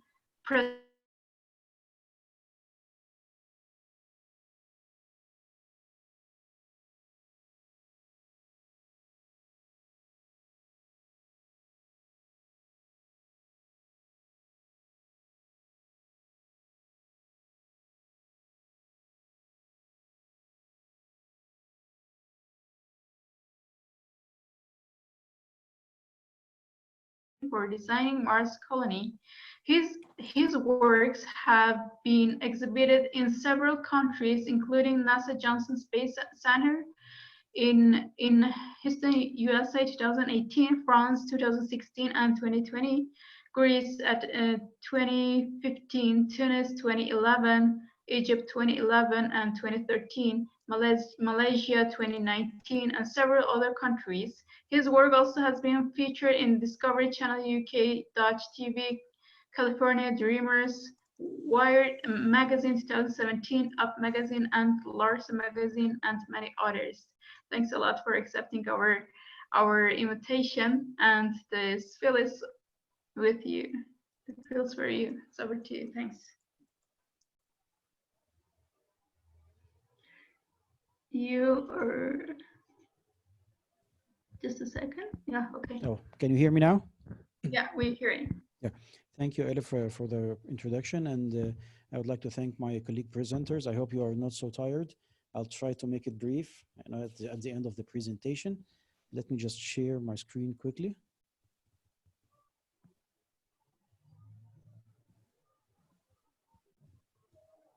I'm not sure, is it working? Yeah, it's working Okay. on the screen now. Thanks a lot. Okay, thank you. So just let me give a short introduction about what I'm gonna present today. My approach is a bit different. I started with the main three questions of the critical thinking method. My approach is a bit different because I use a human-centered design, more humane approach. I tended to use the blending the parametric technical design with the biostrategies, including biomimicry, biomorphism, biophilia. I used mostly the ISRU 3D printing in a hybrid class architecture with the inflatable structures. I'll be presenting today a conceptual, myriad diverse portfolio of projects in a very short brief. While I will be presenting the diverse projects, it will be maintaining the same design methodology that I've been developing in each project. You know, of course, the reason behind presenting or approaching the architecture, Stephen Hawking thinks that we will not be surviving. Jeff Bezos thinks that we should be transporting all of our polluting technologies outside Earth. Elon Musk tends to make humans multiplanetary species. Richard Branson is interested much more in space tourism. All of these are good causes. My approach here is to develop and learn space technology. It's the main goal and target, and start presenting them. I'm not sure if I will be from the first generation who will live and see real projects on the Martian soil or on the lunar soil, but we will need it anyway someday on Earth. If we have the technology or terraform the Mars planet, or even create a class 3 or class 2 settlement on the moon, then we can reverse the climate change. We can solve much more of our problems here on Earth. My design manifesto is just summarized in 3 steps. My first step is digging deep in the old knowledge and science accumulated through thousands of years, capture hidden values and intangible strengths in human legacy. And this is because I do believe that the beginnings are the same. Thousands of years ago, we didn't have enough technology to build skyscrapers, but we survived. We survived with the raw materials, with a very low resources. And today it's pretty much the same on the lunar surface or the Martian surface. We don't have much technology up there, but we have to also to survive. The second part is developing these values and strengths using cutting-edge technologies, including the parametric design, which I mentioned earlier, creating state-of-art design that carries spirit of the past, the humane part, which also I mentioned earlier, in not only in its shape, but its experience. My third part, I do believe that we are in the mid-age between thousands of years ago and the thousands of years in the future to come. So we have to deliver to our future generations our own legacy to make them complete our mission that we have started today. So part of my work as an assistant professor and educator is to document and publish my research and experiments and to deliver it to the future generations. And we started even by starting the first elective course here about space architecture in Beirut. So why did I use the Tree of Life as the beginning or the start? I do believe that the main concepts that should be used in the space architecture and the space domain should be a globally accepted concepts. The Tree of Life, you can find it in nearly any human culture, and all of the religions, you can find the concept of the Tree of Life. Even it is taken in the cinema and in the literature and in the modern culture, it's widely accepted, and it's reflecting the sustainable values of our modern life. So I started my career in 2009 with a competition run by a third party collaborating with NASA. It's called Boston. Shift Boston in Massachusetts, and that was a finalist. I was nominated as a finalist in this project. I didn't go to the Massachusetts at that time, and then I developed the project a little bit and represented it again in Architecture Revolution, also selected as a finalist, and then finally I developed it for the third time with the Jacques Roger Foundation in 2015, and also it was another nominated as finalist. This is just a basic scheme of the undersoil of the subterranean part of the Tree of Life, the basic Tree of Life. At that time, it was a mega structure that it's merely to be a science fiction, much more than a real space architecture. I didn't have the experience yet 11 years ago. And then I started developing it again and again until I found the call of entry of the Mars City Design Challenge in 2017. And then I decided to lower the scale of the Tree of Life a little bit and to create a much more inflatable prefabricated unit that could be shipped down from Mother Earth and to be used on the Martian soil. The main inspiration was the movement of the wind. And after a deep study of the Martian atmosphere, which is 1%, sorry, of the thin atmosphere of the Earth atmosphere, so I decided to make some initial designs, starting to make like artificial fins made of the memory-shaped alloys that could be folded and unfolded on the Martian soil, so it could be making a good use of this wind even during the blockage of the sun. The solar panels won't be functioning in a very good manner, so I decided to go for the wind instead of the sun, and to make with a piezoelectric technology to start creating something that might be more suitable. And a lightweight structure would serve us with this design.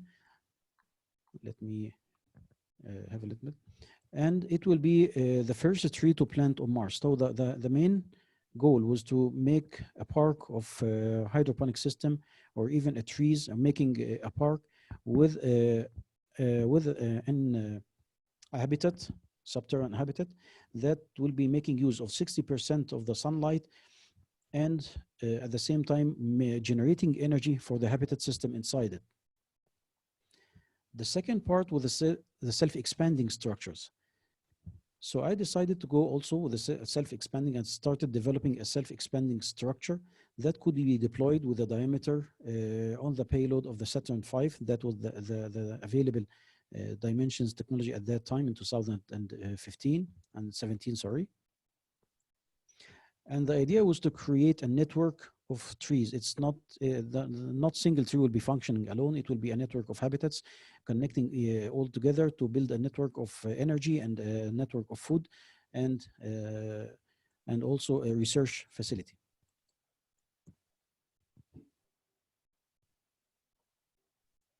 That was the first generation. That was the prototype, the first generation of the Tree of Life.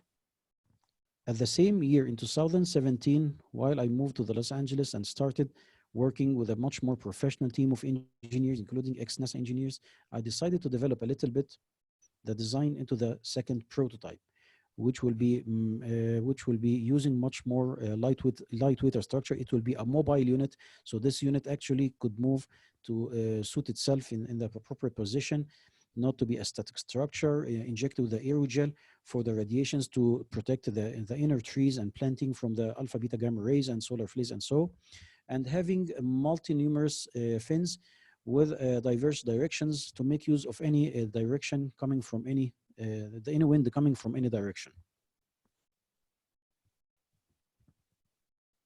It was a robotic structure, having the robotic structure and the tree all at the same time. So it will be like a capsule. This capsule, once it's deployed on the surface, it will be self-expanding the fins, which will be generating energy out of the piezoelectric effect and the available wind, prevailing wind in any direction. And then it will be start inflating the pressurized inflatable structure, which should be transparent or at least translucent to make use of the sunlight and decrease a little bit of the energy consumed generated from the piezoelectric effect. And at the same time, it could be a movable unit.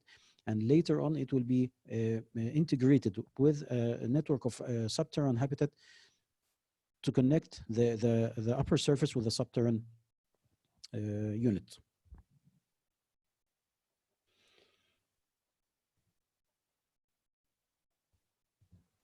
This is a night vision of what is expected to look like. That animation was presented in Discovery Channel, UK.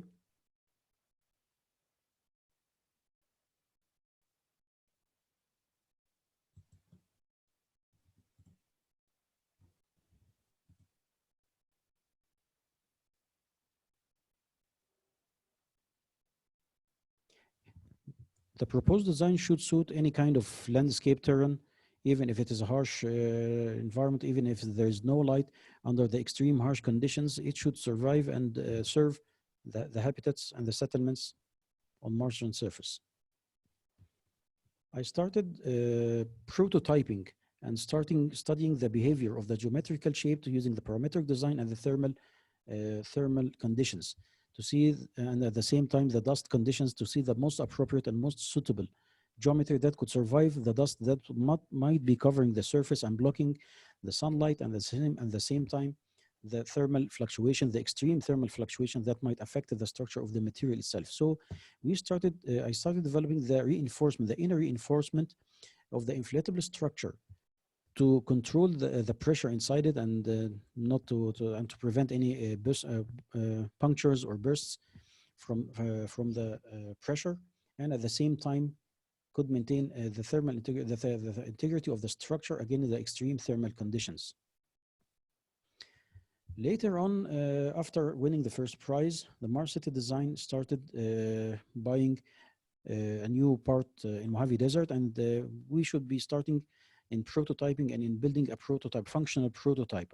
Now we are developing the scientific part and the engineering part of the systems of this device. I didn't stop at this project. I considered it as a project, and I started developing a major, much bigger scale when I found another entry competition.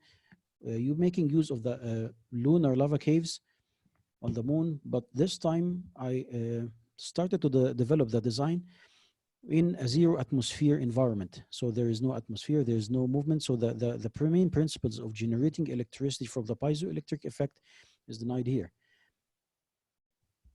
And then I started putting the main outlines of a complete settlement, making use of the frozen water inside. I know we do have a little data about the lava caves, but I'm sure that someday, even if we in our generation didn't advance the research, the future generations will complete what we started today. So I assumed that we can find the frozen water and then started implanting the main reactor inside it to start to melt the water and purify this water and start making use of it and creating a clean zone. So I called this part as a clean zone, the zero atmosphere environment. I took advantage out of it. So there is no winds and then no dust or regolith might be inside this clean zone. So this is like a courtyard, a clean courtyard for the astronaut and the habitats of this colony. I started also developing some conceptual prototypes of the robotics structure system, and I depended on some researchers from the MIT about the minimal gyroid bricks that might have a good thermal insulation capabilities, and at the same time, it will be consuming much less resources in the 3D printing regolith, and of course the energy consumed by the robotics to start building the wall. I was inspired much more with the harsh environments here on Earth. So even the ISRU, I do believe that it started thousands of years ago here on Earth before we can move to Moon or Mars. It is a principle that is original in the human race. This is the purification reactor, and this is also a conceptual design of the hydroponic system. The phases of the project with a timeline. Then in 2019, I exhibited this project as the first prototype in NASA Johnson Space Center, the first phase and the second phase, sorry, the second phase and the third phase of the Tree of Life.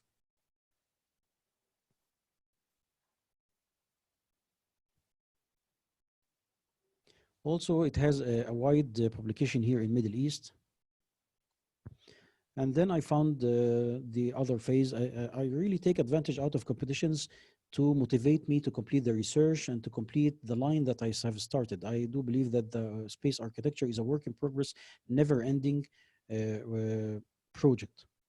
And then I started creating another Martian version of the previous settlement, making use out of the little atmosphere and the latest advancements in Martian helicopter. Of course, this is not the same design that was approved by NASA, but we have at that time little data about it. So I start assuming to make like a data package and networking the outer environment with the settlement and the subterranean part as well. And I returned to the original design of the Tree of Life and started integrating the original design with the settlement on a timeline based on 5 years, starting from selecting the crater, the appropriate crater, and then deploying the energy, the solar energy powering system, and then the planning according to the main directions, north and south, and then start the boring process, and after the boring process, implanting the trees, and then 3D printing the settlement. This is another view from the gate, main gate. A longitudinal section. That was the word, then the exhibition. And then I didn't stop also at the Tree of Life. I started also prototyping another prototypes, Project Chimera. I started in 2018. It was also making use of the parametric design and making use of the human DNA in optimizing the bone structure of the human DNA, making use out of it to start building 2 layers structures. Outer structure on Shackleton Crater, by the way, I'm working on Shackleton Crater on Moon, on the South Pole, and making the outer shelter that will be preventing and blocking the radiations and many of the thermal fluctuations, and an internal obsidian 3D printed glass structure that will be confining the internal habitats. This is the upper unit, and I have networked it through a subterranean habitat units for sleeping and working inside. This will be for the communication towers and the hydroponics. And under the ground will be the habitats and exercising and living areas.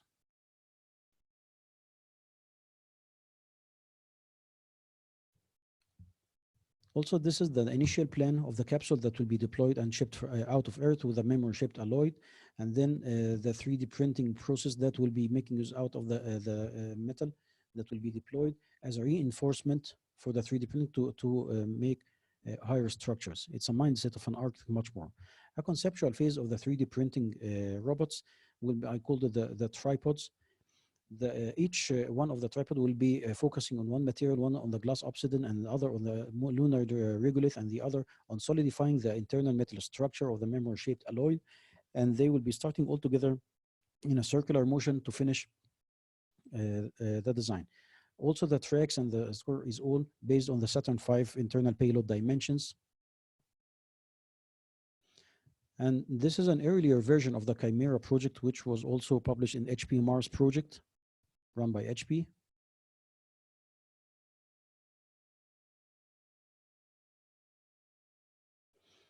Also for the solar satellites, that design was initially made to make stationary satellites in between the distance between Earth and Mars.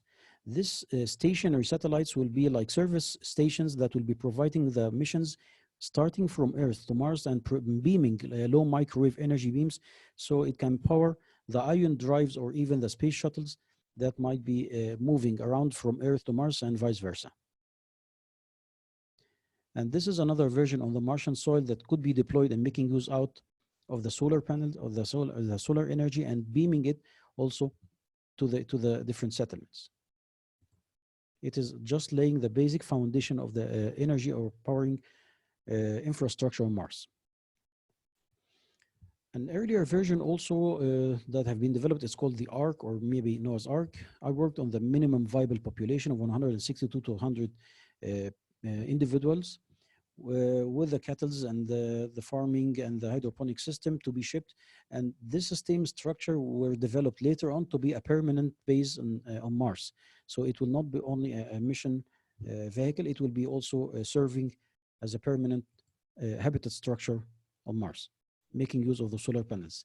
Also the transportation system, after digging a little bit in the research of the self-balancing structures powered by BMW motorbikes, and depending on the lithium batteries also developed by Tesla, I started making something called the Mars Cycle. It is a vehicle, self-balancing vehicle that will be functioning and working with a highly suspension system to suit the Martian landscape and the Martian environment. And you can find in every and each design that I presented, there's a traces from the human history. As I mentioned earlier, my designs are much more humane approach. And still there are more, still work in progress. Thank you. I'm sorry if I have taken a longer time. I know that you are all tired. I hope that I was not boring too. Thank you. Thanks a lot for this great presentation. And is there any question from our presenters or audience we can ask? You can raise hand but I would like to ask a question actually. As you know that when we check the architecture, history of architecture, we see that in the past there were an architecture that they used the material that around them. We call the vernacular architecture. Do you think that we can have such a vernacular architecture at Moon, Mars, or any place we can settle? Well, I think pretty much the lunar or Martian environment, this is the first kind of vernacular architecture that we'll be establishing on an extraterrestrial environment. So after thousands of years from now, our future generations will be considering that this is the first primitive or the first generation of our architecture. This is our modern copy of the vernacularism. So you might call it the space vernacularism. Okay, thanks a lot. But the last question maybe I can have, if you have time for us. what is that actually happen to architects who they want to change their title to space architecture? Well, space architecture is mainly different from the traditional architect. The space architect should be studying a little bit about the STEM, science, engineering, technology, and math, and this is essential. Having 2 degrees, one in the aeronautics and one in the space and the architecture, would be the solution for something like this. So I do believe that making architecture without having the science, the enough science, this is the main point that I have learned from my supervisors, the ex-NASA engineers. Every concept and design that I tended to present to them, the first question that they started to ask, did you do the math? Did you do the equations? Are you sure this is going to function?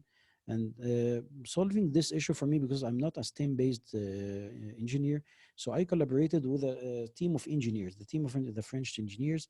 They tended to make me the equations and then start developing the design. And then it's like a collaboration between me and the team until we have reached a meeting ground between both of us. Okay, thanks a lot. We came end of the this panel, so we will pass to our next panel that our presenter are waiting for us here. If there is no another question, we're gonna finish it here. Thanks a lot for all effort and time giving. And hope to see you next time, all for our space architect participants. Thank you. See you all. Thanks a lot. See you. Thank you. Goodbye. Yeah, bye-bye. Thank you, Barbara. Thank you, Eddie. Yeah, see ya. Catch you later.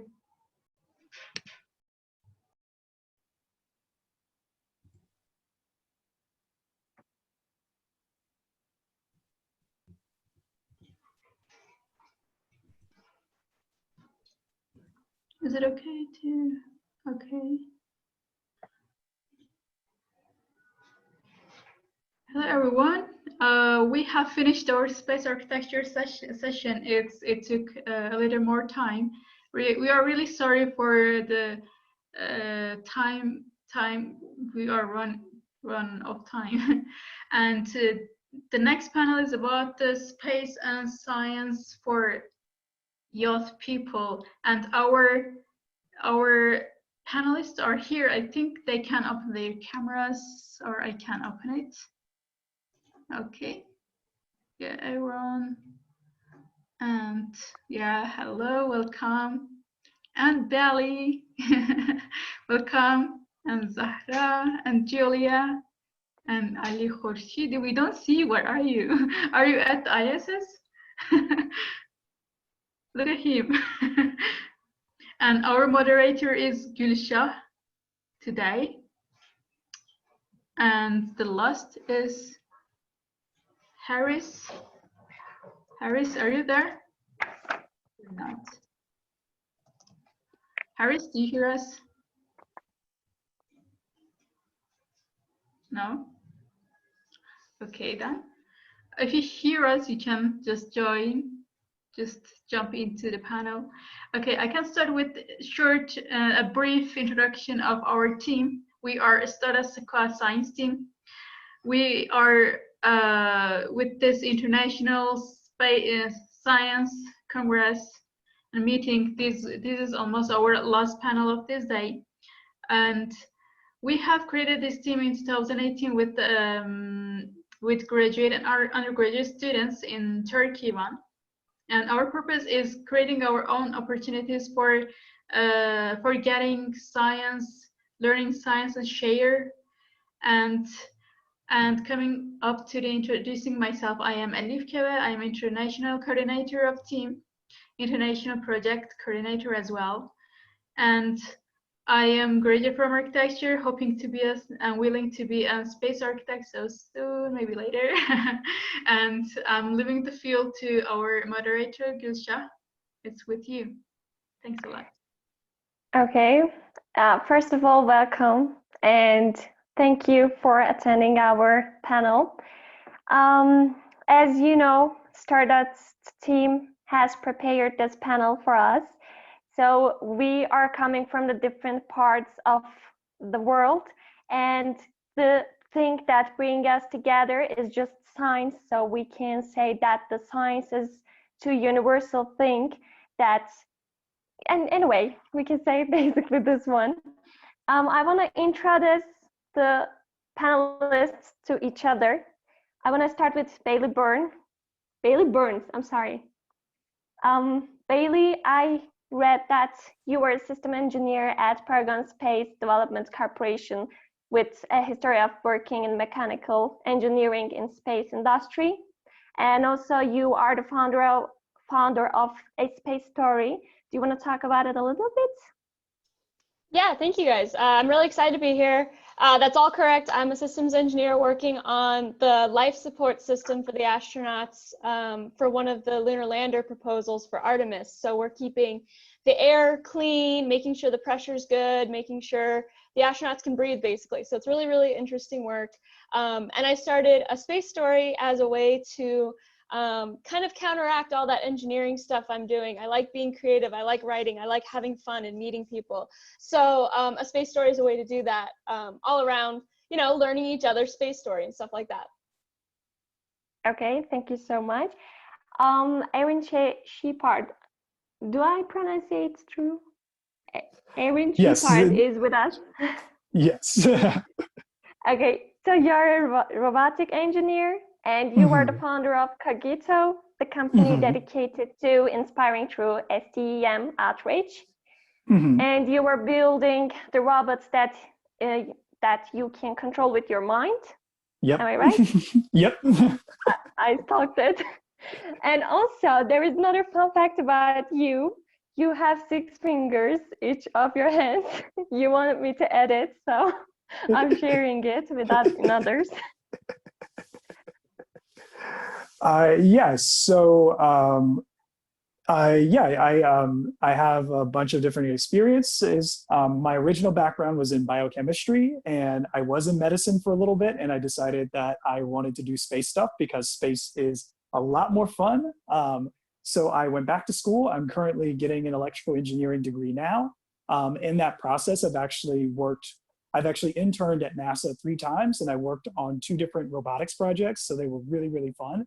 And yeah, like you mentioned, Cogito was my way to kind of get out of all the engineering stuff and just to build cool robots. And so, yeah, I started building robots and experimenting with brain-computer interfaces, and now I can control things with my mind. And I want to share that with the rest of the world and use it to get people inspired in science and technology. And so I don't actually have 6 fingers on my hand right now. I was born with 6 fingers, but they took them off as soon as I came out. So I still have my fingers. They're like in my baby book at my mom's house, but now I just have 5 now. So regular person. Okay, thank you for informing us. And we have Julia Bassani with us. Hi, welcome. And you are a student of aerospace engineering, and your goal was to being an astronaut, right? Yeah. And you are the owner of 2 space books. That's true. You want to talk about it? Yeah, sure. So yeah, I'm studying aerospace engineering and I'm about to get my bachelor degree hopefully soon. And I'm also a Mars researcher, as I'm in fact now working on 2 different researches, one on cosmic radiation, which is such a big problem for space missions, and the other on space sustainability, which will be super important for long-term missions to space and to Mars and the Moon in particular. And I wrote 2 books because writing has always been one of my biggest dreams, and so I kind of found a way to merge my passion for writing and for space, because one of my books is set on Mars while the other is about aviation. The protagonists are pilots. So yeah, that's pretty much it. Thank you for informing us. And we have Zahra Mary Ronzi with us. Can I see you? Oh, okay, I saw you. You're coming from Miami, Florida, and you traveled a lot around the world visiting numerous space centers and several space camps to learn more about space exploration and to pave your path to becoming an astronaut. After attending multiple space academies, you were sure that space was a career you wanted to pursue. So you were able to start training to become an astronaut, am I right? And also you have a license of PADI scuba diver, and you were training for pilot, right? You want to talk about it? Well, thank you. Hi, everyone. I'm Zara, and I'm an astronaut trainee from Miami, Florida. And since the age of 5, I've dreamed and aspired to become one of the first humans on Mars and to be an astronaut. And since then, I've been training and building up my experience, going to different space academies, getting my scuba diver's license, and I'm currently training to get my private pilot's license. And I've just been building up my experience and, getting my name out there so that one day I could hopefully be an astronaut. And I'm very interested in medicine. So I've been working on an experiment that I've been developing that maybe I get to test within the next 1 or 2 years. And so in the future, I'd like to go into medical school and become a brain surgeon. And one of my biggest dreams is to study space medicine and hopefully one day perform medical research on Mars. I hope so. And the last one is Ali Khoursidi, or am I pronouncing it right? You're with us. And you are the Master of Aerospace Engineering, also major in Flight Dynamics and Control from University of Tehran.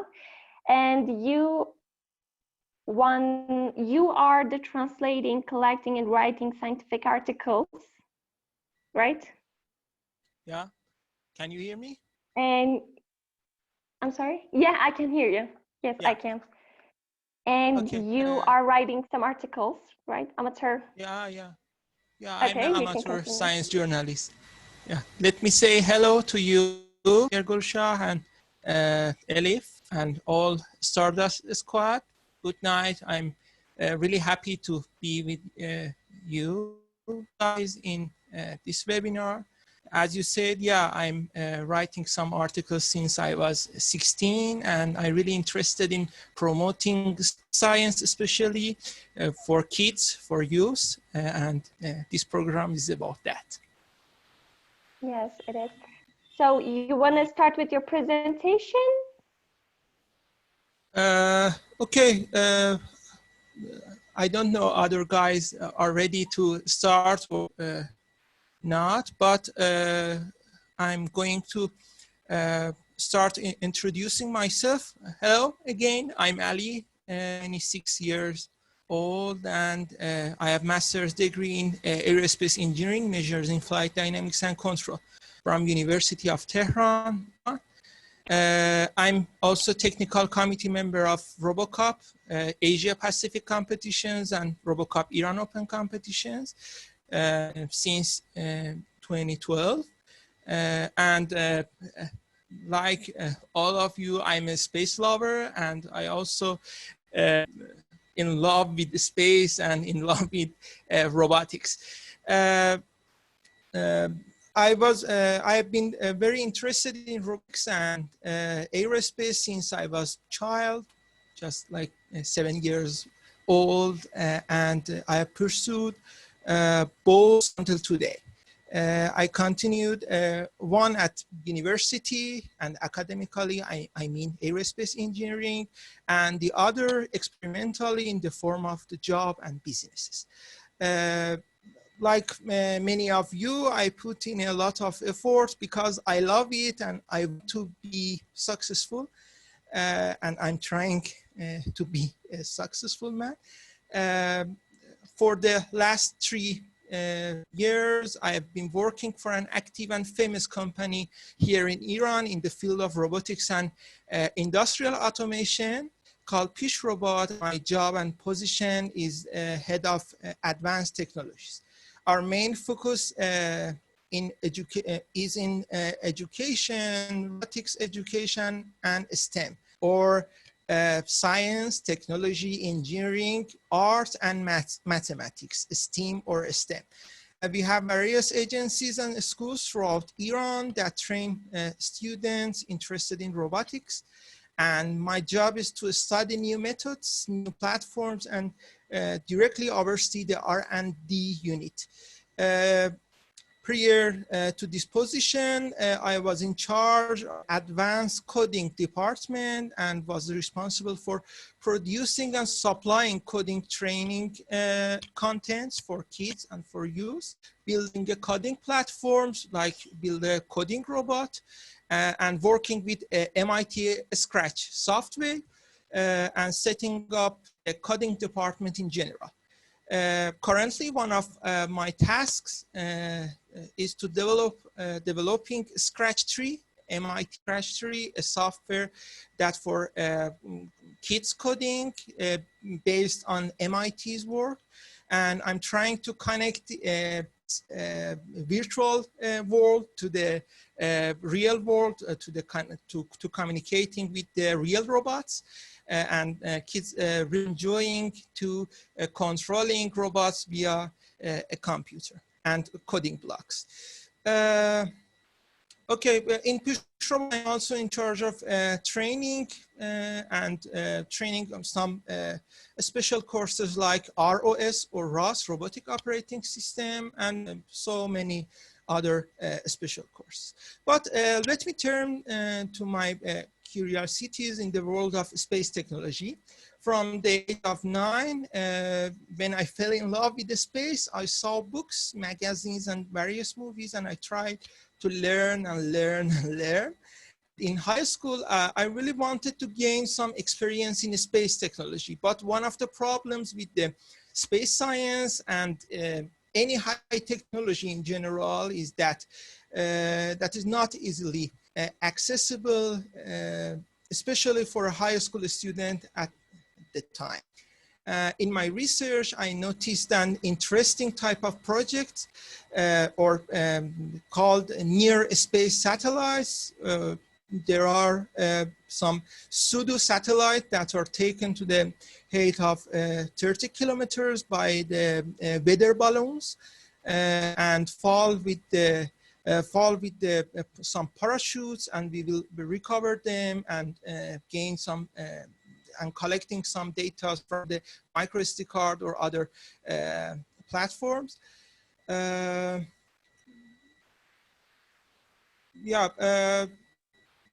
the university, I became a member of a university CANSAT team in the first semester when I was just near a student. And I don't know, you know about, you heard about CANSAT or not.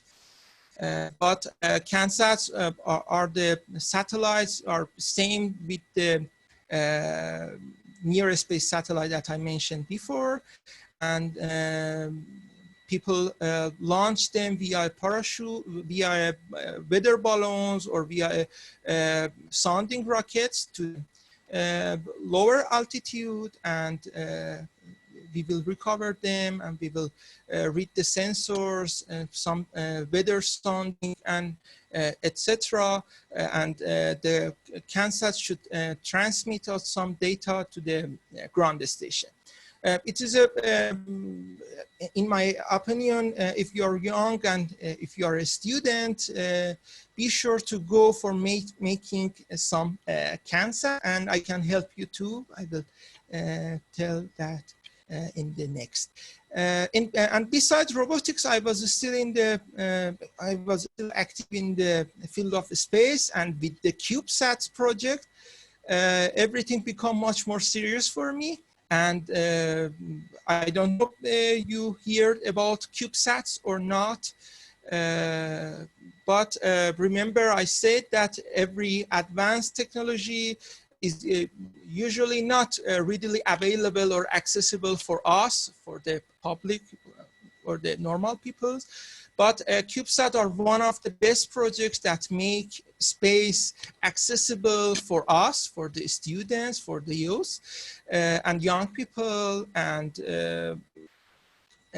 I really suggest to gain some experiences about CubeSat and find some information about CubeSat and start to studying about that, about them. CubeSats have a history of 20 years and formed precisely with the aim of providing cheaper and easier access to the space for students since 1999. And they are cube-shaped satellites that are approximately 10 by 10 by 10 centimeters in size and in the weight of less than 1.3 kilograms. And we call them 1U CubeSats. Although larger size, such as 3U, are more common now, is in exempling 30 by 10 by 10 centimeters cubic. It is good to mention that not all the parts and equipment we use on the ground, such as sensors, microcontrollers, etc., can be used in space, but CubeSats make and sets a new standard that you can use most parts and use most of the sensors and available components in the regular bazaars for making a real satellite, a real one satellite that can work and really work, and it will orbit in sun synchronous orbit or SSO orbit in 500 kilometers orbit. Usually and commonly. And on the other hand, because the physical dimensions and volume of these satellites, 10 by 10 by 10 centimeters, they are really small, and launch cost is much less than a real large satellite that you may know. Although this cost may be high for individuals.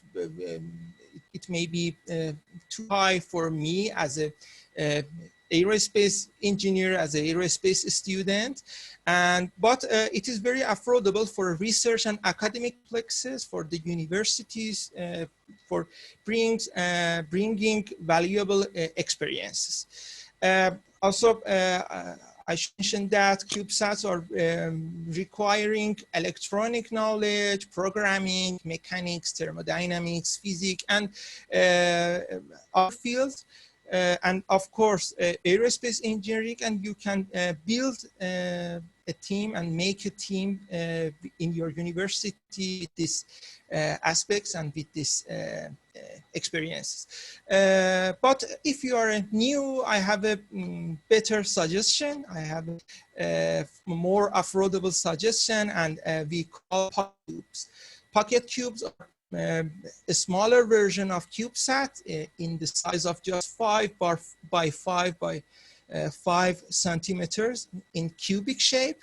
And they are really, as I mentioned before, they are really small, and making them is really cheap. You can build one in $50. If you can build one in just 300 euros, and it depends on the mission of your satellite. The cost maybe go higher or lower.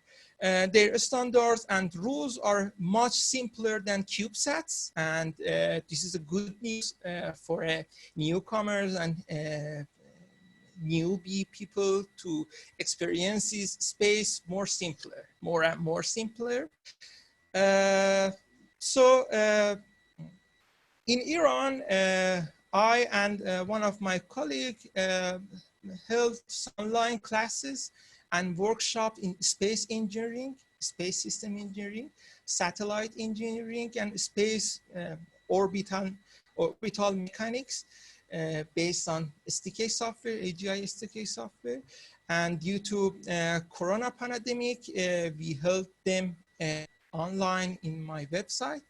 And it was a really great experience. The courses was open to the public. It's in the premium, but in a very low price. It was a really great experience for the first time in our country, and from students from all over the country participated in these courses on my website, and they were in various fields of study. it was very well received. No, I haven't at the end of my presentation type and end of my talk. I have a special offer for you and for all Stardust Squad and all our guests today and tonight. It's just suggestion. I just think about that, and we can hold the English and international versions of these courses that I mentioned above, just like satellite engineering, space system engineering, CubeSats, Pocket Cube, and of course robotics, online and based on a webinar type like in Zoom, like Adobe Connect on my website, to the help of the Stardust people, Stardust Squad, who wants to experience space more simpler. And we can do that, and we can hold these webinars and these courses freely, or with, and some of them for very, very low cost, maybe as much as 2 McDonald's sandwich, of course. And this cost is more related to the cost of the internet and my server and infrastructure. Thank you very much. I'm ready to help who wants to experience space, and you can be in touch with me via my social networks, via my email, and thank you for your attention. Thank you for informing us. And anyone wants to speak, or anyone wants to ask some questions to Ali? Nobody? Who wants to speak? Secondly, Julia, you are coming from the same department with Ali, so anything you want to add him?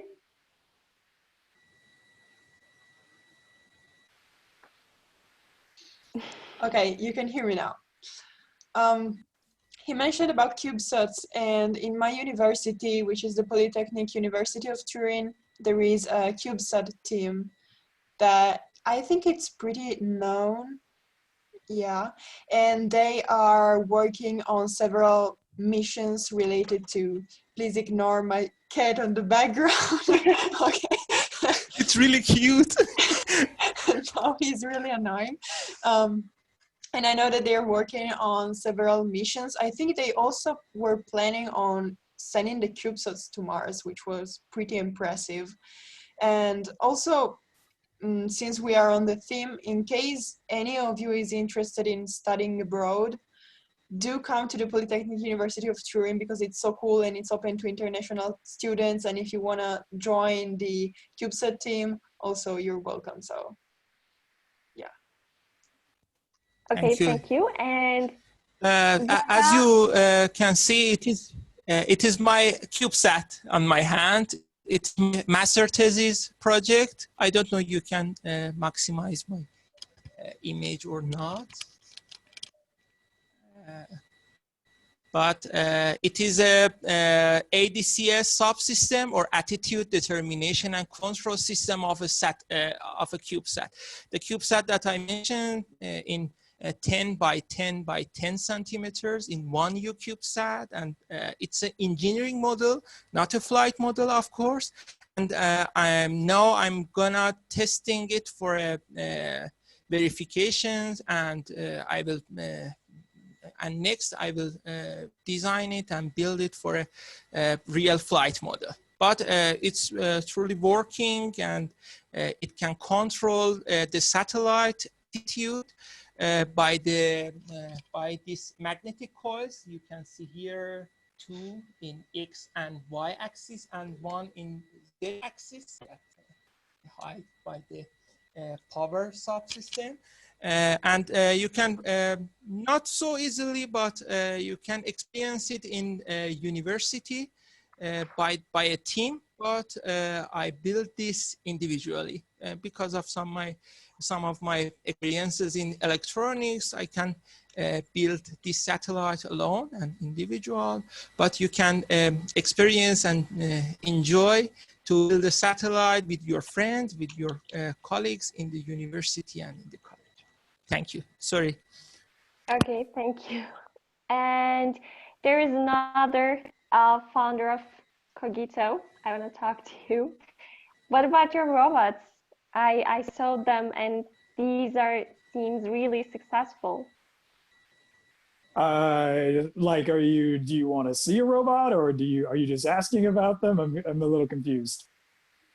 I'm asking about them, and also I saw them, and if you have any examine with you, you can show us, of course. Okay, so I didn't bring any examples with me today.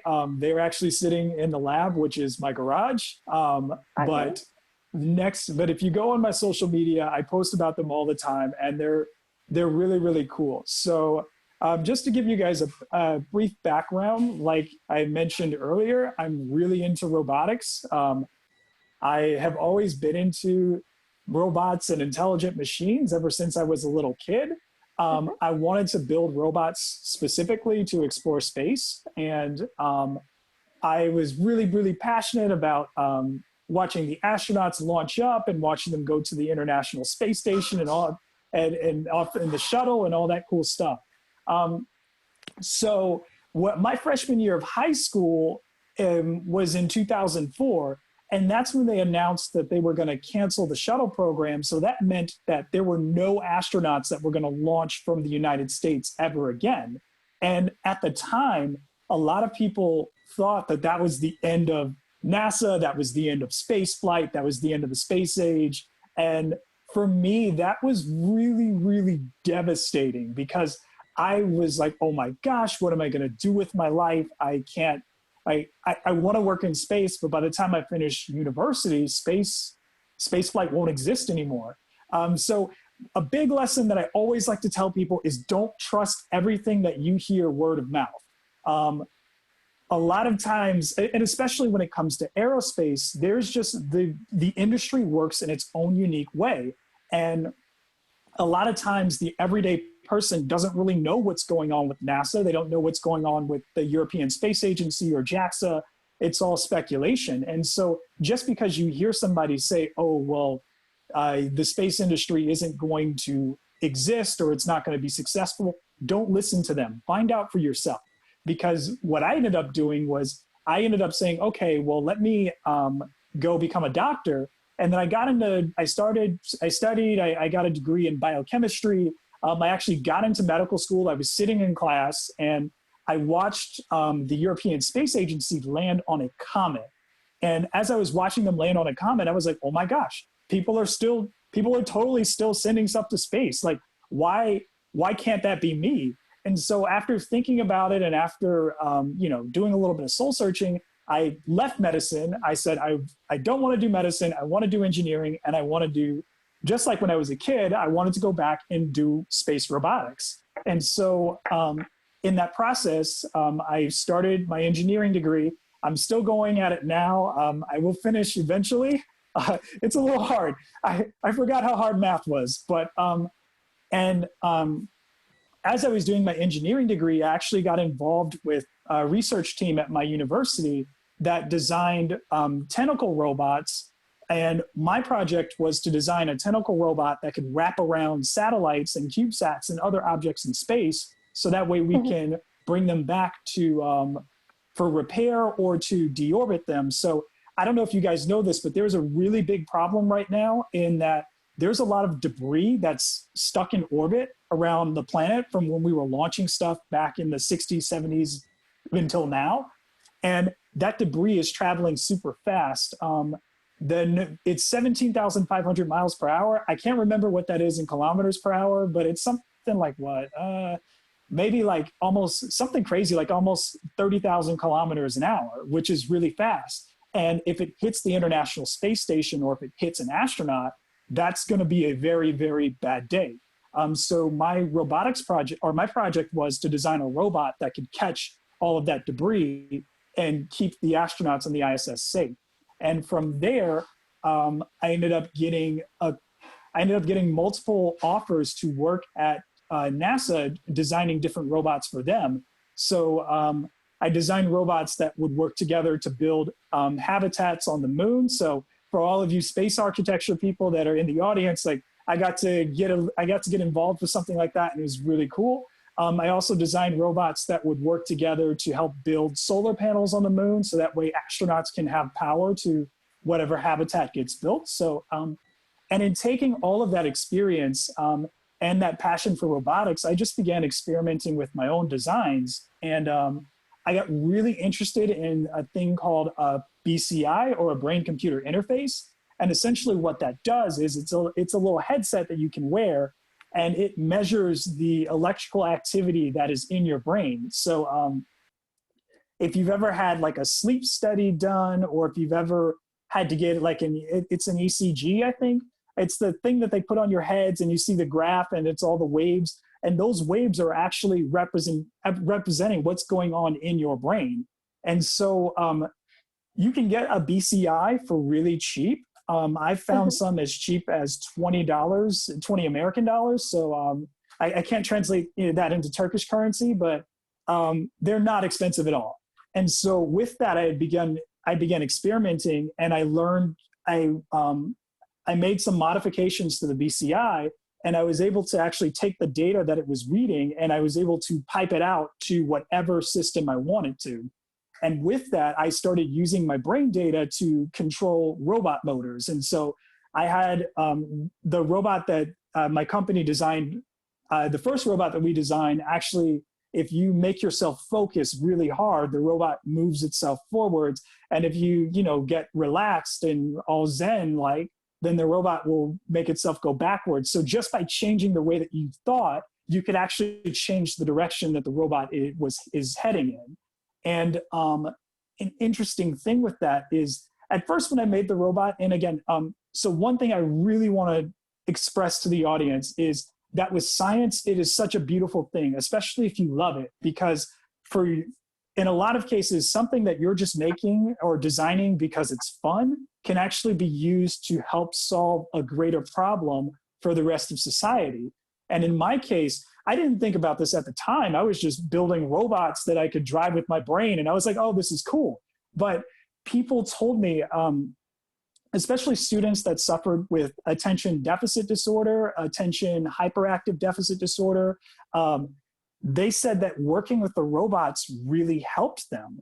And it really helped them learn what it felt like to focus on something. And it helped them learn how to focus. And so with that, I decided to launch my company, Cogito, and our main goal is to take this BCI technology, use it to inspire people into science and technology because it's just really cool. But then B, we want to use it as a tool to help students that struggle with ADD, ADHD, who have trouble focusing in the classroom. And it's just like an exercise to like, okay, so everybody, like, raise your hand if you've seen Star Wars. Okay, so Star like, Wars? Yes, Star Wars. Like, come on, everybody's seen Star Wars. I know you guys have seen Star Wars. I didn't. You didn't? What? Okay, that's your homework. You have to go watch Star Wars. Okay, my first mission is this. Yes. And so if you remember with when Luke is doing the Jedi training and he's using the Force and things are moving and reacting based off of him thinking about things moving, that's essentially what my company is trying to recreate, but in real life. And we don't do it with magical midichlorians or space wizard stuff. We do it using science and technology. And so that's, and again, like at the time, I had no idea that what I was working on could be used in such a broad way. So I definitely encourage everybody in the audience, whatever it is you're passionate about, follow it and, keep following that passion. And who knows, you could create something that could ultimately change the world. So that's, that is ultimately like why we should want to do science. We have the ability to make the world a better place. If you think about it, think about how much technology has changed the history. And so it's an honor and a privilege to be a part of the movement to help advance technology and advance society even further. And I know this is a space conference, so I will say that my goal is to still continue to work in space robotics.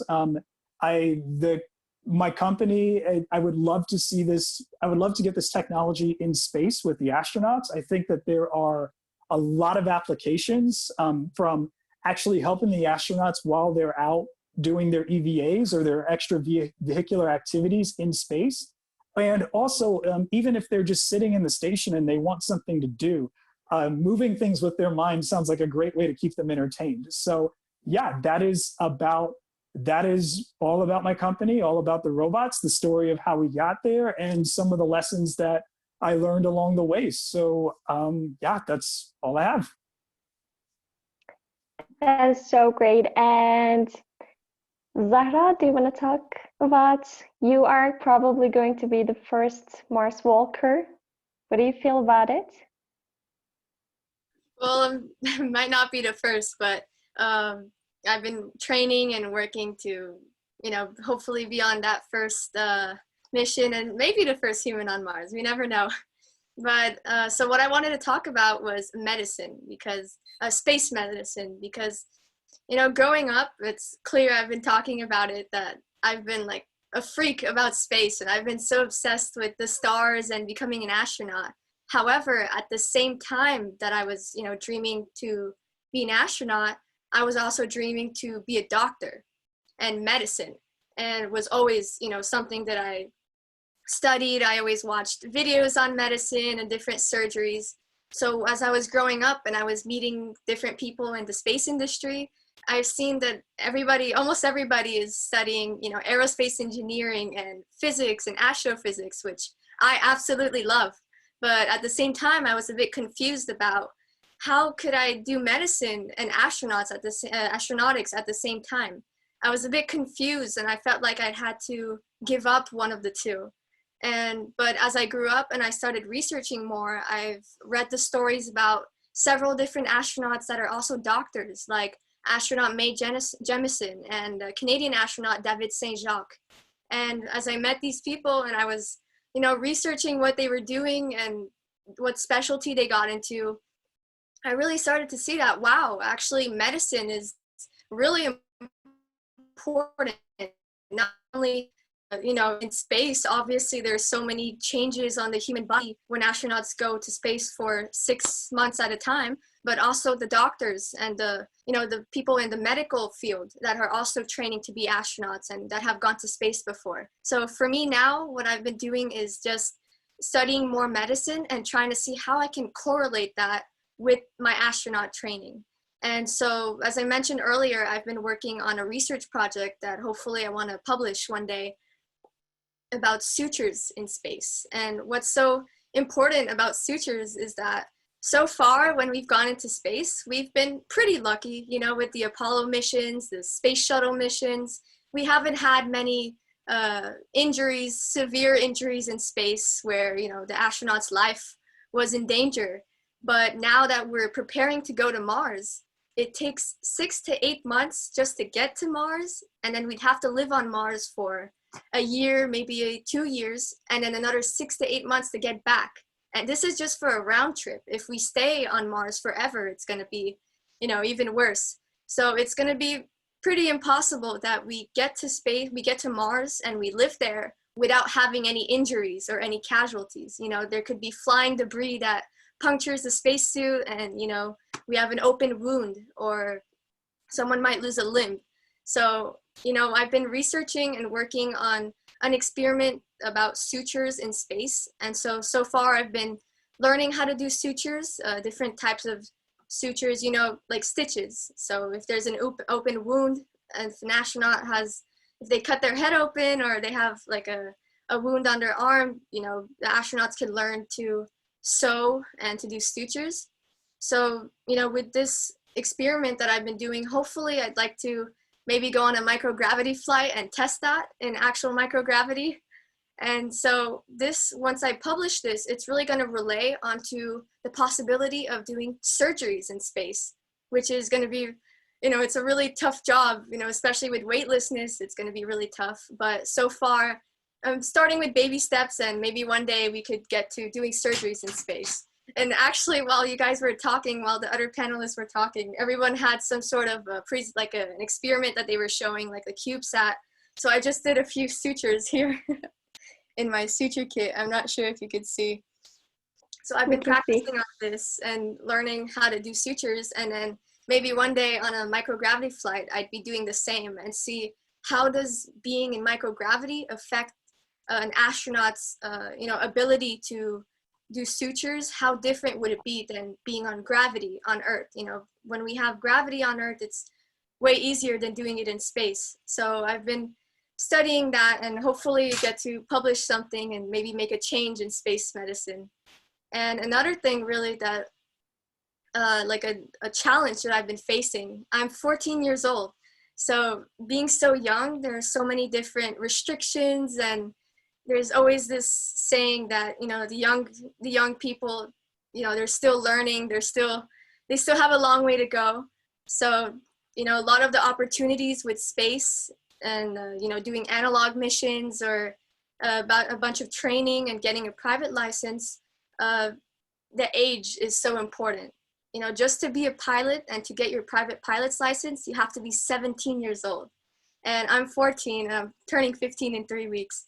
But so for me, what I've been really working is to build my experience and build up my resume so that, once I get that age and I reach that level where I could apply for all these different things, then, I can get my name out there and I can increase my chances. So as a younger person training to be an astronaut, I really put out my work on social media. That's really something that I'm really been working on, sharing my journey, sharing all my different experiences to encourage other young people like me all around the world to persevere and to reach their dreams.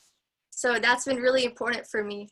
And what I like to do, this is always my motto, just put your name out there. If there's an application for a job or a research position, put your name in the hat. You never know what might happen. And fun fact, actually, when NASA had their astronaut applications to become an astronaut candidate, I actually applied. And obviously there's, I'm 14, there's no way I'm gonna get in. There's like a 99.999% chance I'm not gonna get in. But you never know, maybe NASA says, oh, there's there's children that are so interested in this stuff in space, and maybe we might have a little program for them. But so what I really like to do is just to get out there and keep pushing those boundaries, even as a young person, just to get my name out there, to keep working. And so that's what I've been doing lately. And I've also been getting several certifications that are really important for astronauts to have, like a scuba diving certification and a private pilot's license, of course. And, that's what I've been doing so far. And hopefully I get to be an astronaut one day and get to share my experience with the rest of the world and inspire other people like me to continue chasing their dreams. It's going to be so exciting for you. Thank you. I mean, you're 14, only just 14, and I'm 21. I'm still studying at something, and believe me, it's really amazing. Thank you. And who else? We didn't talk, Bailey. We didn't talk to you. Yeah, hi everyone. So I'm 24, so I'm trying to think back to 10 years ago, and yeah, it's a very different world. I'm very proud of you. You're doing super cool things for your age. So kind of speaking of that, that's kind of my background. When I was 14 years old, I wanted to be a journalist or maybe a historian. So the fact that I went full send down the engineering route was kind of unique. I got into like a really good engineering school for college, and I went in not really knowing much about engineering. So I started thinking about like, okay, well, what excites me about this kind of stuff? And I got into mechanical engineering, into aerospace, and kind of shifted this direction. So I guess that's kind of my takeaway for all of you guys is you don't have to know. You don't have to know exactly what you're doing. It's okay if it changes down the line. I also am an aspiring astronaut. I hope to go to space. I hope to go to the moon. I'm a moon girl. So that's kind of what I wanted to talk a little bit about, actually, was that kind of finding that path and everything like that. And a lot of stuff that people don't know about is something called space resources. I'm actually getting my master's in space resources right now. And it's kind of similar to like, you know, we're probably going to have, you know, casualties in space like that. If we're living in space long term, we can't be sending everything with us. You know, that'd be the equivalent of trying to, you know, let's say you're traveling from, I don't know, I can't even think of like two locations, like one from one side of Africa to the other. Let's say you're going from the north side of Africa down to the south side of Africa, okay? You're not going to take every ounce of gas you need with you. You're not going to take all the food you're going to be eating with you. You're not going to be taking, you have to find those things along the way. Well, in space, there's not much out there, so that's the issue. We can't take everything with us because it's so expensive to launch everything. So a lot of what we're focusing on is, okay, how do we do that? How do we get to space in a sustainable way where we don't have to take everything with us? And that's a part of that is additive manufacturing, all that really cool 3D printing stuff you see going on. There's a lot of work with like biology, plants, that kind of stuff, and actually even combining the two so that you have tools or infrastructure that is the base of it is 3D printed, and then they use plants to grow around the 3D model, and it makes it stronger. So just crazy things like this that they're really trying to figure out. They're figuring out how to do this basically. So kind of along that line, my big interest with space resources has been the moon, obviously. And I think it's really fascinating because there's so much up there. People think it's just like a gray desert kind of, you know, there's so much more to the story up on the moon. There's helium-3, which is probably one of the most powerful energy sources that we can control right now. And there's not much helium-3 on Earth, but there's so much on the moon. We could be powering, we could power the Earth for thousands of years pretty much.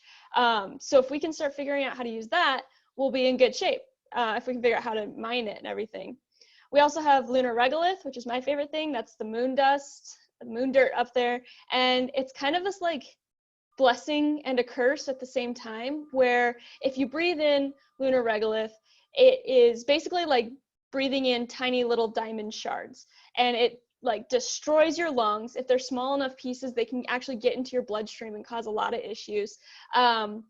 And it's a huge, that's an issue. They destroy any sort of mechanism, any seal, like the seals on the spacesuit. The astronauts on Apollo could only do X amount, like a few EVA walks, because their seals were starting to fail because of all the lunar regolith. So like one of the biggest issues we're seeing is this lunar regolith stuff. But like I said, there's a blessing there that it is actually one of the most, like, it's one of the best building materials for that 3D printing that I mentioned. It's one of the best, like it's one of the best out there. It's so strong for how much you need to use, and it's on the moon. So if we can just get a printer to the moon, we can start printing everything from, you know, habitats to any sort of like roadways, anything like that. So like I said, I could go on about the moon for a while. Blessing in disguise is lunar regolith. And because of that interest I have, I'm sort of becoming a geologist now, which, you know, being an engineer, is very new for me, but I really like rocks. So if we have any rock fans out there, I didn't realize I liked rocks, but I just did something called an analog mission with a group called High Seas in Hawaii. And basically you go and you live in a habitat, basically pretending like you're living either on Mars or on the moon. And so we, you know, if we went outside, we had to wear a spacesuit. We had to eat dehydrated food like the astronauts would have to eat. And we did all sorts of experiments and stuff very similar to what you'd be doing if you actually went to go live on the moon. So I was there for 2 weeks. It was rough. It was like quarantine times 100. It was amazing, like super difficult. But one of the things I found was lava tubes, because it was on the side of a volcano in Hawaii. So when we did EVAs, we would go like into the lava tubes, which are basically like really long, deep caves is the best way to explain it, like 200 meters long. Some of the chambers were up to like 6 meters wide, pretty much 2 to 6 meters wide. And it was really cool. It was kind of spooky. You know, if you turned off all your lights, it was pitch black and you didn't hear a sound. It was just kind of, it felt like you're on another world. You know, you're just sitting there like, I feel so small right now. So that was really cool. But through that, I realized that lava tubes are probably one of the biggest resources we have in terms of starting to build and get ready to live on other planets, because both Mars and the moon have lava tubes. And the ones on the moon are like even bigger than the ones we have here on Earth because nothing's been there to disturb them. They haven't had any volcanic activity in a little while now. And so their chambers are like 20 meters across. And we're starting to think about, well, hey, you know, there's no solar radiation down here. There's no weathering. Everything's kind of safe. It's kind of like a little capsule. So why don't, you know, on top of all the things we can learn about the moon and how it formed, why don't we go down there? Why don't we live down there and use what the moon has to offer us instead of trying to dig holes ourselves or trying to build a habitat on the surface or something like that? So in terms of that space architect stuff that you guys were talking about earlier, I'm all about that. Highly consider lava tubes in that little realm as well. But so that's a lot of my research right now, kind of like what I'm working on is all these big questions about, you know, yeah, we want to go to the moon. Yeah, we want to go to Mars. It'd be cool to walk around a little bit, but how are we going to get all of humanity to the moon and Mars? And how are we going to stay there and not have another Apollo? I call it, like, I love the Apollo era, but I call it an Apollo incident where we go, we walk around a little bit, and then we just leave. No, we want to go there, we want to stay, and it's time to start figuring out how to do that. So that's a lot of what I'm trying to do. And if there's any questions there, I know that was a lot of information I just dumped. So if there's any questions there, always feel free to reach out to me. I'll take any questions right now too, but that's me in a nutshell. Is there anybody who has some questions for Bailey? Nobody, please. Okay, space Okay. rocks. That's all I have to say. Julia, you haven't ever talked about anything. You want to start Yeah, with something? You have 2 books. You want to talk about them. Sure. So I want to say it was funny how Bailey mentioned that she's an engineer, but now she's into geology. I can really relate to that because, as I said, I'm studying aerospace engineering, but at the same time, I've grown super passionate about biology and astrobiology, which is basically the study of the distribution of extraterrestrial life in the universe. And recently I've started astrobiology online course, which is held at the Mumbai Amity University in India, which is super fun because I found myself having classes at like 6 a.m. in the morning because, you know, the time zone and everything. So yeah, it's pretty fun because it has nothing to do with aerospace engineering because, I mean, engineering is basically engines and machines and how these kind of things work because it's super cool, but I felt like I needed some more connection with natural stuff as well. However, I think something that might be nice to talk about is how I got into this whole space world, because actually differently from you know, what one might expect, when I was a child, I absolutely didn't care about space. I mean, it wasn't at all one of my passions. And actually, I used to watch science fiction movies and I was terrified by them. Like, I didn't absolutely want to be an astronaut because they always ended up so badly. And I mean, no, thank you. That's not what I'm gonna do. And actually, everything started later on when I was in middle school, I think. I mean, I don't know if you know what middle school is, but it exists in Italy. I'm from Italy, by the way. And I was 13 or 12, 13, and I found myself reading a book by Stephen Hawking.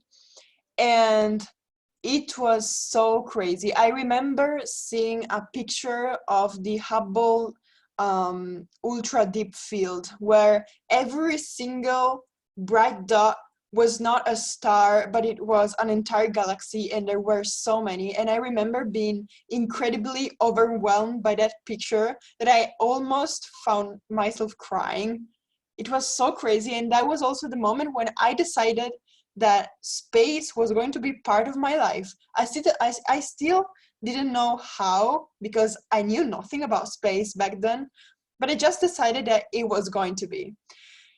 And then I kind of lost that path as I then went to high school, because, you know, you grow up, so many things change. And at high school, I had such a hard time actually, because I had so many struggles with math, with physics. Like, I really had many struggles. I loved those subjects because I found them fascinating, but I just didn't have, I don't know, I couldn't remember formulas, or I couldn't understand. I don't know, I just, the usual mathematics struggle of so many students. And I was so lost because I didn't know what to do. I didn't know what I was going to do when I was going to, grow up. Then at my third year of high school, it happened that the first Italian woman astronaut went to the International Space Station. And at that moment, our physics teacher became totally obsessed with that woman. And so he continuously talked to us about her and her mission. And so that was how I got into astronautics and how I discovered this whole world. And I mean, what really fascinated me was the whole process of actually getting to space. So the reason why I decided I wanted to be an astronaut was, yes, because I mean, floating in space and doing something that no one has ever done before is super cool, and doing it for, science and exploration and progress and all of that. But what really hit me was the whole challenge that becoming an astronaut represented. It was, I mean, I'd always loved challenges, and that was going to be the biggest challenge I would ever try, and it's something I'm still trying. And well, I have to say that following that dream is what helped me overcome my struggles with mathematics, because thanks to that, I finally had a real motivation to get to work and to study, to learn, to fight, through all of that. And so at one point I was brave enough to decide I was going to go to aerospace engineering. And I did it, and I made it, and I still had some dark periods in engineering too, because engineering is crazy hard. But I mean, having this dream helped me so much, because I always had something to strive for. And so that was really what prevented me from dropping out or giving up, So that's why I always say that having a dream is so important. No matter how hard it is, no matter how far it might be, it doesn't matter if you're never going to get there, but do follow it, do try it, because it will help you so incredibly much. And then you never know where you're going to end up. I wouldn't be here talking to you if I hadn't followed my dream in the first place. So yeah, I think this is pretty important to talk about.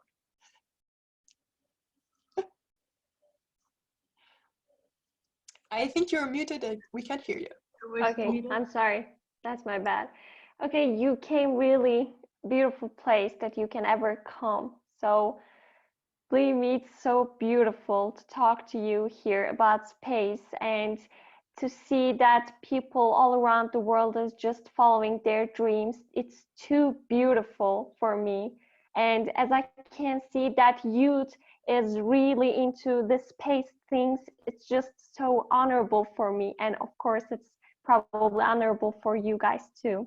And is there anybody who wants to ask some questions to the speakers? Nobody? Actually, I have one question. Okay. I don't know much about going to space.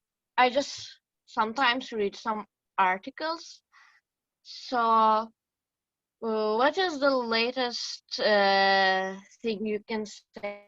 What is the latest news in astrobiology? Because I don't know much. I'm sorry about that.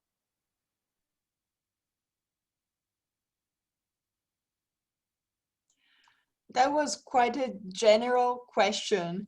What I mean, so there were two questions. One is, how do we go to space?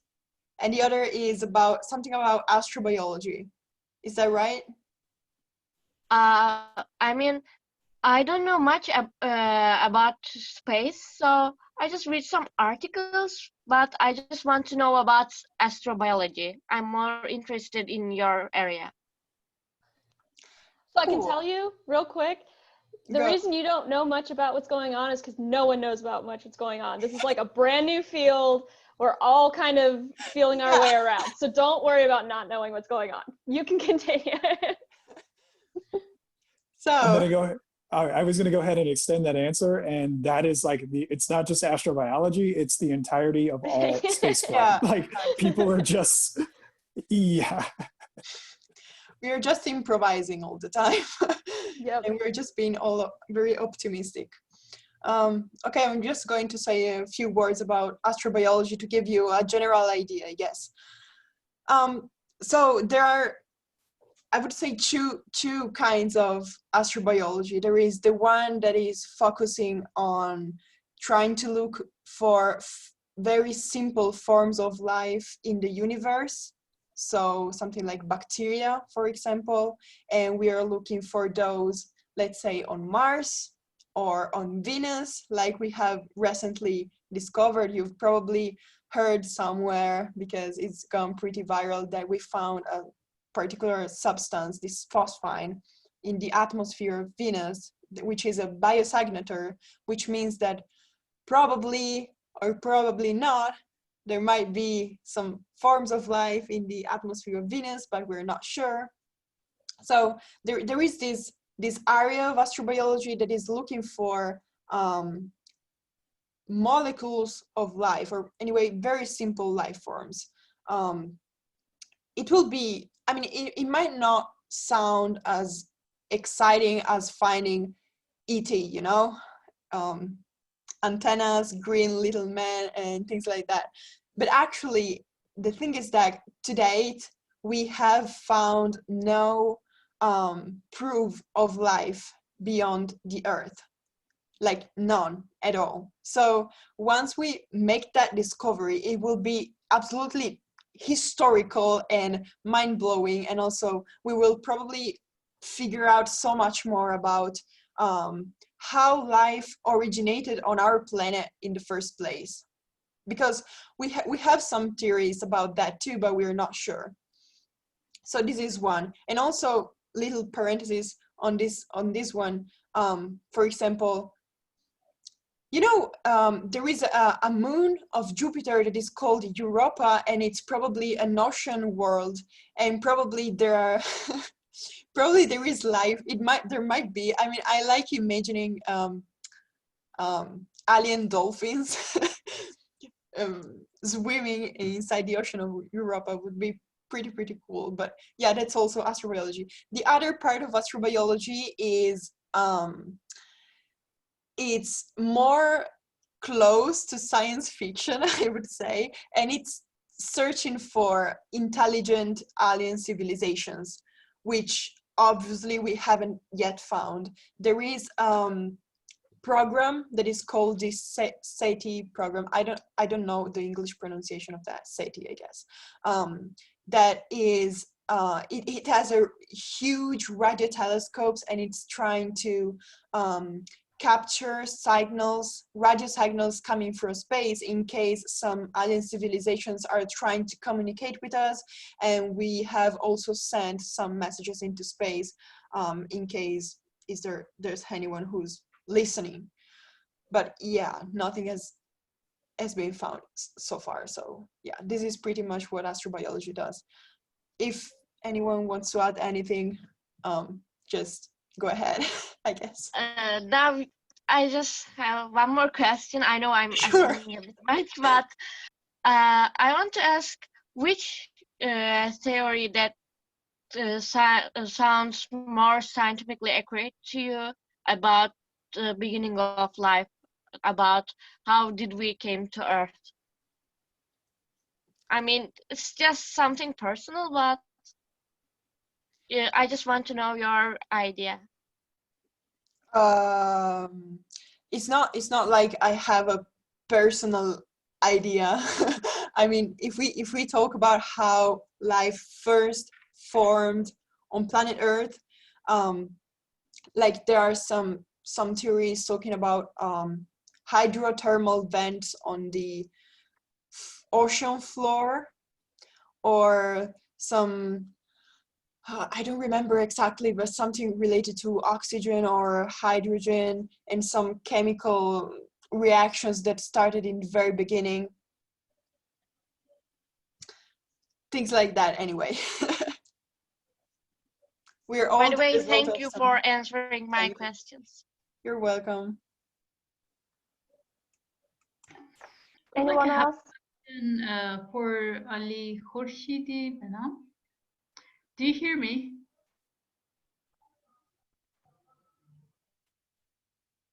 Do you hear me? We can hear you. Okay. Yes. I wonder. Can you hear me? Yeah, I wonder a little bit about in your country. What is there like improvement about educate young people about space and science? I mean, is there like a dominant space curiosity with the young people? Yeah, absolutely. We are working on it. Space technology is not new in our country, maybe back in 90. But recently, as you follow, if you follow news, you can see some activities about space in our country, sending satellite to the orbit, mostly in LEO or 200 or 500 kilometers. But the people and of course kids and youth are really, really, really interested in space science, and they are really curious about this field. And as I said in my talk and in my panel, we are working on it to holding some special courses and special online courses for more promoting space science in Iran, and we are working on it. And recently we will hold a Pocket Cube competition, and we are in the proposal phase in the competition. So students, I mean university students, can participate in it, send us their proposals and prices, build prices, and in the other phases we can help them financially and technically to build one. And we hope that we can send it to the LEO orbit by the next year.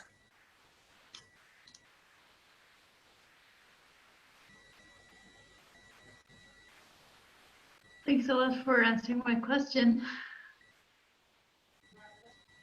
You're welcome.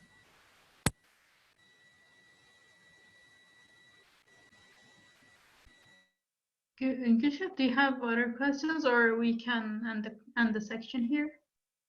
Actually, I've asked every question that I can ask, so if you want, we can end it up. Yeah, thanks a lot. Thank you for attending our panel, and it was really good for us, and we can end it up, right, Elif? Yeah, so we have some kids at our panel, and we want to listen to them actually before finishing. So the last section will be our young group, not kids group. So we have Sophia here from USA. Do you hear us? You can open your voice and speak. And we have Elif Çetin from Turkey at Kid Group, Zuhal, and Zaat, I don't know your name, Zusasa, what? What is it? Zaza, and Jaylin. Yeah, how are you? Do you hear us? Do you hear us? I can. Okay. The other kids around us can open their cameras, please. And the moderator of Astro Kids will be Izim. Izim, I'm leaving the moderation to you. Thanks a lot. Ism the artist? Okay. Yeah, it's my nickname. First of all, hello to all of you. Some of the kids know that because I messaged them beforehand. I actually wanted to personally call you, but I couldn't get all of your numbers. So let's say that I'm just meeting all of you now. I want to first hear your names because I might not pronounce all of your names right. And I also want you to introduce yourself and talk about your future dreams, or how did you decide that you wanted to have that job, or what do you want to be? Then we can ask the other questions. Okay, let's move on. Who wants to talk first? Are there any volunteers from the kids? Maybe we can ask a question and then give the question to one of them. That will be better. Okay. Actually, I want to ask you, all of you guys, what are your future dreams? Because if I know that, I can ask other questions according to them. It would be better. Maybe we can start with Sophia. Are you there? You can open your cameras. I don't know how well you can you hear me? Yeah, we are hearing you. Okay, well, hi everyone. I'm Sophie Crowder. I'm 15 and I'm from the USA. I'm an aspiring astronaut, but I never really started off. I wasn't interested in space at first. In fact, it actually started with dinosaurs. And as a kid, I was always obsessed with dinosaurs. And then when I realized there are none left, that's when my passion shifted, because I'm like, what could be mighty enough and strong enough to take down this huge T-Rex? And so I learned about meteorites, and it just continued to grow from there. And I've started doing some programs so that way I can hopefully reach my dreams. I'm a student ambassador for Higher Orbits. I'm a board member for Etra Girls. And I actually had a project this past year launched to the ISS. So I'm getting there slowly but surely, but I'm working hard every day, so. Okay, thank you for your contribution. It was nice to hear that, because not everyone can know what do they want to be, or how is their life going to be, but at the age of 15, knowing this is really important. So I appreciate it. It's really nice. So keep going. And it's also important that you try something to achieve your dreams. You just don't say, I want to be this or that and sit. So it's really nice. Congratulations. Okay. Anyone else? Oh, you can ask to Zisa. I cannot speak. I cannot Yes, pronounce. She, we talked with her actually from the WhatsApp. She's really nice. So I want to hear her. Yeah. Can you unmute yourself? Yes, sorry. Okay, hi everyone, my name is Zazata Nailan from Indonesia. I'm 14. Now I'm in 6th grade. I haven't taken any space studies in Indonesian. Is really, I don't know, it's difficult in here, but I'm learning from YouTube, from Instagram, and I want to be in space engineering, and I like to make a craft like I made the rocket. And I want to be an astronaut, of course. So it's, you know, that is. By the way, can you show us those rockets because they look really nice? I mean, they're good. They're good. And Mars rover. Wow. Did you do all of those by yourself?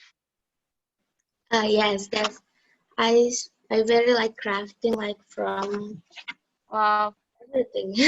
They are really nice. I mean, I'm impressed by them. And Zasa, you should buy a 3D printer and you can build very easily. That's right.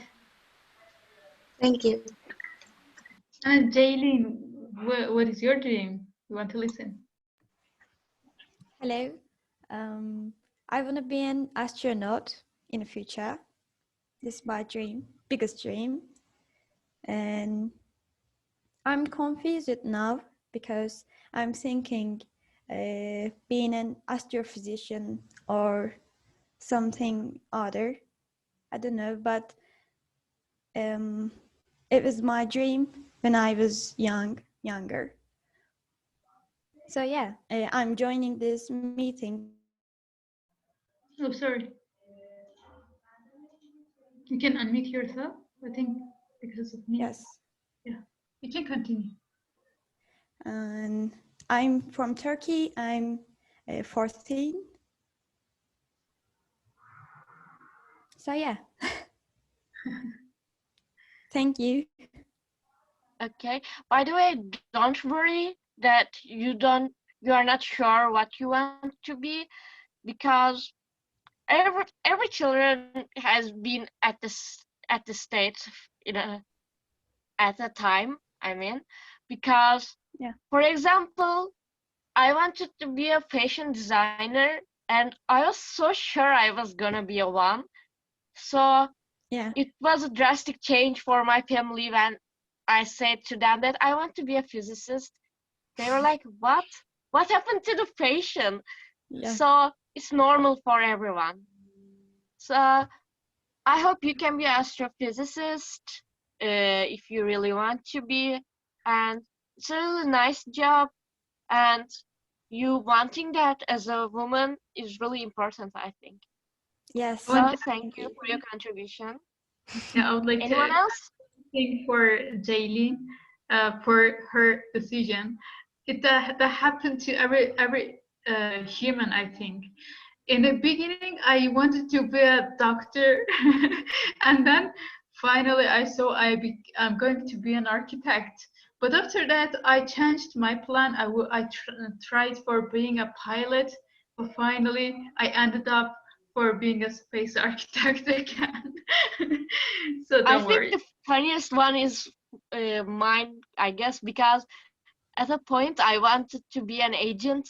So I went to everyone and said that I'm gonna be a secret agent, and they were like, okay. So it's normal. Okay, is there anyone else who wants to talk about their future dreams? I think Elif is here. Elif Çetin, yeah. Everyone, hello.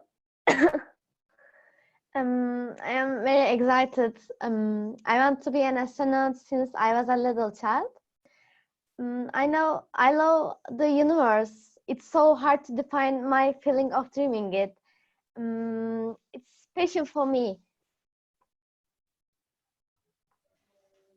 I want to have a question, but why you want to be an astronaut? And this question for Jaylene as well.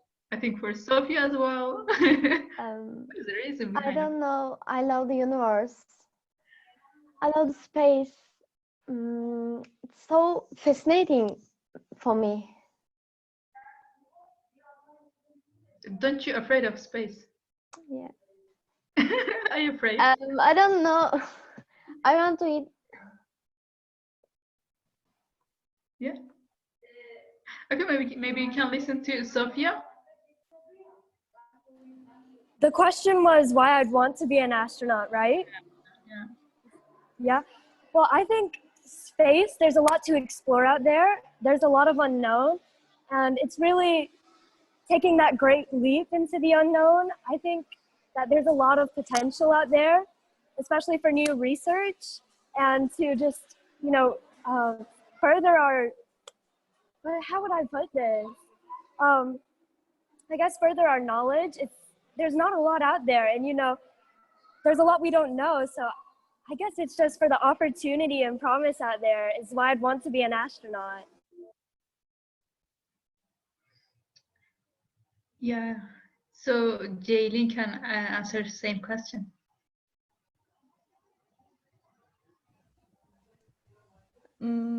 I think I'm feeling so good when I'm looking at the air and to the space. I don't know why, but it feels me very relaxed, and I love it. Yep. Beyza, do you speak English? Can you open the voice? Beyza Aydoğan. Yes, can you hear me? Yeah, we are hearing you. But Yes, first, very well. first question that what is your dream? And then. Well, actually, I'm studying architecture, so I'm not really into astronomy, but my sister is, and I learned a lot of things from things that she reading. Yeah, my dream is becoming architecture. I see. What do you think about space architecture? That Have would you be ever heard about amazing. it? Yes, I listened before this. I mean, about this. That would be super cool.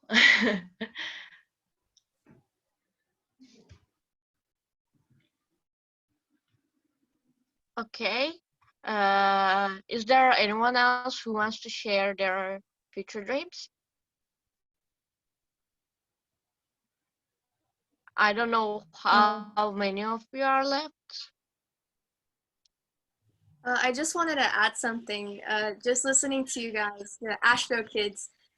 Sophie, you're out of this world. Elif, Zaza, Zuhal, and all the other girls here. You guys are really amazing, and I love to see that you guys are from all over the world. But what unites you guys is that you have that passion for space, and when you look up at the sky, you love the stars, and you just want to know more about it, and you guys want to conquer that and become an astronaut. And I really love hearing you guys and what your stories are. And so I just wanted to wish all of you guys the best of luck, and keep chasing for those dreams, keep reaching for the stars, and one day you will reach those dreams. And best of luck. Thank you for your good wishes. So, is there anyone left for this question? Or should we skip this? Ah, Zuhal, yes, sorry. Yes, hi everyone. I am Zuhal Tanvir. I am 14 years old. Yes, I am so teenage. And I want to be first astronaut in Turkey. Now I am trained astronaut. I'm in scuba diving training, aircraft training in the near future, survival skills, and advanced sciences course. And I also take lessons from NASA's basic sciences courses. And yes, I also learn for programming language, and I also have a dream of becoming an astrophysicist, and this is my biggest dream.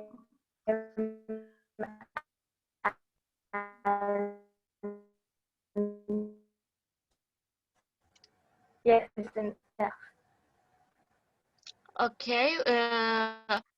How did you know that you wanted to be an astrophysicist or yes, or an astronaut?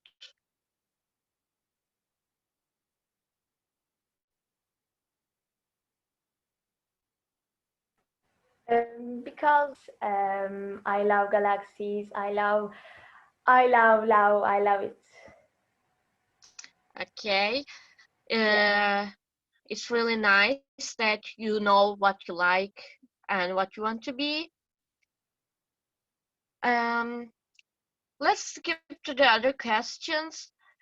I want to ask you guys, what do you think that you can do to make other kids that are younger than you learn about space or astrophysics? I mean, about space, all about space. What would you do? I want to hear all of you.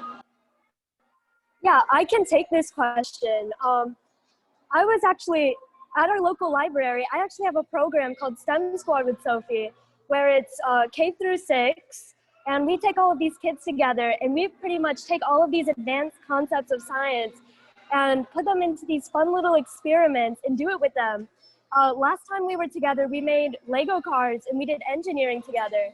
And so they're learning a little bit about it, and that can hopefully choose a career path, help them choose a career path in science. And they really enjoy that because it's taking all of these advanced concepts and turning it into something that they enjoy doing, and hopefully turning it into something that they love. So. Okay, you already took a step for it, so congratulations for it, because you know how important that is. But even if the other students didn't take a step about it, I still want to hear from you. I mean, if you had a chance, what would you do?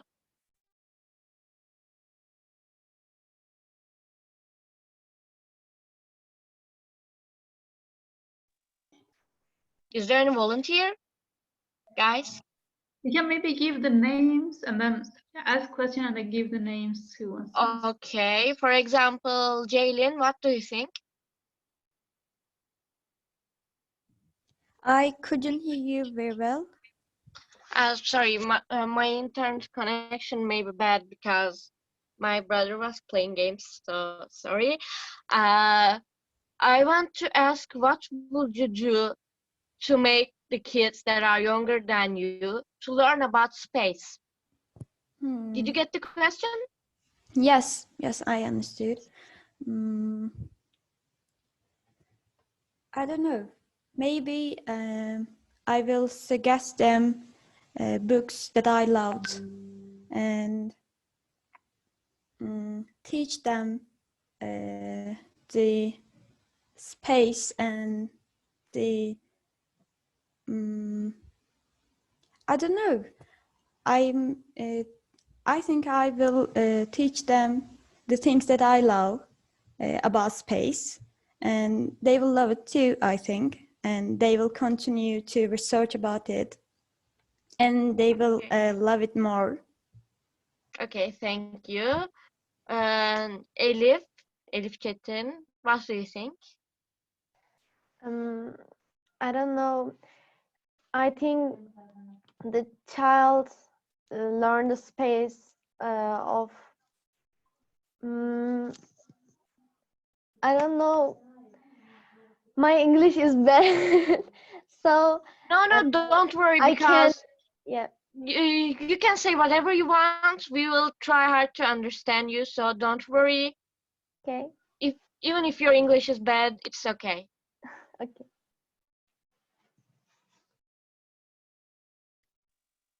And Zasa, what do you think? Maybe with showing them with the fun things like make a craft, showing the films that make them interested in space with fun things. Okay, that's a nice idea. Zuhal, what do you think?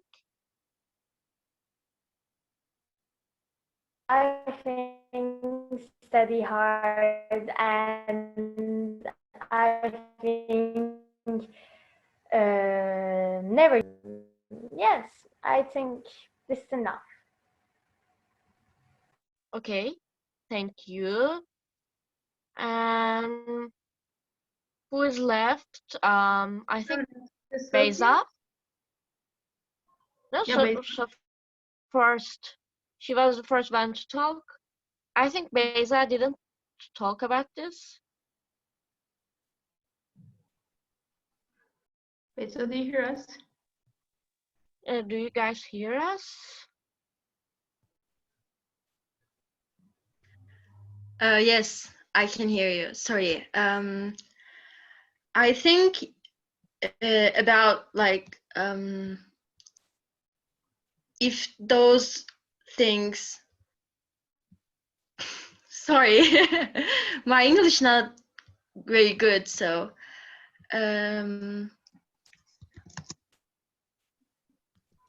Maybe we can advise them some toys that related to space. Yeah, science, like brain training things that can help, right? Or some museums, science museums. Because Yeah. as a children, I remember that I really liked science museums because I could see the experiments by myself. So maybe it could be done. Yeah, sometimes some And galleries are opened. So even there are like for the space, maybe you can introduce them, you can make them to be closer to aviation as well. Aviation makes people to go to space. yeah. So mine became like this because, and like there are, as you said, some museums, this kind of places can help them. Yeah, as I think. I personally think that most people, most students don't want a job related to mathematics or physics because of the teachers, because the way they teach those children makes them scared of those lessons, those subjects, and they think like if they be a mathematician or a physicist or something like that, it will be really hard and they can't do it. But actually we can do anything we want if we work hard. And you, as I can see, you guys took the first step and decided what you want to be, and I'm sure all of you work hard and try to be good in your lessons, in your subjects, so you can achieve your dreams. So please note that I'm supporting all of you till the end, and I'm sure you guys all can be whatever you want, because I think you all are determined and it's important. So that's all.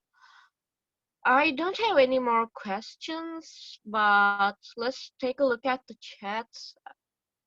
Okay, there are no other questions, but if there is, you can ask. By the way, I want to suggest a book that is called, what was it called?